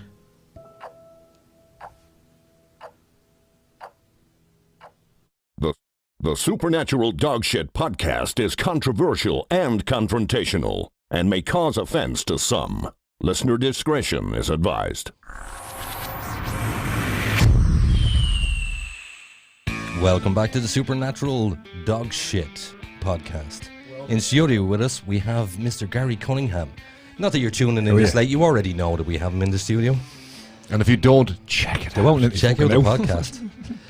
So Gary, we're going to give away one of your books tonight. Oh, yep. I'll sign it as well. So is this is the third book or second book? This is the third one. So this is the third book. Look, just to say, it's aimed at maybe 4 to 6 years, but the amount of adults that read it and told me thanks so much for writing it really fucking helped me. My own mom said she got something out of it when she read it, so how incredible is that? Well, it's called I Am Enough, Words to Live By Gary Cunningham. And do you know what, Gary, we're going to get you to sign it in front of us, so we can attest to the fact that it is not my signature. Yeah. And can we just say to everybody home, you have to comment in, because I'm going to pick a comment here at random, so get your comments. Well, I'll wait till you pick the comment and then I'll sign the name. Oh yeah, good idea. I'll sign it to them. So you're going to get a personalised autograph. A personalised note from Mr. Cunningham. So it's time for Don't leave it at the bus stop. You don't leave it at the bus stop. You might cause a whole other thing, and this guy's going to be T-shock. So, fun bits. Fun. I have fun bits. Okay, go on. Fun bits. No, they're my actual fun bits. Oh yeah, okay. We all have fun bits. My funny bits. We were supposed to have Brianne Davis on the show tonight at one point. No, but she's coming on, so it's fine. Oh yeah, but it's not a big deal. We could talk about dirty stuff. I have a question for her. I need her to sort out my fetishes. But, okay. Yeah, but this asshole, every fucking podcast, you go, let's talk about sex. I like sex. You do. You do like sex. You have a problem. A problem? You do have a problem. Do you think, right? Oh, here we go. Do you think, Nathan? The interview has that you may be a now fucking sex addict there, pal. You're trying to ride me in the car, man. I was trying to suck you off. Socially distance. Yeah. Nothing wrong with a sex addict, though. I am. I would be a bit of a horn dog myself. Are we all not? A little bit. No. Come on, like. No. He hasn't had sex in a year. I'm a pervert, but I'm not a horn dog. I couldn't give a shit about sex. Yeah. I'm at that point in my life where I've had enough of it, and But it's you're just easier. at that point. It's in everybody. It's a reproductive instinct within all of us as mammals. And I think what's cool about that as well, we're roughly the same age, and I had it the same. Well, it was forced upon me, like my sobriety, but in prison there wasn't exactly, a lot of riding being done. Oh, what's the wanking etiquette in prison? Just have one. You can just crack one and no bleeding. Man. Yeah, it's just a wank, isn't it? Yeah. Soggy biscuit. So long as you're not looking at the bloke. Soggy biscuit. My God. And you're not jizzing on his shit. Like. It's masturbation, like, for fuck's sake. You know what soggy biscuit is? I'm sure Explain. You're No, hang on, this is not me. Oh, it's not you. No, this is me. I do apologise for that, sir. I do apologise. Did you play Soggy Biscuit? Yeah. He did. Did you win? No, I never lost. Put it that way. Yeah. Fucking shit. I never had to eat the biscuit. Remember, I have just spoke passionately about the youth of this fucking country. Don't let me fucking down now. You're about to be let I'm right about down. to ruin it for you. Sorry. I'm going to do this. So as a teen, I know I haven't played this game in a very, very long time. Okay. Last week. Yeah. with you. I lost. As a teen, right? On purpose. You say you're about 15, 16, 17, maybe even 18, sitting around in a group of lads, and you all have to crack one out, right? Yeah. And as you come on the biscuit. Last one to come has to eat the biscuit. Oh, man. On that fucking low, I'm gone. Come here. See you, Gary. James. Did the guy eat the biscuit when he lost? A nibble. What the I'll let him away with a nibble. I mean, hang on. How many people? I remember 7 at one point. Jesus Christ. It was like a lad's sleepover kind So of thing. hold on, like. 7 people. There was no weird sex shit going on. No. Of course not. Just wanking onto a biscuit and then eating it. Well, Not well, weird sex shit at all. Like. How gay was that? Well, we're all watching porn on the telly, like under blankets. Yeah, no, see, that's really wrong. The blanket. The blankets. The blanket protects everything. Yeah, the blanket's in. The blanket's So hold But the blanket does throw a different. And the biscuit has to be shade on passed around as well. You have to remember that. So here's the thing: you could actually, But it wouldn't happen today. No. you could put the biscuit under the blanket, and if you're the second or third guy, you can just pretend you actually did it. Jesus Christ. No, I presume we used to show. Was there? I mean, I couldn't orgasm with a guy sitting there right beside 7 lads Look at him. staring at me. Did you win every time? Yeah. 2-second job. Come on. So, Cracking the shit out of it. They're wanking away. Lads, we play soggy biscuit, will we? I'm already started. I'm assuming though that at some point when you're the one with the biscuit, everybody's like looking at you. No, well, everyone's doing it at the same time. See, the thing Oh, so about there's different biscuits. No, one. Whoever comes comes last. Come on, Aiden. Loses. Yeah, Right. but do you call for the biscuit? Yeah. Okay, so I'm better go Biscuit! Biscuit. Yeah, I get it. I just bail out the window, So, man. do you want to play later, guys? I can have a game right now. Yeah, you're in. Yeah, give me a biscuit. Right, on air. We have Fox's biscuits out there, the posh ones. No, we're not playing this game. Far from Foxes, me and you are there, Pat. No, Far no, from Foxes. not even digestives. They were even too posh for me. Yeah, like rich tea. Wait now, how's it digested? Posh. Oh, That there was was still too there was a posh. story you were supposed to go back to that we were supposed to remind you about, Was there? and now I can't remember. Smegma. Smegma. Yes! Smegma. Yes. Smegma. Smegma. Do I have to tell this story? Yes, Ed gets you annoyed do. when I tell this. Just don't say the girl's name. Okay, Or do. I can't tell. No, don't. Go No, on. I won't say her name, but I'll tell the story. So, I think did Niall tell this story? No, he told a different story on there. So, This is an awful story. actually, my mate that you met earlier, Riz, when I was living in an apartment here in town, he brought a girl back to my place because he just wanted to give her a quick one. He was pissed drunk. She was pissed drunk. I was sitting in the house, like 3 weeks, feeling sorry for myself in my Renaissance phase, going, "Oh, the world," that type of shit. Yeah. I hadn't showered in 3 weeks. Good man. Sitting there, really overweight, smelly, and just completely under. I mean, look at this. I mean, I'm fucking bought. It's just You look great, man. There's nothing going. You for look me. great, man. So they come into the house, and he's too drunk, so he falls asleep. And now me and the girl are talking to each other. Now I'm at this stage 34, 35 years of age. She's 21. Super hot, way out of my league, way out of my league. So eventually we're chatting to each other, but she's drunk, so she thinks, she came on to me. I just went, I'm going to bed. She followed me into the room. So we started to get naked and just fool around with each other, kissing, touching each other. And next of all, she decides to go down on me. And in my mind, I'm going, you haven't showered in 3 weeks, man. I can smell my dick from here.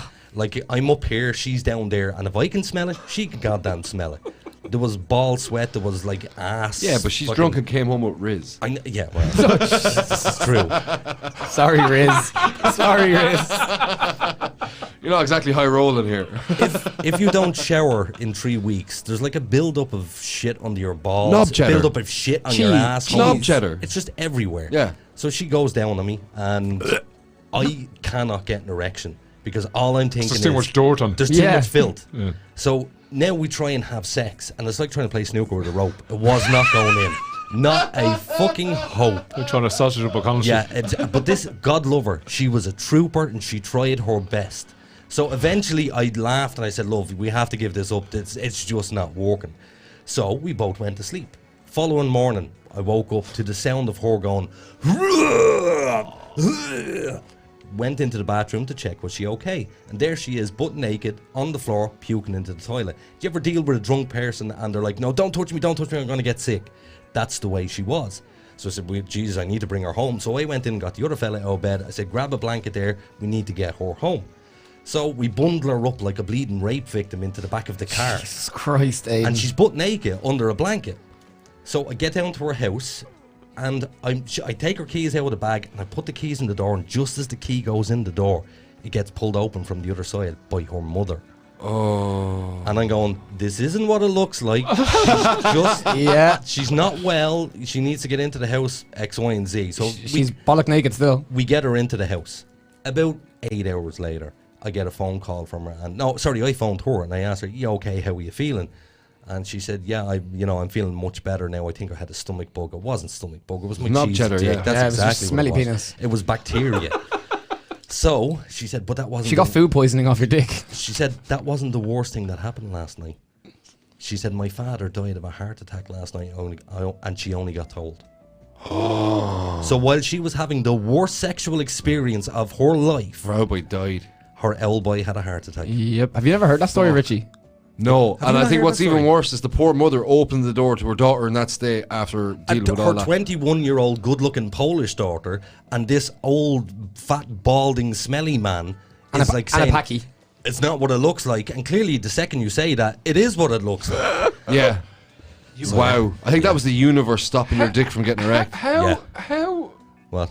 Yeah, how, right? How what? Just how. And you have multiple books and he doesn't have one. Man, if you want me to ghost roast from Sheffield, I mean, like, how? You couldn't even make that up, Gary, could No, you? you couldn't. You couldn't make that up. That's what I love about Ireland. You're never more than 30 seconds away from an lunacy. incredible story. Incredible story. We're the best storytellers on this beautiful little planet of ours. But you, my dear man, you are good at that shit. Yeah, unfortunately. Another fun fact about Aiden. Yeah, sorry, man. It is a little bit unfortunate because, unfortunately, some of your stories are dark, horrific. Like. Oh yeah. Oh yeah. Do you want to hear a dark one? Go on. Dark. For some reason, Is this about me? you're involved. Okay. Shock. Aiden used to live a couple of doors down. I think that's how we all got to know him. Yes. And for some point in time, he had a sham marriage. No, I didn't get married. I didn't. It was a sham marriage It wasn't a sham marriage. It was going to be a sham marriage. He's getting outed tonight. with a Chinese woman who had very, very, very little English, I know where this is going. and she was pregnant. I Not know. to him. Jesus. No, not to me. And he hoofed her out on her hole. Jesus fucking Christ. Here we go. I'm getting into the nitty-gritty Wait. now. Let me tell the story and then defend him. Look at him. Look at him. Me bollocks. No. She was subhuman. Fucking human. What? Rat people. So come on. What else did I do? You'd come home and all the fucking windows would be open and it'd be colder than it is now because she grew up in a place where there was no such thing as central heating or indoor plumbing and she couldn't handle the heat and where's all the draft? So he'd come home, the heat would be on all day, she didn't know how to work that. No electricity, she'd have everything turned off, she'd argue and fight over everything. Subhuman. With no English. With no English. Did not know how to live. What, like, So I'm going to say it again. Fucking how? Why? wait. That's not the worst part of that story. You didn't tell it. Fuck, man. Go on, you tell it. Do you want me to tell it? Yeah, dude. Yeah. Should I tell? I don't it? even. I don't know this. On air? Yeah. Yes. Ooh, right. Fair enough. It's not on air, it's on the line. So, she was quite an attractive Asian lady, but she did have a husband and she was pregnant. I had a little bit of a habit of stealing her panties. That's not that weird. No, that's not that weird, man. I mean, It is when you're sniffing them and looking at her through a keyhole while she's in the shower. Now, see, that's the bit you shouldn't have said. That's the bit you shouldn't have said, man. Yeah. Well, there wasn't hidden cameras in the house. I was just using my raw vision. or was there? Or was there? Yeah. Oh, we have to bring that button back. Her husband. The man who wants to put a web fucking cam on a bin. I know, right? To watch people pissing. Her husband. You really, you're not going to enjoy listening back to this shit tomorrow, man. No, I don't mind. This is my entire life. He doesn't care. Her husband once caught me jerking off with her panties. Did he? Yeah. Did he join in? He said Did you nothing. play Soggy Biscuit? No, we didn't. We played soggy underwear. Wait, do you live together with the husband and wife? No. He wasn't living there. Only she was. She wanted me to marry her for €27,000. And I was going to do it, but I went, no, it's not worth the hassle. And it's like totally illegal. Yeah. So €27,000 though. I know. Imagine I had met you in Mount Joy and that was your crime. No, yeah. Marrying an Asian chick. Yeah. Would you go to prison The for that? worst kind of Chinese takeaway. So yeah. So have you any funny embarrassing stories that you'd like to share with people? Considering your mother's listening. Yeah. Is she still up this late? Yeah. Right. So I many moons ago, I was out of the super box, so I was drunk. There was probably some ecstasy taken. I was just in a bad way, and I met this girl, and Went back to my ma's, and I'm trying to get my leg over my room. My ma burst into the door and causes us, "Get the fuck out, you everyone get out." And we got out, and I took the keys of a van and I got into the back of a painter's van and I arranged the sheets and finished what I started and fell asleep and woke up to my dad driving to work with me. Oh my god! With the young one. So let me ask you, amazing. Did you give her a face like a painter's radio? That's fucking disgusting. Oh wow, we need a zing button. We do need a zing button. Fucking cheeky. I mean, you were in the back of a painter's van. Yeah, no, but on a serious note, Gary, did you? No, you don't have to answer that. Knowing the state I was back then, so you're talking Probably. roughly around 18 stone. I had to do knee. Absolutely not, mate. Absolutely not. So like trying to play. I had a wasp's snooker with a arse. rope. I'm assuming. Think of a wasp's arse. A wasp's arse. And a sting. Yeah. That's about the size of my flute that night. Yeah. And that's the problem when you put on weight. Pilly Willy as well, though. Yeah, man. I was big. I couldn't see my feet. It goes in. Yeah. Like your dick gets buried amongst the shit. penis syndrome. I wouldn't know. It's amazing how quick this show descends. Jesus Christ, man. You've got me. You've dragged me into the fucking gutter. Like it goes from serious. I'm talking about kids' mental health. I know. And now we're talking about jizzing on biscuits, Chinese jizzing women. on biscuits. Like, in fairness, you started this. This is the fun part of the show. You started. Well, there's fun, and then there's jizzing on a biscuit. There's outrageous. With your mates under a blanket. Is it vulgar? No. Spying on Chinese women. You're dirty. The girl that had her father die, God love her. Oh my God. It's amazing. How do you feel about dogging?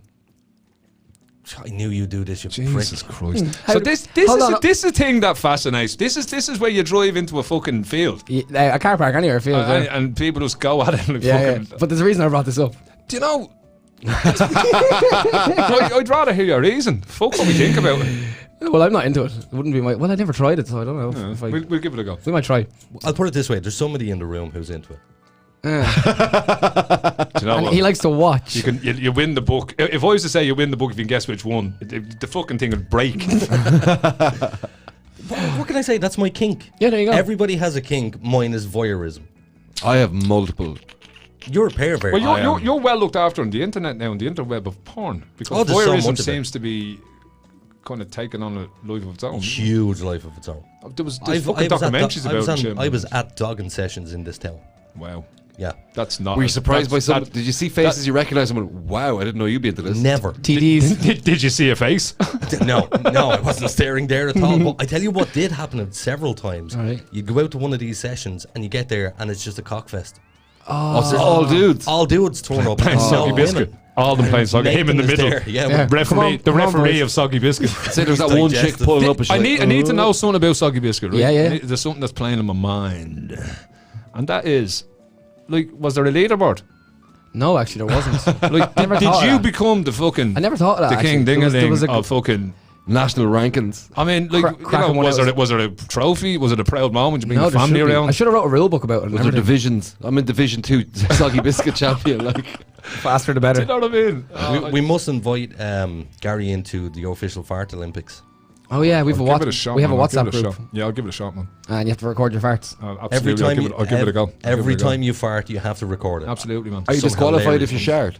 No, that's even better. Your phone is just fucked. But no, you'll be alright. Yeah. I'm in. Yeah. I did invite Niall onto it, but he rejected it. Yeah, but I'm not surprised, man. I'm not surprised. Little prison story for you.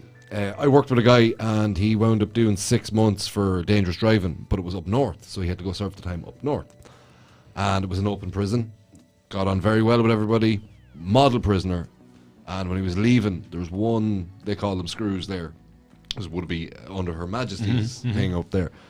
And he was leaving, saying goodbye to everyone. One guy had a sly dig at him and he says, I will never do that again just because of the sly dig your man said to him. They're all leaving. Just, see you real soon, bud. Patted him on the back and spat on his foot. Oh, no way, man. Yeah. That's up north, Oh, way, man. Yeah, but after like working for this guy for 6 months, because all he did when he was in there was work. He said this all that got him through it was prison is a game. Yeah. And if you play the game, you'd be fine. his game was You'd be mopping. fine. Yeah. He got the mops. That's then he exactly got how to do it. finish up in the evenings. That's exactly check how to in do it. on boys. We started a band, and that band needed acoustic string guitars. We needed fucking this, that, and the other. So it was like, well, I'm going to in turn, I'm going to say I haven't asked these people for something, so I better say I give them something back. Yeah. Do you know what I mean? It's just a game, just play the film. But that's horrible. You hear that a lot from prisoners in Dublin. Go, I'll see you on the next one. Yeah, I can imagine. You know what I mean? Can I ask you a question, Gary? What was the worst? No, absolutely fucking not. That's what we're here for. Go ahead, Aiden. You're great. So, what was the worst thing about prison? Do you think? On a personal level, yeah, for yourself. Sorry, not in general. Yeah, just my mum. Definitely, just missing my mum, and nothing really eclipsed that. There wasn't a moment when I didn't miss her. Of course. And in general, the food. Was it slop? Yeah, we worked in the kitchen, so I'm a bit of a wanker for saying that, because we did have perks, but I'm surprised they give you gammon steak sometimes for your tea, and I'm fucking amazed that they give these to prisoners, because you'd crack someone's head open with one of these things. I've heard about that. Man, like it's a lethal weapon. Like, yeah, do you know what I mean? But it's not. It's the stuff you hear constantly on Boylan Show that we fucking DVD players, PlayStations. All falsities. There's a telly in your cell. That's it. And actually, I didn't realise that that's actually quite a new concept as well. That usually you just had a radio. I think I'd have gone off my fucking head. Although I did become addicted to fucking Fair City and believe this, you would though. Emmerdale. You would though. What channels? I still watch it. What channels were it's you none getting? of your fucking business. I'm assuming it was. Go to prison and find out for your fucking self. Technically, what do you think I am? Inside the golden pages of fucking Mount Joy. Go and find out for yourself. It's in the book. Read it. It's in the book. Sky One. Can I take this? All the terrestrial channels. So just your Sairview. Sairview. Who said Sairview? Yeah, Sairview. Yeah. But there is one channel that was Film 4. So it was just played on repeat. Yeah. So that would be maybe in the class office, and you would have no choice. But this is where this story came up, that there's movies being played into your cell like that you have control over. But there might be just a film on, and it just gets, if you want channel 11 on your telly, will be connected to that. You can watch that. So that was the one kind of, you got a film at night maybe. Sweet. The odd night. Guys, give a text into 085 2727 212. Hit us up on Facebook, Instagram, WhatsApp. We need to pick a winner. We need to pick a winner from our Facebook comments, so get in there. Also, thank you to socialqr.xyz, all your social media in one handy little QR code. It's there for artists, creators, anybody who just wants to consolidate their porn folder into one happy QR code, anybody who wants to just put their stuff together. Teachers, if you want to put a class file together, that's actually a good idea. Get on social QR, and then they could just have to scan a QR code to get their homework every evening. Simple things like that. Information for parents. If you have a business and you're trying to get your COVID shit out to your employees, social QR, hit up socialqr.xyz. And we also want to give out one of Gary's books here, so get texting ASAP. Yeah, I'm going to go from the YouTube comments. Okay, well, actually, do you know what to do? Just go up and down the YouTube comments and pick one randomly. That's what I'm going to do. Close your eyes, we'll tell you when to stop. I will. Right, and go on, move your hand. Stop. No, I'm moving the mouse. All right, stop. Yeah. Oh, John Wilson. Hey. John Wilson is the winner. One. There you go. That was very undramatic. I'll just say to John. John, you've won the book I Am Enough by Mr. Gary Cunningham, and he's actually writing you a little love letter here. There you go. I don't know if he's still listening or not, but John, contact us. Yeah. So we can send it out to you. Yeah, we can post it out to you ASAP. Actually, I will contact him. Yeah, that makes way more sense. Yeah, because you are somewhat the producer. You don't produce shit. I do bits and bobs. And can we do a little thing where if we can, handing it over to him and getting a picture with that? Oh yeah, definitely. T-shirt, social distancing first. We could do that. Hand it over with a 6-foot pole. Remember that expression? I wouldn't touch it with a 6-foot pole. Now it's mandatory. I wouldn't mind. You know. By the way, I'd like to point out to our listeners that Ed walked into the studio. He is sitting yet again on the floor. Fantabulous. Thank you very much. Well done, John. Congratulations, buddy. Hope you enjoy. You got a book, man. Ed is sitting on the floor, and today before he went Ed to looks work, fucking dead. He looks like a mad Mexican bambito. He does. He does actually. He looks like he's about to fucking cause him. Do you know what he brought to work with him today? A measuring tape. Yes. Do you know why? No. So he could put it out the window of the car to the guards and go, "No, lads, social distancing. Stand back. I'm working. Yeah. I mean, you're just being a responsible citizen, man. Well done. Taking part in Operation Fanacht. A bid to waste everybody's time and €5 million on overtime for Gardaí. Do you want to cue up your song there for us? Yeah. Yeah, we're going to play out the show tonight on Gary's song. So just to tell you, this is from this musical, and it's a little bit out there. It's a bit rocky. I don't mind the amateurness of it, because remember I taught myself how to do this. But just to tell you, this is the second song, and this in the musical is the introduction of the father. And as you're about to tell, he's a prick.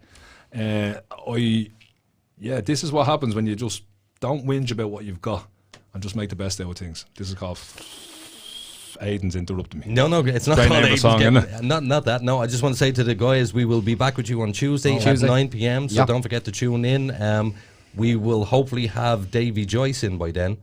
Yeah, Tuesday or Thursday. We'll Tuesday figure, or we'll figure it Thursday. out. Yeah. And shout out to Richie for being so good at the social media tonight. Thank you. And you can play your song now. Thank you very much. Just Gary. one thing before I go. Can I say thank you to those two incredible men in front of me, Richie and Aiden. Appreciate and it. of course, this man rocking in here. Just being rocking so in. fucking It's so cool. late, yeah. Yeah, actually, and of course, Aiden, look, when I've been listening to you guys, I think it's so refreshing to have just fucking honest conversations that are really out there. You're a mad bastard, let's be honest about it, Aiden. There's something fucking lacking in you. But on a serious note, you did give me an opportunity to just kind of tell my truth and tell my story. And I never, what you guys don't hear at home is when the lads go on a break here, there's a lot of love in the room, there's a lot of VR, right, Gary, and stuff like that. It's been an absolute pleasure and an honour to be here. Yeah, I love every fucking right minute back of at it. you, man. And on top of that as well, everyone that kind of sent in messages, you know what you mean to me, and I love you. Thanks so much, and thanks so much, lads. And on that beautiful note, this is Gary's. Yeah, and this is me shouting at you. Yeah.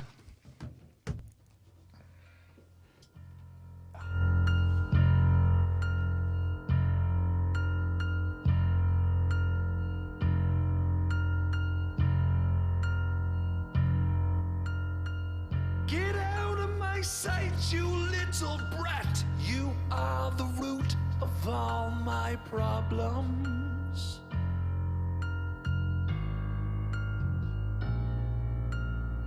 Since I was cursed with being your father, I find this bottle helps me solve them.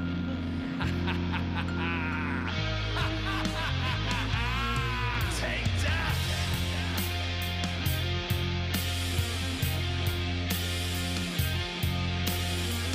No, I wasn't there when you first walked or crawled or whatever, I just don't care.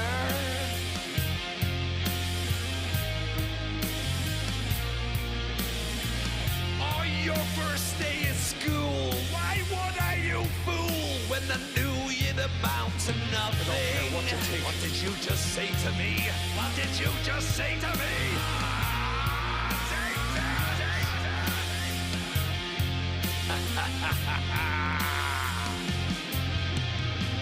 You're the reason I hate my job.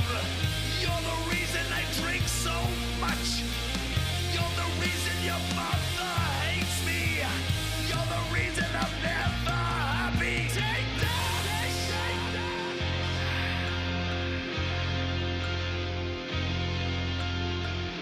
And so I'm leaving you two to wallow in all the mess I left behind.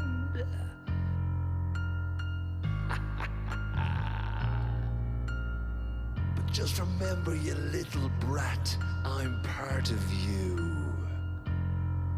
And I'll haunt you.